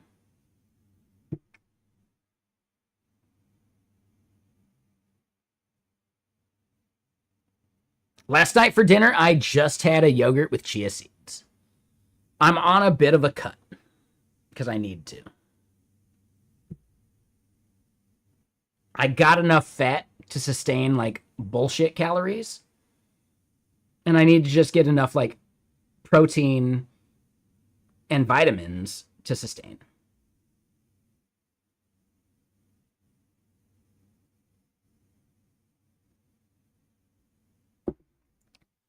Yeah. No, I'm in cut mode. I need to cut heavily.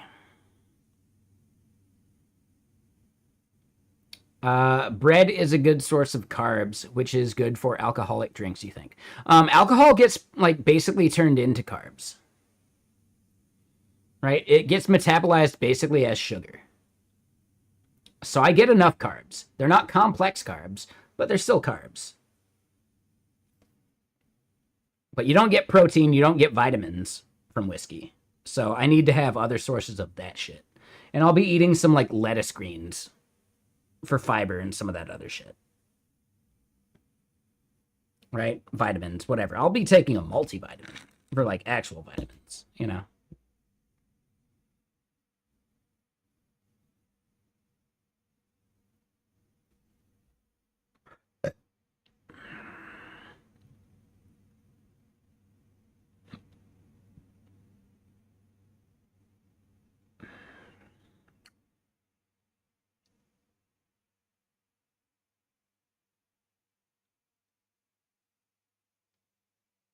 Hold on. Just making sure I didn't miss anything over on YouTube.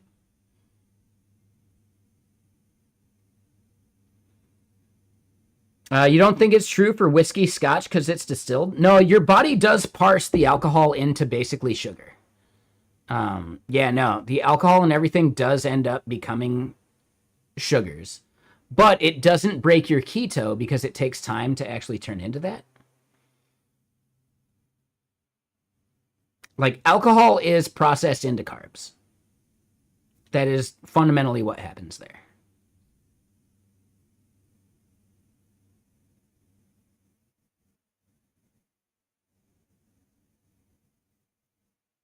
Reducing the effects of alcohol on my body. I'm drinking the alcohol for the effects of the alcohol on my body.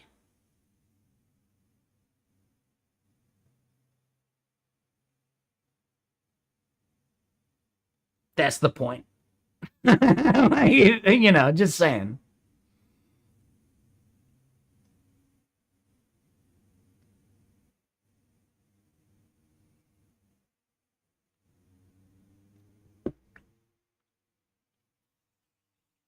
Just pointing it out, you know, the entire point is the effect it has on my body.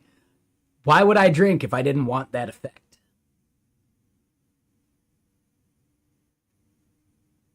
You know, just saying.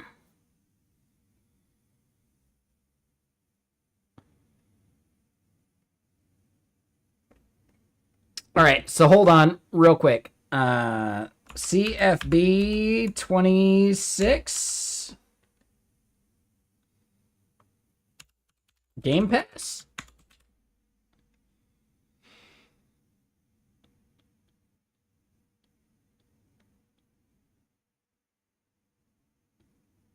All right, so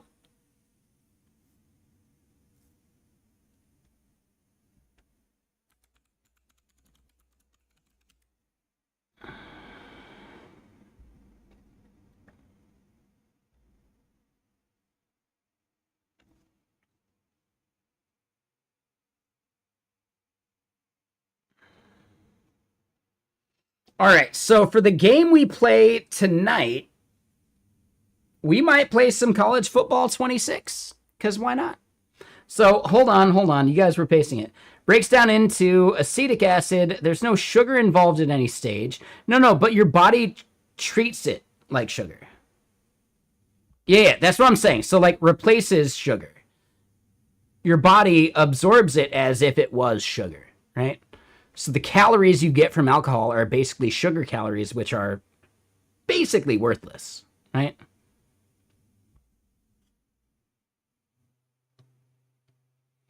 It metabolizes separately from carbs because it has to go through the liver first. and then it gets released into the bloodstream as carbs after metabolizing, right?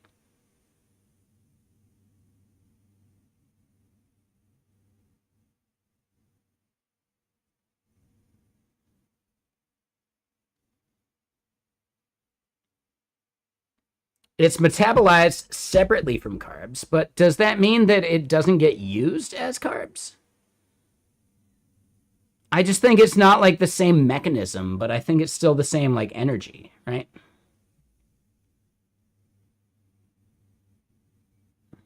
I could be wrong on all this. Like, I'm not a fucking doctor.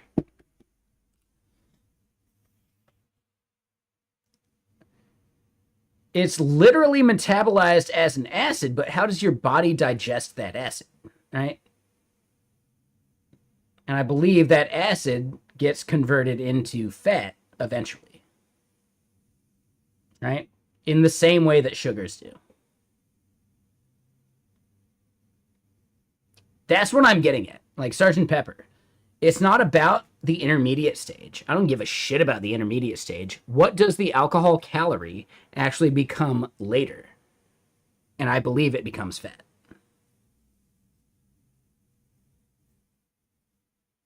The timing of it is different from sugar, absolutely. But I think eventually those calories are still metabolized into fat, regardless of whether it's an acid or a sugar or whatever. That's my understanding of it. I could be totally wrong. In general, you can look at every calorie of alcohol consumed becoming fat, unless your body burns it.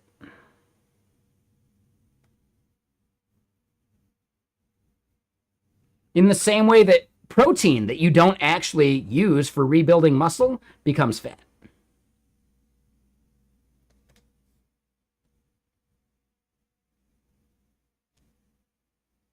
Right? So I'm not talking about the intermediate stage. I'm just talking about the end result. What does it actually turn into?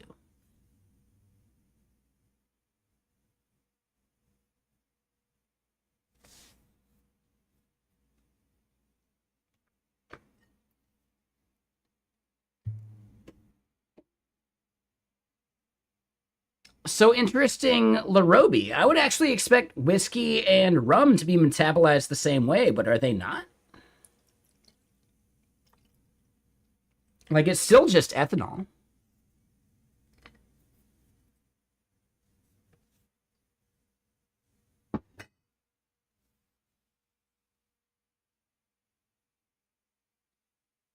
Oh, so there you go, Sergeant Pepper. That might be a big part of it, right? It prevents other food from being metabolized properly into the muscles. Oh, and that's where like visceral fat comes from versus like exterior fat. Right? So I'm not doing myself any favors with this whiskey, eh?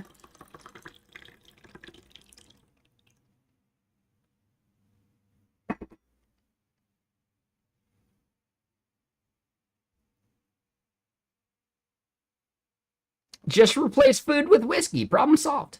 Or less food, and then the whiskey gets metabolized as well, right? Because the food got metabolized too.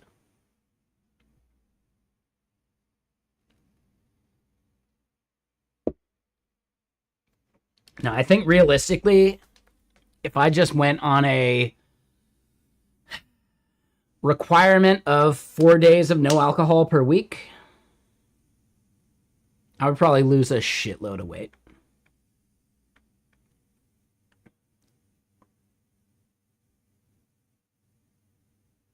That's probably the move, but whatever.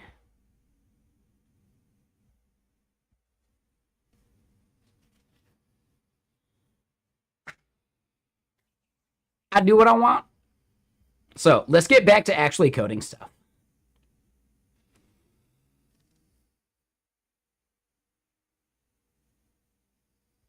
All right, so this billing endpoint, this entire file is actually brand new.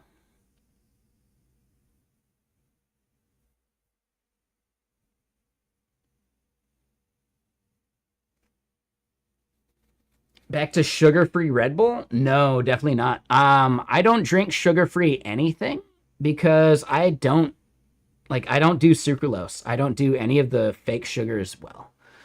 Right? Sucralose, no, I can taste it and it fucks with my stomach. I don't feel good while I'm digesting that shit. Aspartame really fucks with my stomach. Stevia just tastes fucking weird. So no, I don't do sugar-free anything. If I'm going to drink a Red Bull, I'm going to drink a proper fucking Red Bull. You know? I don't do sugar-free any soda. I don't do any sugar substitute besides whiskey. And I think we just realized that it's not technically a sugar substitute.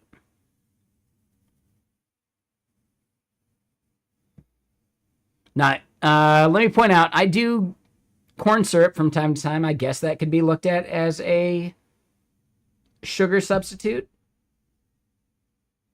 It's not the same as fucking like the others. Yeah, the alt sugars, fuck that shit, dude. Yeah, dude. Ugh, gross. Like, so gross. Like, literally, I can eat or drink something, and just immediately my brain's like, there's sucralose in that. And then I look at the fucking label. Oh, you're right. There's sucralose in that.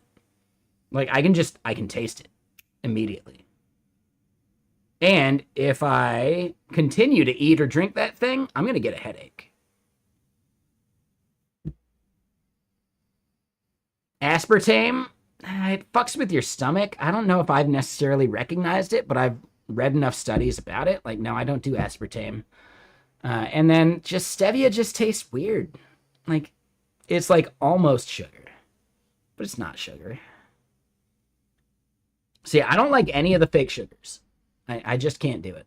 Corn syrup, I can drink probably because of like conditioning.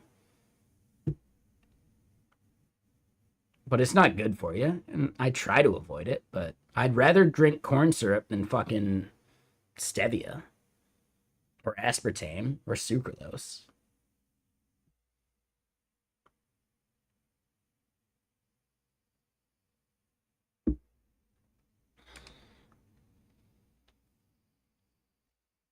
But anyway, this is not a health stream. This is a barely getting code done stream.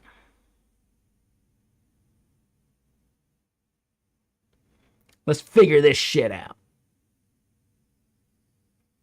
One thing that I am already missing. Honey is the best and only sugar alt, which is basically sugar. Yeah, no, honey is good. I do want to point out, I don't actually like the taste of honey. Honey and stevia are still in the same vein to me. Like, sure, right? I know it's natural and blah, blah, blah, and like the way it's derived, but dude, it alters the flavor of a thing so much that I'm not a fan. Honey, especially. Like, dude, you can tell when something was sweetened with honey instead of sugar. Like, it's really fucking obvious. When you run out of sugar, you like to use maple syrup in your coffee. Okay, is that like good maple syrup? Is that like shit maple syrup? Like, I'm curious, like, what kind of maple syrup you got in your fridge at this point. Or maybe not in the fridge, but in your pantry or whatever. Is it proper maple syrup or is it like Aunt Jemima?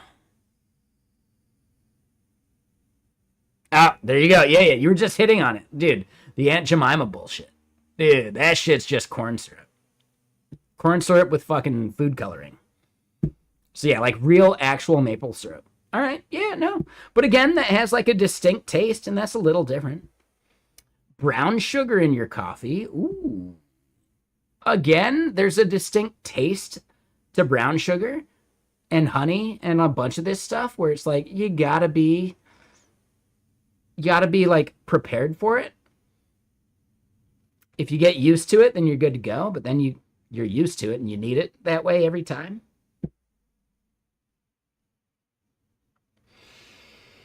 Yeah, man, I like fucking regular old bleached sugar.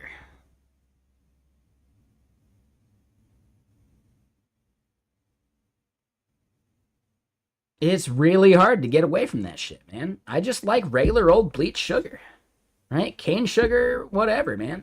Cane sugar is even then like a little too close to brown sugar.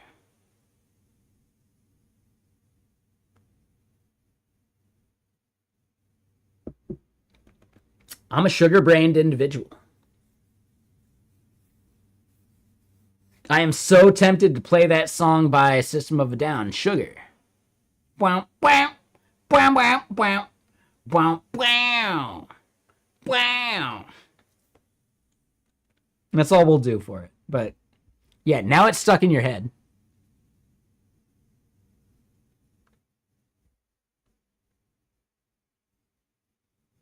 If you've ever heard that song before, now it's stuck in your head. I did my job.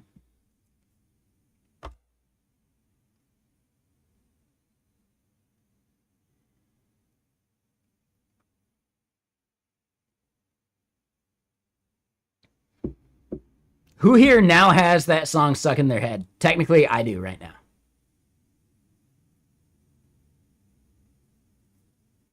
Fuck. I screwed myself. I'm the only person here old enough to remember that song. Shit.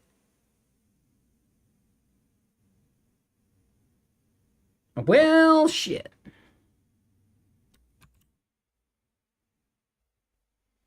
All right, let's keep hacking this shit out. You're old enough, but you never actually really liked System of a Down. Ooh, interesting. No offense, Sergeant Pepper. I would have thought, like, they were your fucking jam. Who was your jam back in the late 90s?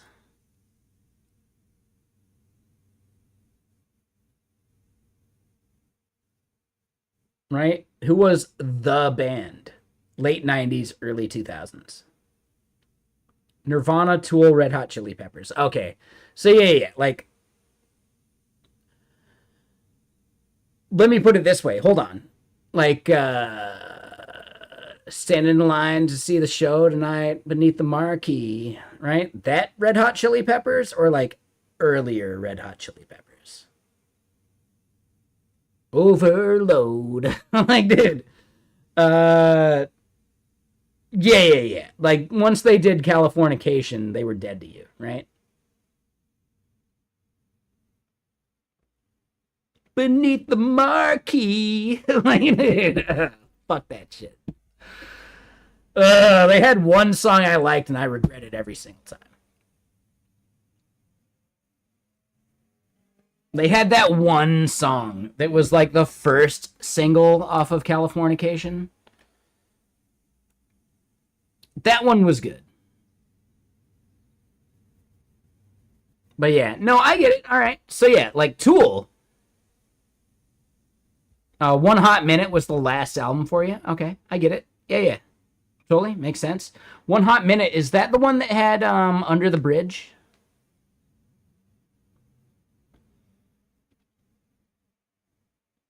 Well, I got to like the other song is like I forget the name. Oh, that's Blood Sugar Sex Magic. Okay, yeah. Blood Sugar Sex Magic is quality. That's the one that had like, well, I got to give it in you or whatever, right? That song. Well, I gotta put it in you, right? Like, dude, yeah, I forget the name of that song, but that one's Blood Sugar Sex Magic for sure, right? Oh, One Hot Minute is Aeroplane. Ooh. Give it away. That's the song. Yeah. Well, I gotta get it in you. Like, yeah, that's all I remember, right? Give it away. All right. Yeah. I see the fucking face on the side saying give it away. Like, give it away now. Yeah, dude. That song's fucking good. Yeah, that album's just... That's almost a perfect album. That's almost a perfect album. I'll give it to him.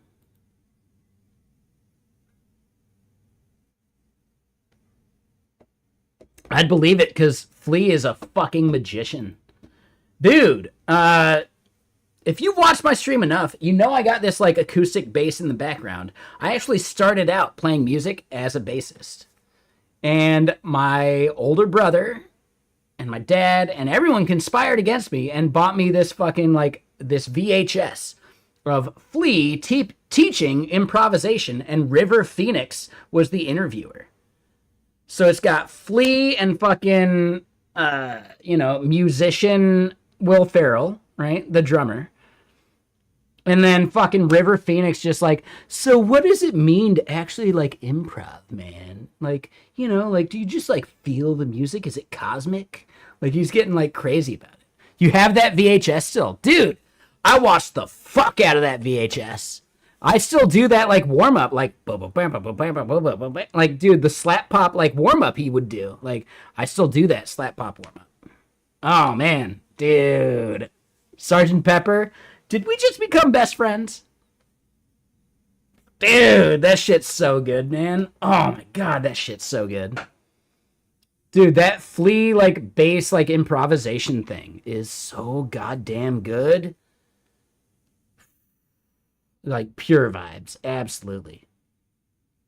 What did you miss? We were talking about Flea put out an improvisation, like, bass playing, like, tutorial video that you could buy at like Guitar Center or whatever, and River Phoenix was the interviewer, right? But it's just like Flea and like Chad, what's his name from Red Hot Chili Peppers on the drums, just like jamming.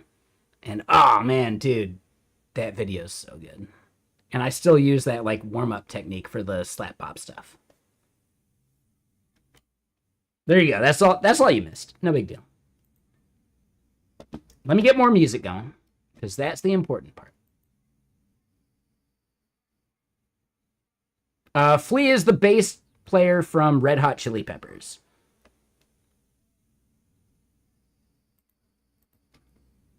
He was even an actor in, I think, Back to the Future 2?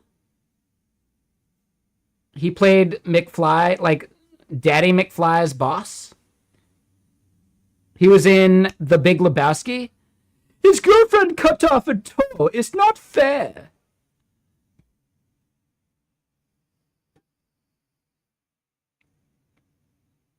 Stand back, Donnie. These guys are nihilists. They don't believe in anything.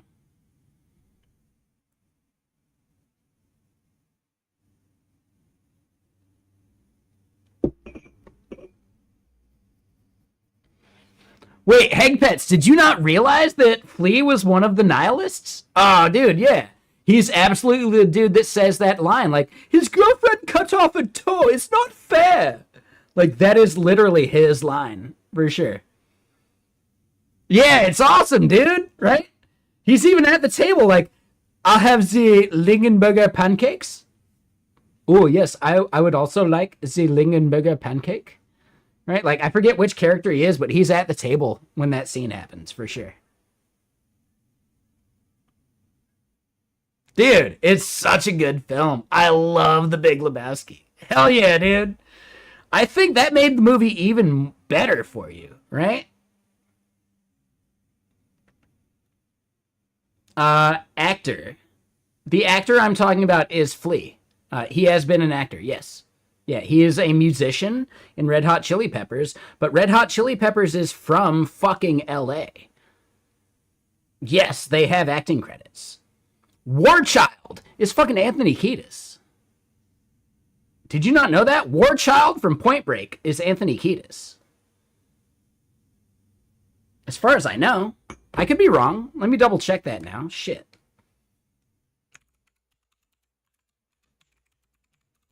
I could have sworn.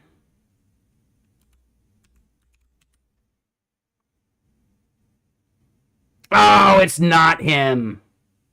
Oh, it's not him. Was he just part of the crew? No, so it wasn't him. Damn it. All right, so I had that mixed up. To me, this looks like the dude that was in fucking Cyborg. So it wasn't Anthony Kiedis. Shit. I thought Anthony Kiedis was in this film in some way, but I could be wrong. Hold on.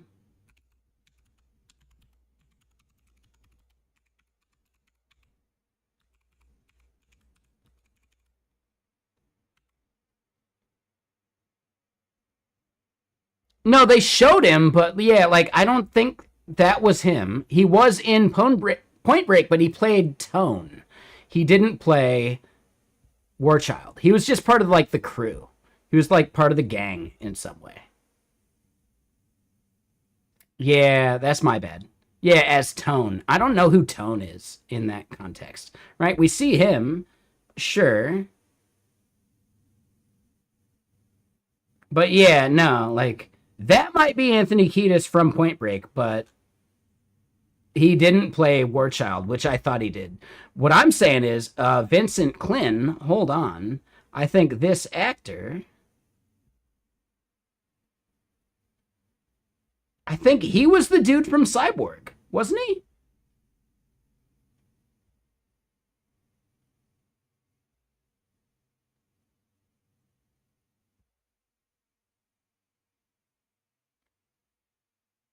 He was the fucking badass from Cyborg. Damn, I'm good. Woo! Woo! Yeah, he's like the I like this world guy from Cyborg. Oh my god, dude. I'm good. I'm fucking good. Woo!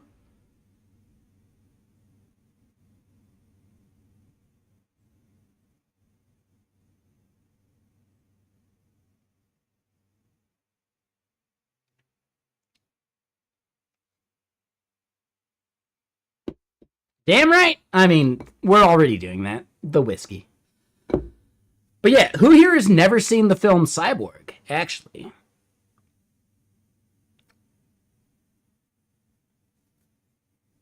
That's a classic fucking film. I haven't seen it in years. I need to rewatch it. But I do remember the bad guy being Warchild. And he does this like rant. Like, if you listen to enough synthwave, you will hear the clip from that film of I like this world. You will hear that. Like, absolutely. Like, it's gnarly. It's okay. That's fine. I would recommend watching Cyborg at one point. It's like, I think, the first Jean-Claude Van Damme film?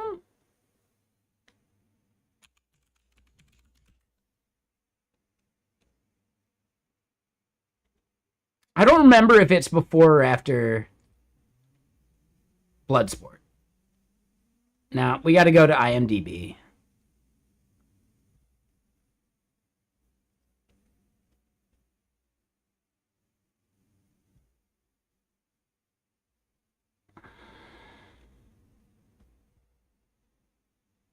Right? So he was in Breakin'. No, Bloodsport was before Cyborg by a single year. But yeah, he did some other shit. He plays gay karate man in Monaco Forever. Interesting. Interesting. Yeah, he did one German film, then made it as a spectator in the first dance sequence in Breakin'. Then he was a soldier uncredited in Missing in Action. And then Monaco Forever. What the fuck is that? He's on the cover, but his character name is just Gay Karate Man. What the fuck, dude? What the fuck?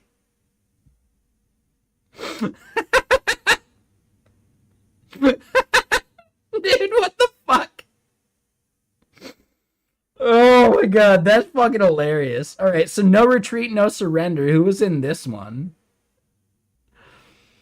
I don't even know who the main character in this film was. Yeah, dude, like, what the fuck, dude? Oh, that's fucking hilarious, okay? Like, that's actually fucking hilarious.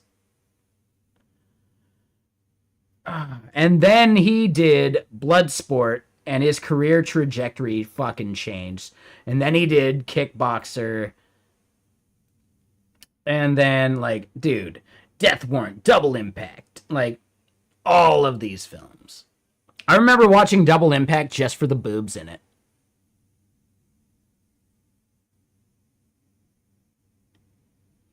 Who the fuck did he play in Last Action Hero?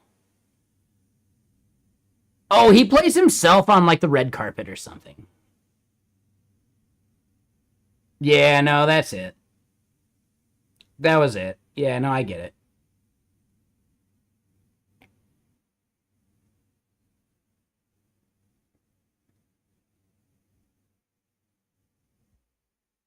Wow. Yeah, dude. I thought he had a way bigger career than that. No, he was like a flash in the pan. That's crazy, actually. We're skipping that song. Come on, it's trying to put us to sleep. All right, so hold on. I reminded you that you should finish watching Cobra Kai and then watch the new Karate Kid movie and then get over the franchise forever. Yeah, you could just not watch any of it. And I don't think you're missing anything.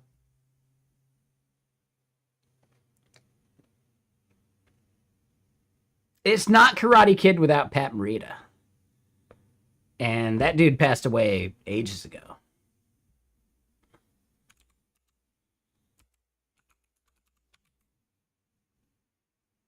Dude, 2005. Right? Like, dude, any movie after 2005 is not Karate Kid.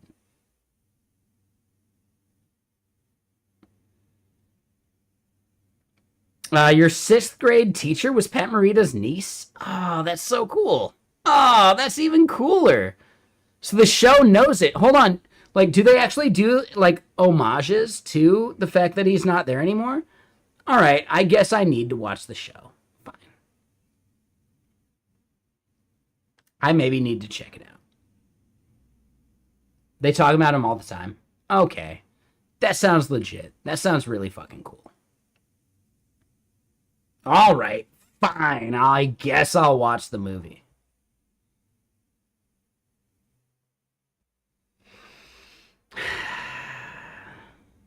The franchise was dead to me the moment they cast fucking Jackie Chan and Will Smith's fucking bastard child.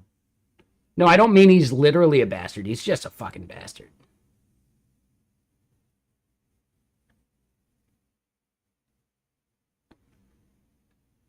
No, I know not the movie. And I'm not saying he's literally a bastard. He's just a fucking bastard.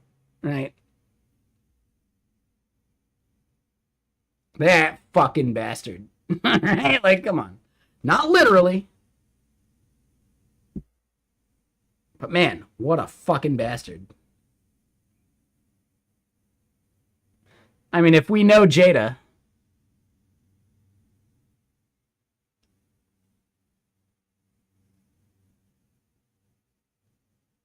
If we're going to assume anything about Jada, can we recognize she's never been faithful?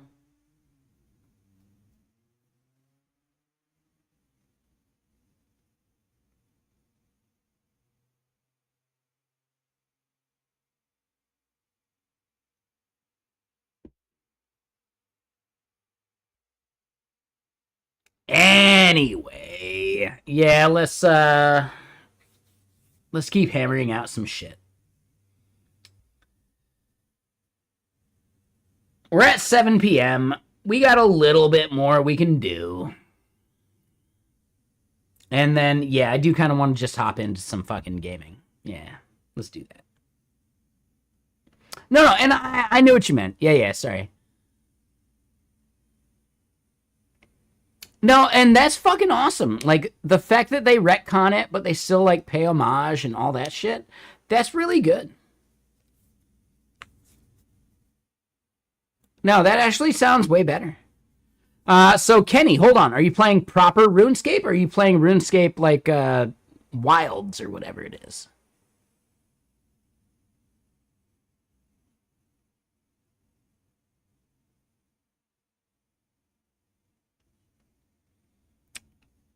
RS3? What is RS3? What the fuck is that?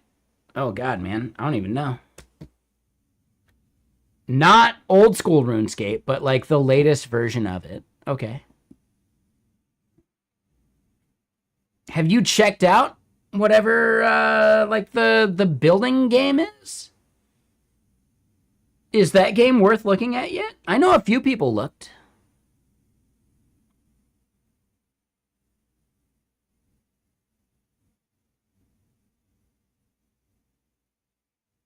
Dude, like, hold on. Here's the thing, 8. How the fuck did Chris Rock just let that happen? Like, did he not see the hand get raised or, like, the slap incoming? Like, are his reflexes really that fucking bad? Like, it's like he didn't even try to dodge that shit. Like, dude, Chris Rock, like, how poor are your survival skills that you're just gonna let someone slap you? Did you not see this coming? Do you not have the reflexes to, like, get out of the way? Like, come on. Dude, there's something so suspect about that.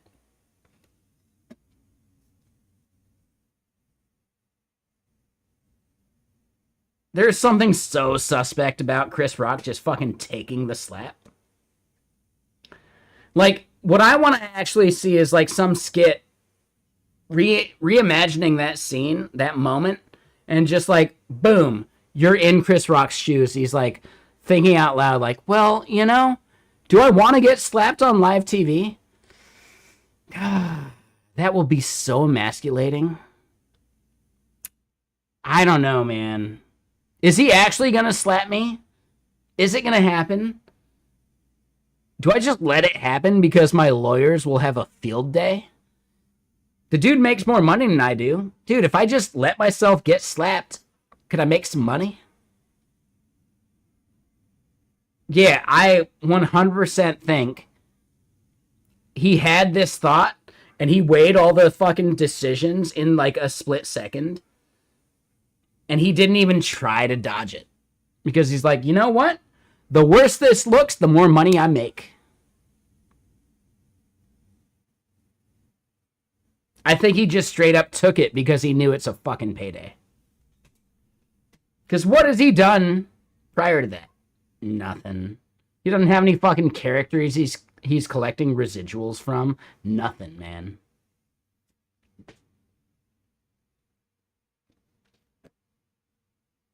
I think Will Smith basically paid for the next 10 years of Chris Rock's, like, secluded lifestyle. I'd take that slap, too. Shit.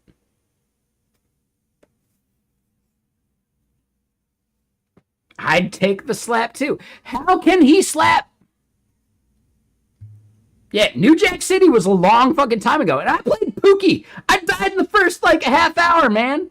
I played Pookie. New Jack City was a long fucking time ago. I'm not getting any residuals from Enemy of the State. Nope, that was Will Smith. Shit. What's the one I'm thinking of? Bad Company. I'm getting 0 fucking residuals from Bad Company. Can I get some of that sweet fucking Enemy of the State money because I should have had that role? Boom. Nailed it. All right. Acting. Nailed it.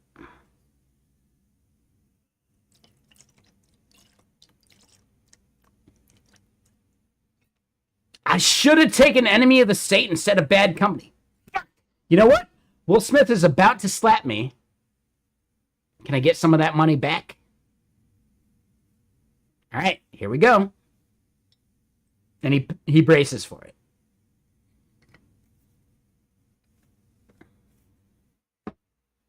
No, that's what we're getting at, though, Hesse, right? Like, dude, he doesn't have to show his cards, but could we make a good parody of that situation?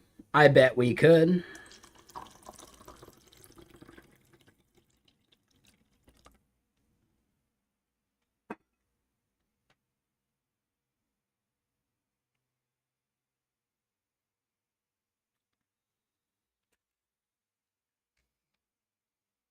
You know what? Everybody Hates Chris is not getting syndication because we didn't get enough seasons. I'm going to have to get slapped on live TV.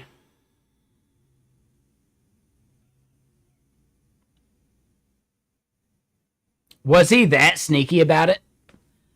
I don't know, man. You got someone rushing the stage, your head should be on a swivel.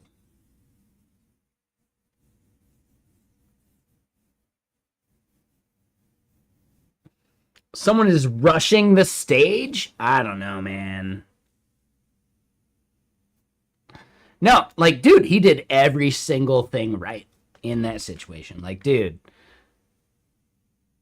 Yeah, I don't know. Like, I'd have to rewatch the clip. Was Will Smith's slap really, like, that hard to choreograph?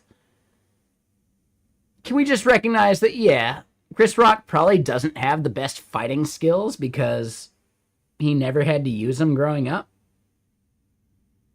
Because he's the kind of person that probably got picked on? Touche. All right.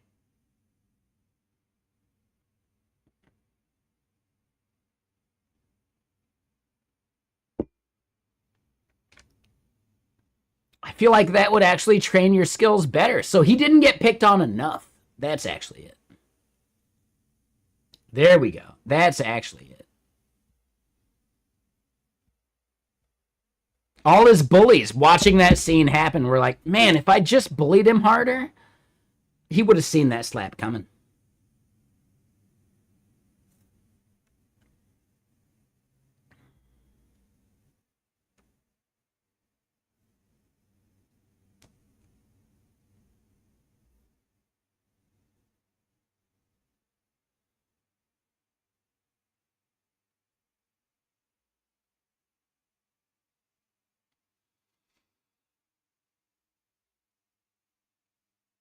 No. So, Hesse, what Lightspeed is literally saying is they just rewatched the clip, and in some way, the slap didn't originate from up here. It originated from, like, down here. And if you're looking someone in the eyes, you might not see that hand coming.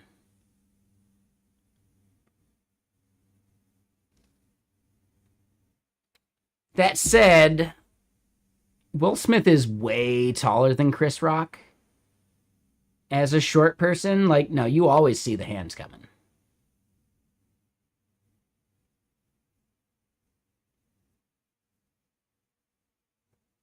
As a short person, like, dude, your peripheral will pick up on that shit.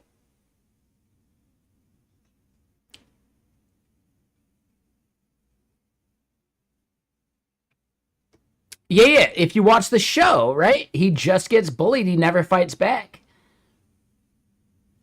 Yeah, I could actually imagine that, you know?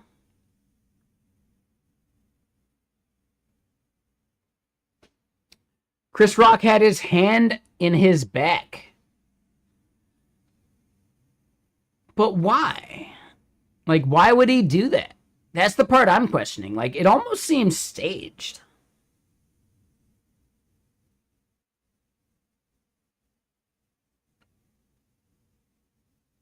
Conspiracy theory, like, dude, that shit was fucking staged to revive both of their fucking careers. Because Will Smith, no such thing as bad publicity. He bombed like 3 films before then. He needed something to get back in headlines. It revived the Oscars too. Yeah, like, dude, honestly, conspiracy theory, I think they all saw this shit coming.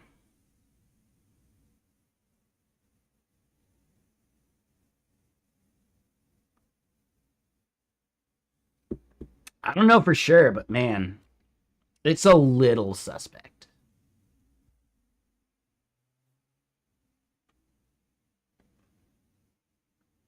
All right, so yeah, anyway, back to what we're doing. What we want to do is make these buttons actually do something. Yeah, it's like this dude smoking weed or something.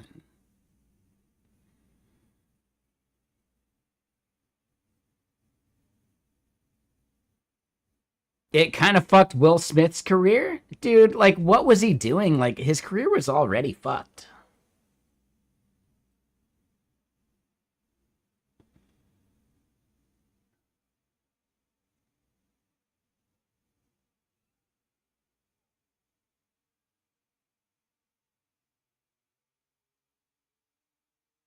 What, him and Martin Lawrence, who already also had a fucked career, just did, like, the latest Bad Boys movie, which I forgot I watched on a plane. I was trying to remember, like, where the fuck did I watch that shit? Oh, I watched it on the plane. Because I would never watch that shit otherwise. Because, oh my god, that movie sucks. Like, dude, that movie's so fucking bad.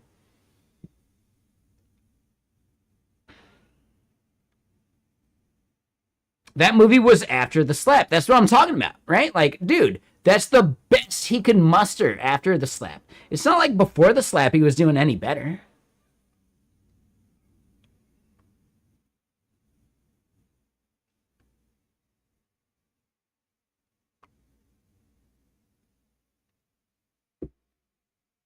Yeah, GS Porto, like, dude, like, ratings for that shit, like, yeah, man, like, nah. I think there is a massive conspiracy there. Would normal people go to prison for assault for doing that? No, you might do some jail time. But prison? For just a slap? No, no one's doing prison time for a slap. Right? It's not aggravated assault. It's just assault.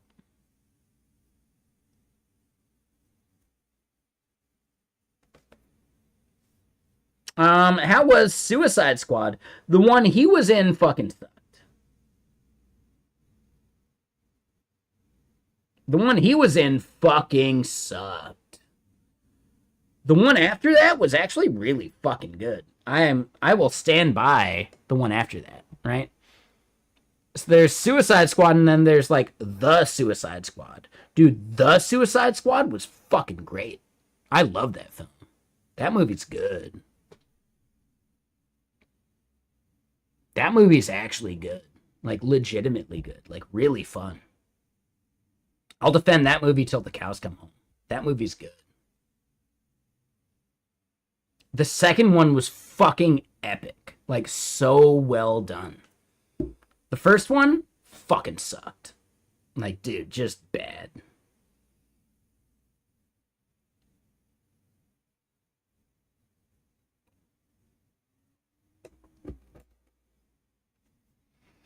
Ooh, so you're right. Did that one actually make money? I didn't know that. Like, the first Suicide Squad actually made money? Really? There you go, Hesse. Yeah, you're not wrong. Damn, I forgot that was the film that Jared Leto was the asshole in. Oh shit, I forgot about that because he sucks so much and that film sucks so much. He was actually in that one? Wait, really? That was the film he was in? Dude, that film's so fucking forgettable.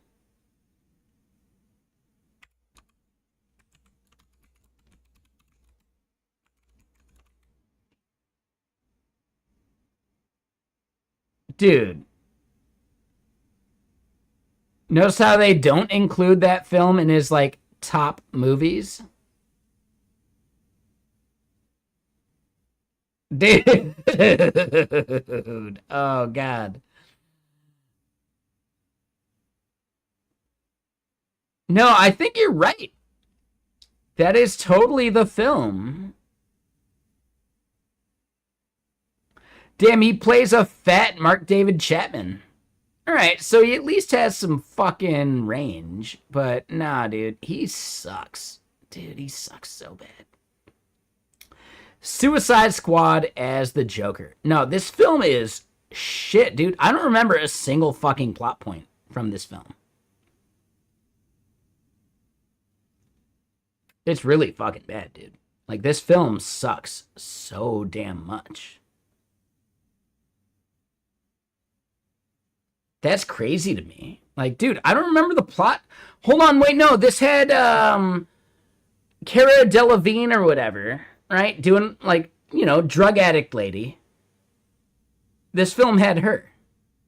No, John Cena was not in this film.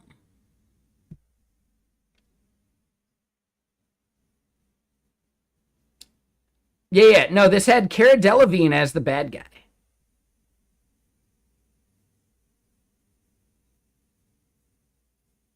Hold on, where's the fucking credits? Come on, man. Really? I gotta zoom out for this shit?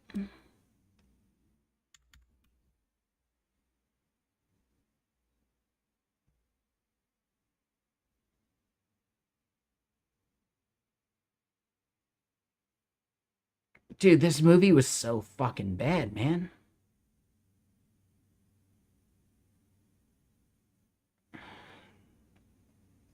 Yeah, Cara Delevingne, right? Drug addict lady.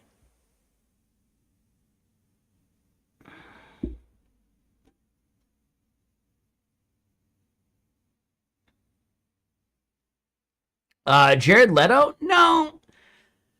He looks young in general. Like, nah, man. Like, nah, he's got that vibe. Like, dude, even in, like, the new Tron movie, I bet he fucking sucks. But he still looks young. Fucking 30 Seconds to Mars. And he's doing this bullshit? Dude. Dude, you're fucking 40 plus. Embrace that shit. Stop trying to be fucking Mick Jagger.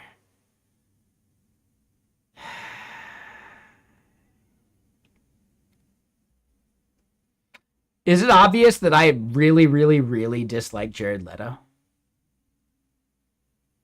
Is he, though? He's not. He's not a good actor. He's actually a shit actor, dude. But he keeps getting fucking acting roles. Why do I dislike him? Because he's a shit actor. He's actually really fucking bad at what he does. Like, dude, like, think about it. Like, what film did you watch that he was actually good in? No, he's a fucking, like, throwaway in every film he's ever been in. Like, dude, anyone could have been the person that gets the shit beat out of him in Fight Club. Any single human being could have played that role. Morbius, obviously, fucking Morbius. He has cult classic written all over him because of Morbius at this point. All right, I'll give you that. Dude, Morbius is so bad it's good at this point. Okay, touche. We're morbing on all cylinders now. Method acting? Dude, look at it this way. Do you think a single female actress could ever be a proper method actor? No, because they would get fucking run through the mill. No one would like them. No one would ever work with them, right? There's something that, like, female actors have said. Like, yeah, method acting, that sounds like something men can afford to do. Women can't afford to do that. It's just a fucking buzzword. And it's a way to embody the character in your own time, right? But, like, dude, good actors just act. It's called fucking acting. Right? Like, what is method acting? Method acting is living like the character that you're playing. One of the worst fucking examples is Dustin Hoffman actually literally, like, almost froze himself to death to, like, method act some role in which he was freezing. Like, dude, good actors don't need to do that because they're fucking good actors. Dustin Hoffman is maybe one of the most egregious and, like, similar things, but yeah, like, you know, okay, Heath Ledger did it to play Joker. Did he need to, though? He didn't need to. Right? Matthew McConaughey, does he method act? That was not something I was aware of.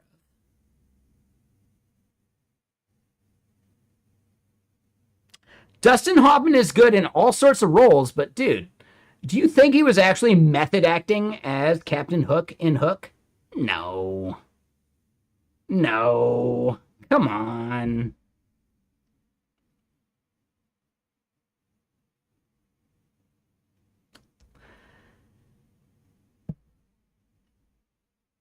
Yeah, like, I think some actors can use method acting the right way, but it doesn't mean you have to be that person 24/7. Right? If you want to play that person on set between scenes just to keep up the facade, all right, I can see it. I get it. You could also just act, you know? But you don't have to be that person outside of work.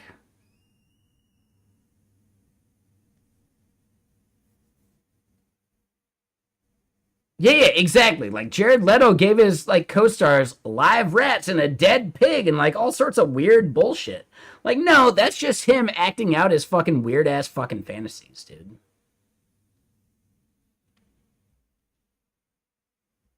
Some actors change who they are in an instant.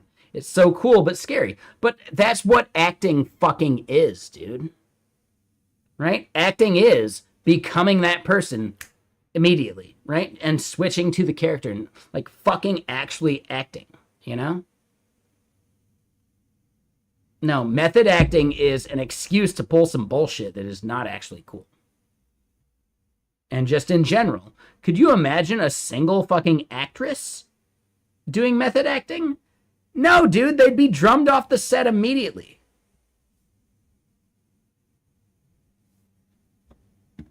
Right? Method acting is something only male actors can afford. Otherwise, you're looked at as being too tough to work with. Here's the biggest thing, right? If Val Kilmer had simply been method acting when he was a fucking asshole on some of those films that he's looked at as an asshole, he might have had a way bigger career.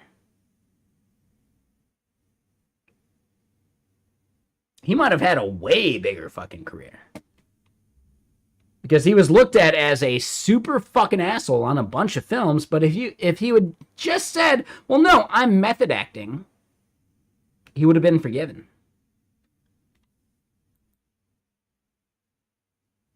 Right?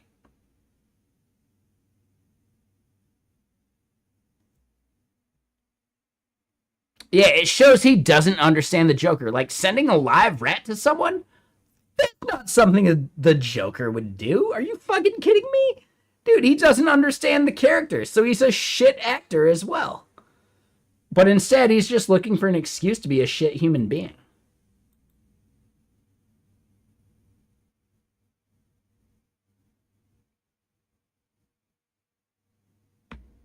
Hesse, I've never watched Mr. Robot, so I have no idea. Touche, touche. We did just see me earlier today autocomplete a function. I just kept hitting tab, and it felt like I was in CSI or some shit. Enhance. You know? Like, it's bullshit all the way down. Yeah, no, I get it, Hesse. Like, dude. Yeah, Jared Leto never understood the character. He just read that, like, oh, he's unhinged. Well, I'm going to do some unhinged bullshit. Boom. Nailed it. Fuck it. Whatever. Yeah, we don't want to expose any spoilers. I know. I get it. I've already been spoiled, but we don't want to expose any spoilers. We do have, like, a 20-year rule.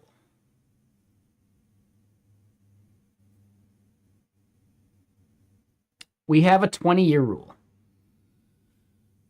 I've already been spoiled a bunch of fucking times.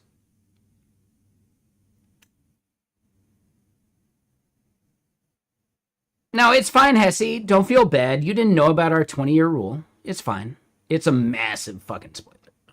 Right? We just have a basic 20-year rule.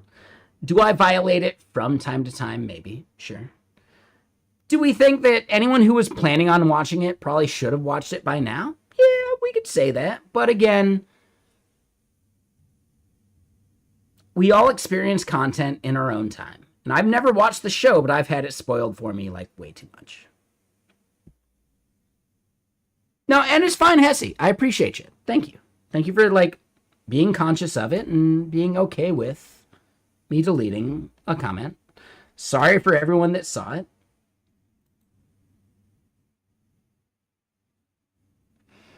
I feel like the show is probably worth watching regardless of the spoiler. I just haven't had a chance because it's not on Tubi TV. That's all. I don't see anything new unless it's on, like, you know, Alaska's fucking, like, list of new films and I watch it on a plane flight, or it ends up on Tubi TV and I see that shit. No, and I get it, Hesse. There is a limit. Like, no one's going to be upset that someone says, like, Rosebud. Pluto, 2BTV, same idea. Yeah, same shit. No one should be upset about someone ruining what Rosebud means when watching Citizen Kane. That movie is old enough, like, come on, man. Modern society has ruined that film for you already. You could watch Simpsons, you could watch anything, and that film has been ruined. But I feel like it's a 20-year thing. Like the twist in The Sixth Sense. We're past 20 years. Don't feel bad about doxing that one. The Titanic fucking sank, guys. Oh my god, did you not see that one coming? Yeah, no, I get it, right? Like, dude, if it's historical, dude, the story has been told. But we're not even saying like Titanic. We're talking like, come on, a film with a twist. What film is beyond the 20-year mark? We can talk about anything beyond 20 years. If it's close to 20 years, I'll allow it. The Prestige. Even fucking... oh, what's the one where they go into the dreams? Wow! Right? Like that one. That one's probably okay too.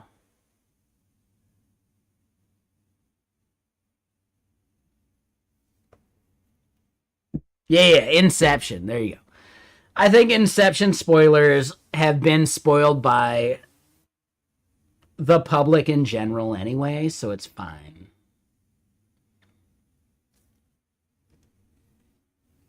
But we need at least 10 years to recognize that it's been like played out in pop culture.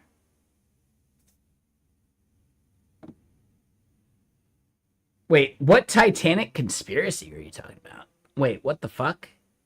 Wait, what conspiracy? Now I'm actually really curious.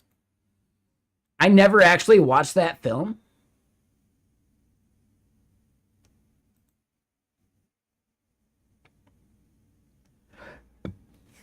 You should watch Inception.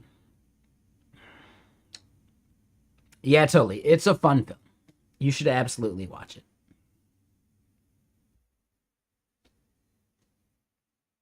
You should definitely give the film a watch. Like, come on. All right, so hold on. End of that album. Let's get another album going. But we're also maybe towards the point where we just pick this shit up on Thursday.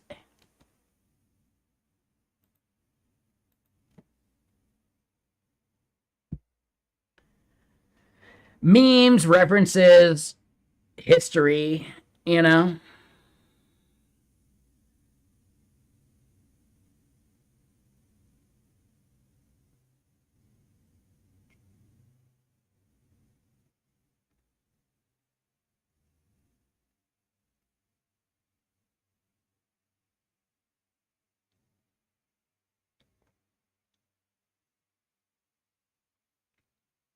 Oh, wow, Lightspeed. I'd never heard of that. That's fucking crazy. I had never heard of that. Oh my god.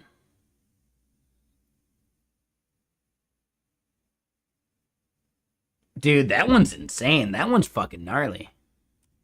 I had never heard that.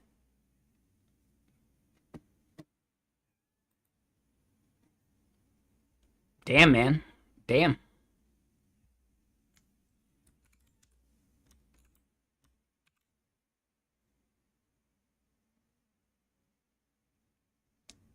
All right. So, oh, dude, those ones are gnarly.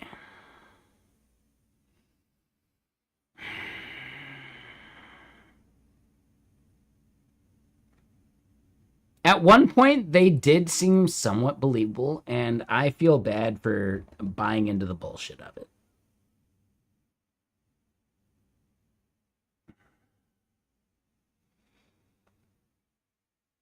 It's really easy to press X to doubt.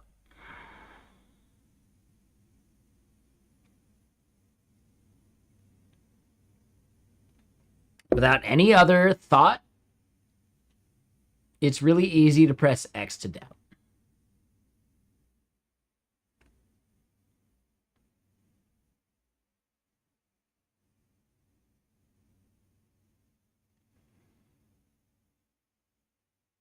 Yeah, like, you know, I'm not saying I'm immune.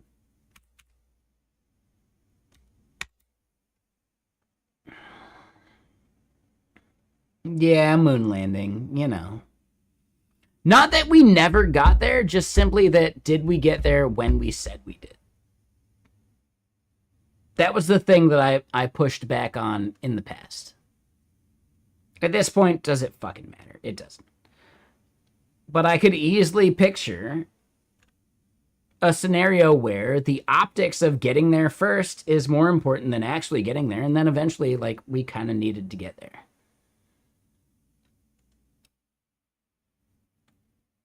This is just something young me, without any understanding, believed and thought. Doesn't mean it's right.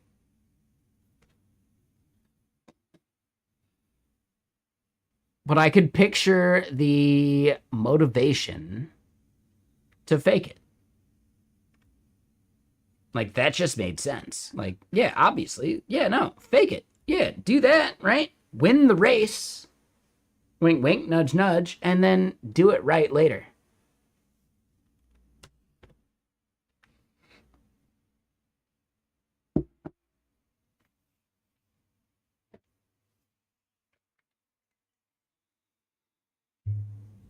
I'm not saying I'm proud of those moments. I'm just saying, I don't know, man.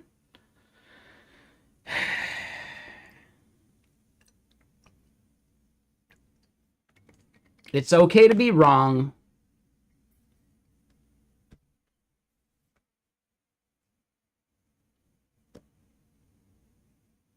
As long as you reason yourself into being wrong.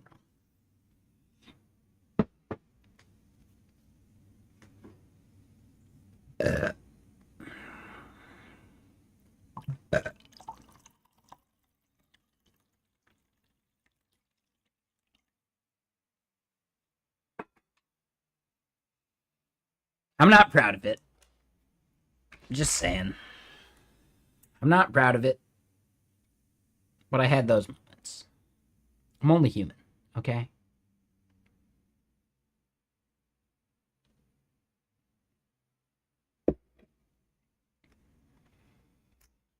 But okay, so our big thing here is, yeah, no, billing tier, that goes away.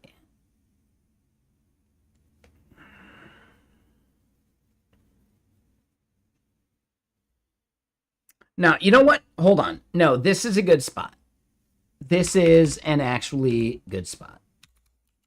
We're going to do a leaving off. Because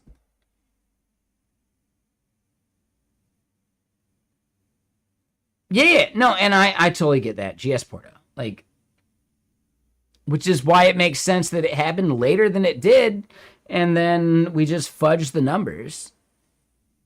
But again, like, I don't know, man. It sounds like bullshit to me, too. All the reason to fake it. Other people had all the reason to debunk it. But could it be made to happen afterwards anyway, and then just, like, fill in the blanks? That becomes tougher. So I don't fucking know. And I don't care. I don't think it matters. Whatever, man. Shouldn't affect how you live your life. The main goal right now is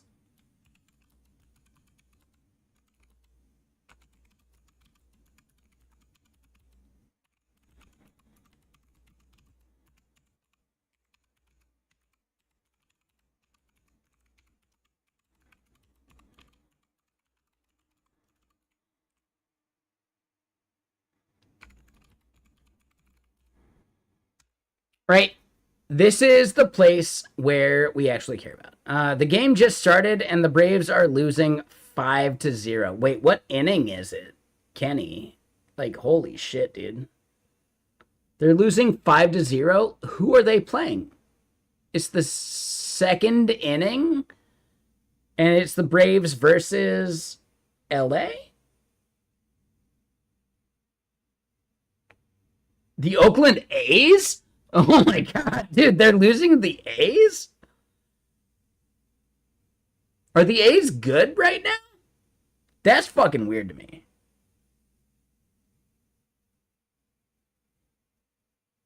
They're about to be the fucking Las Vegas A's. And even then, that's fucking weird. But okay, no, I get it. All right, whatever.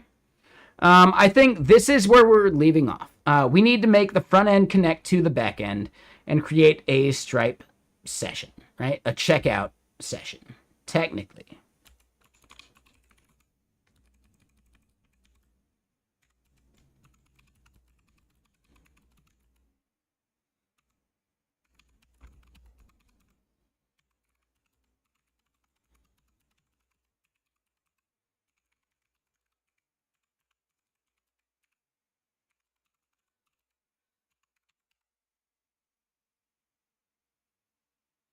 What is the prop we actually care about? Hold on. It's client something or other. Client reference ID. That is it. All right. So, yeah, we got some stuff for Thursday.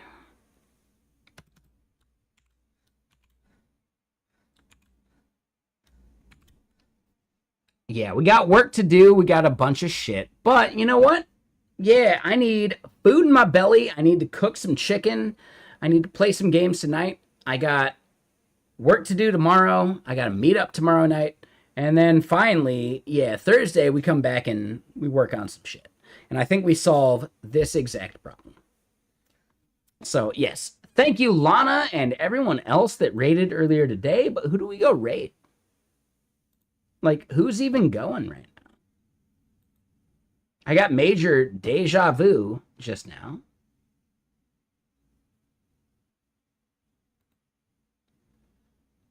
Man, frying pan pulling some just bait. Massive bait frying pan.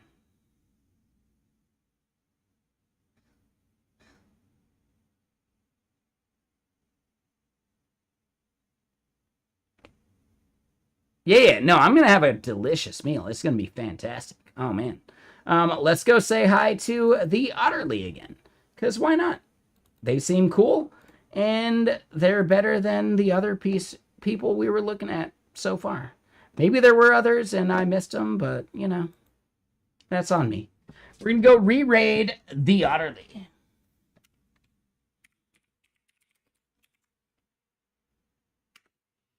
Because I need food in my belly.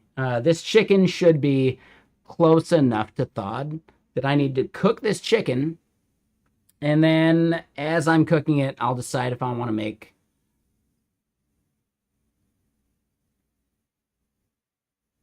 a proper meal. Yeah, Hesse, no worries. I'll be back on Thursday. Tomorrow is a co-working day. And if you're not aware, I am over on Griffing and Chill for gaming stuff. Oh, hold on. No, it's gaming is the actual, like, command. If I could type. Oh, my God. I did it twice in a row. There we go. All right, so that's the channel. I'll see some of y'all over there tonight. I'll see some of y'all over there tomorrow while we do some shit. And then, yeah, Thursday, I'm back on this channel. Tonight, I will leave it up to chat, and we can vote on what game I play. It'll either be college football, and I make a team with a bunch of y'all as, like, players on that team, right? Whoever's watching, I can add you as a player. And then, you know, if it's not college football, well, maybe I play some Mind Over Magic. We'll see. I'll see you guys over on the stream we're rating later. Have a good night.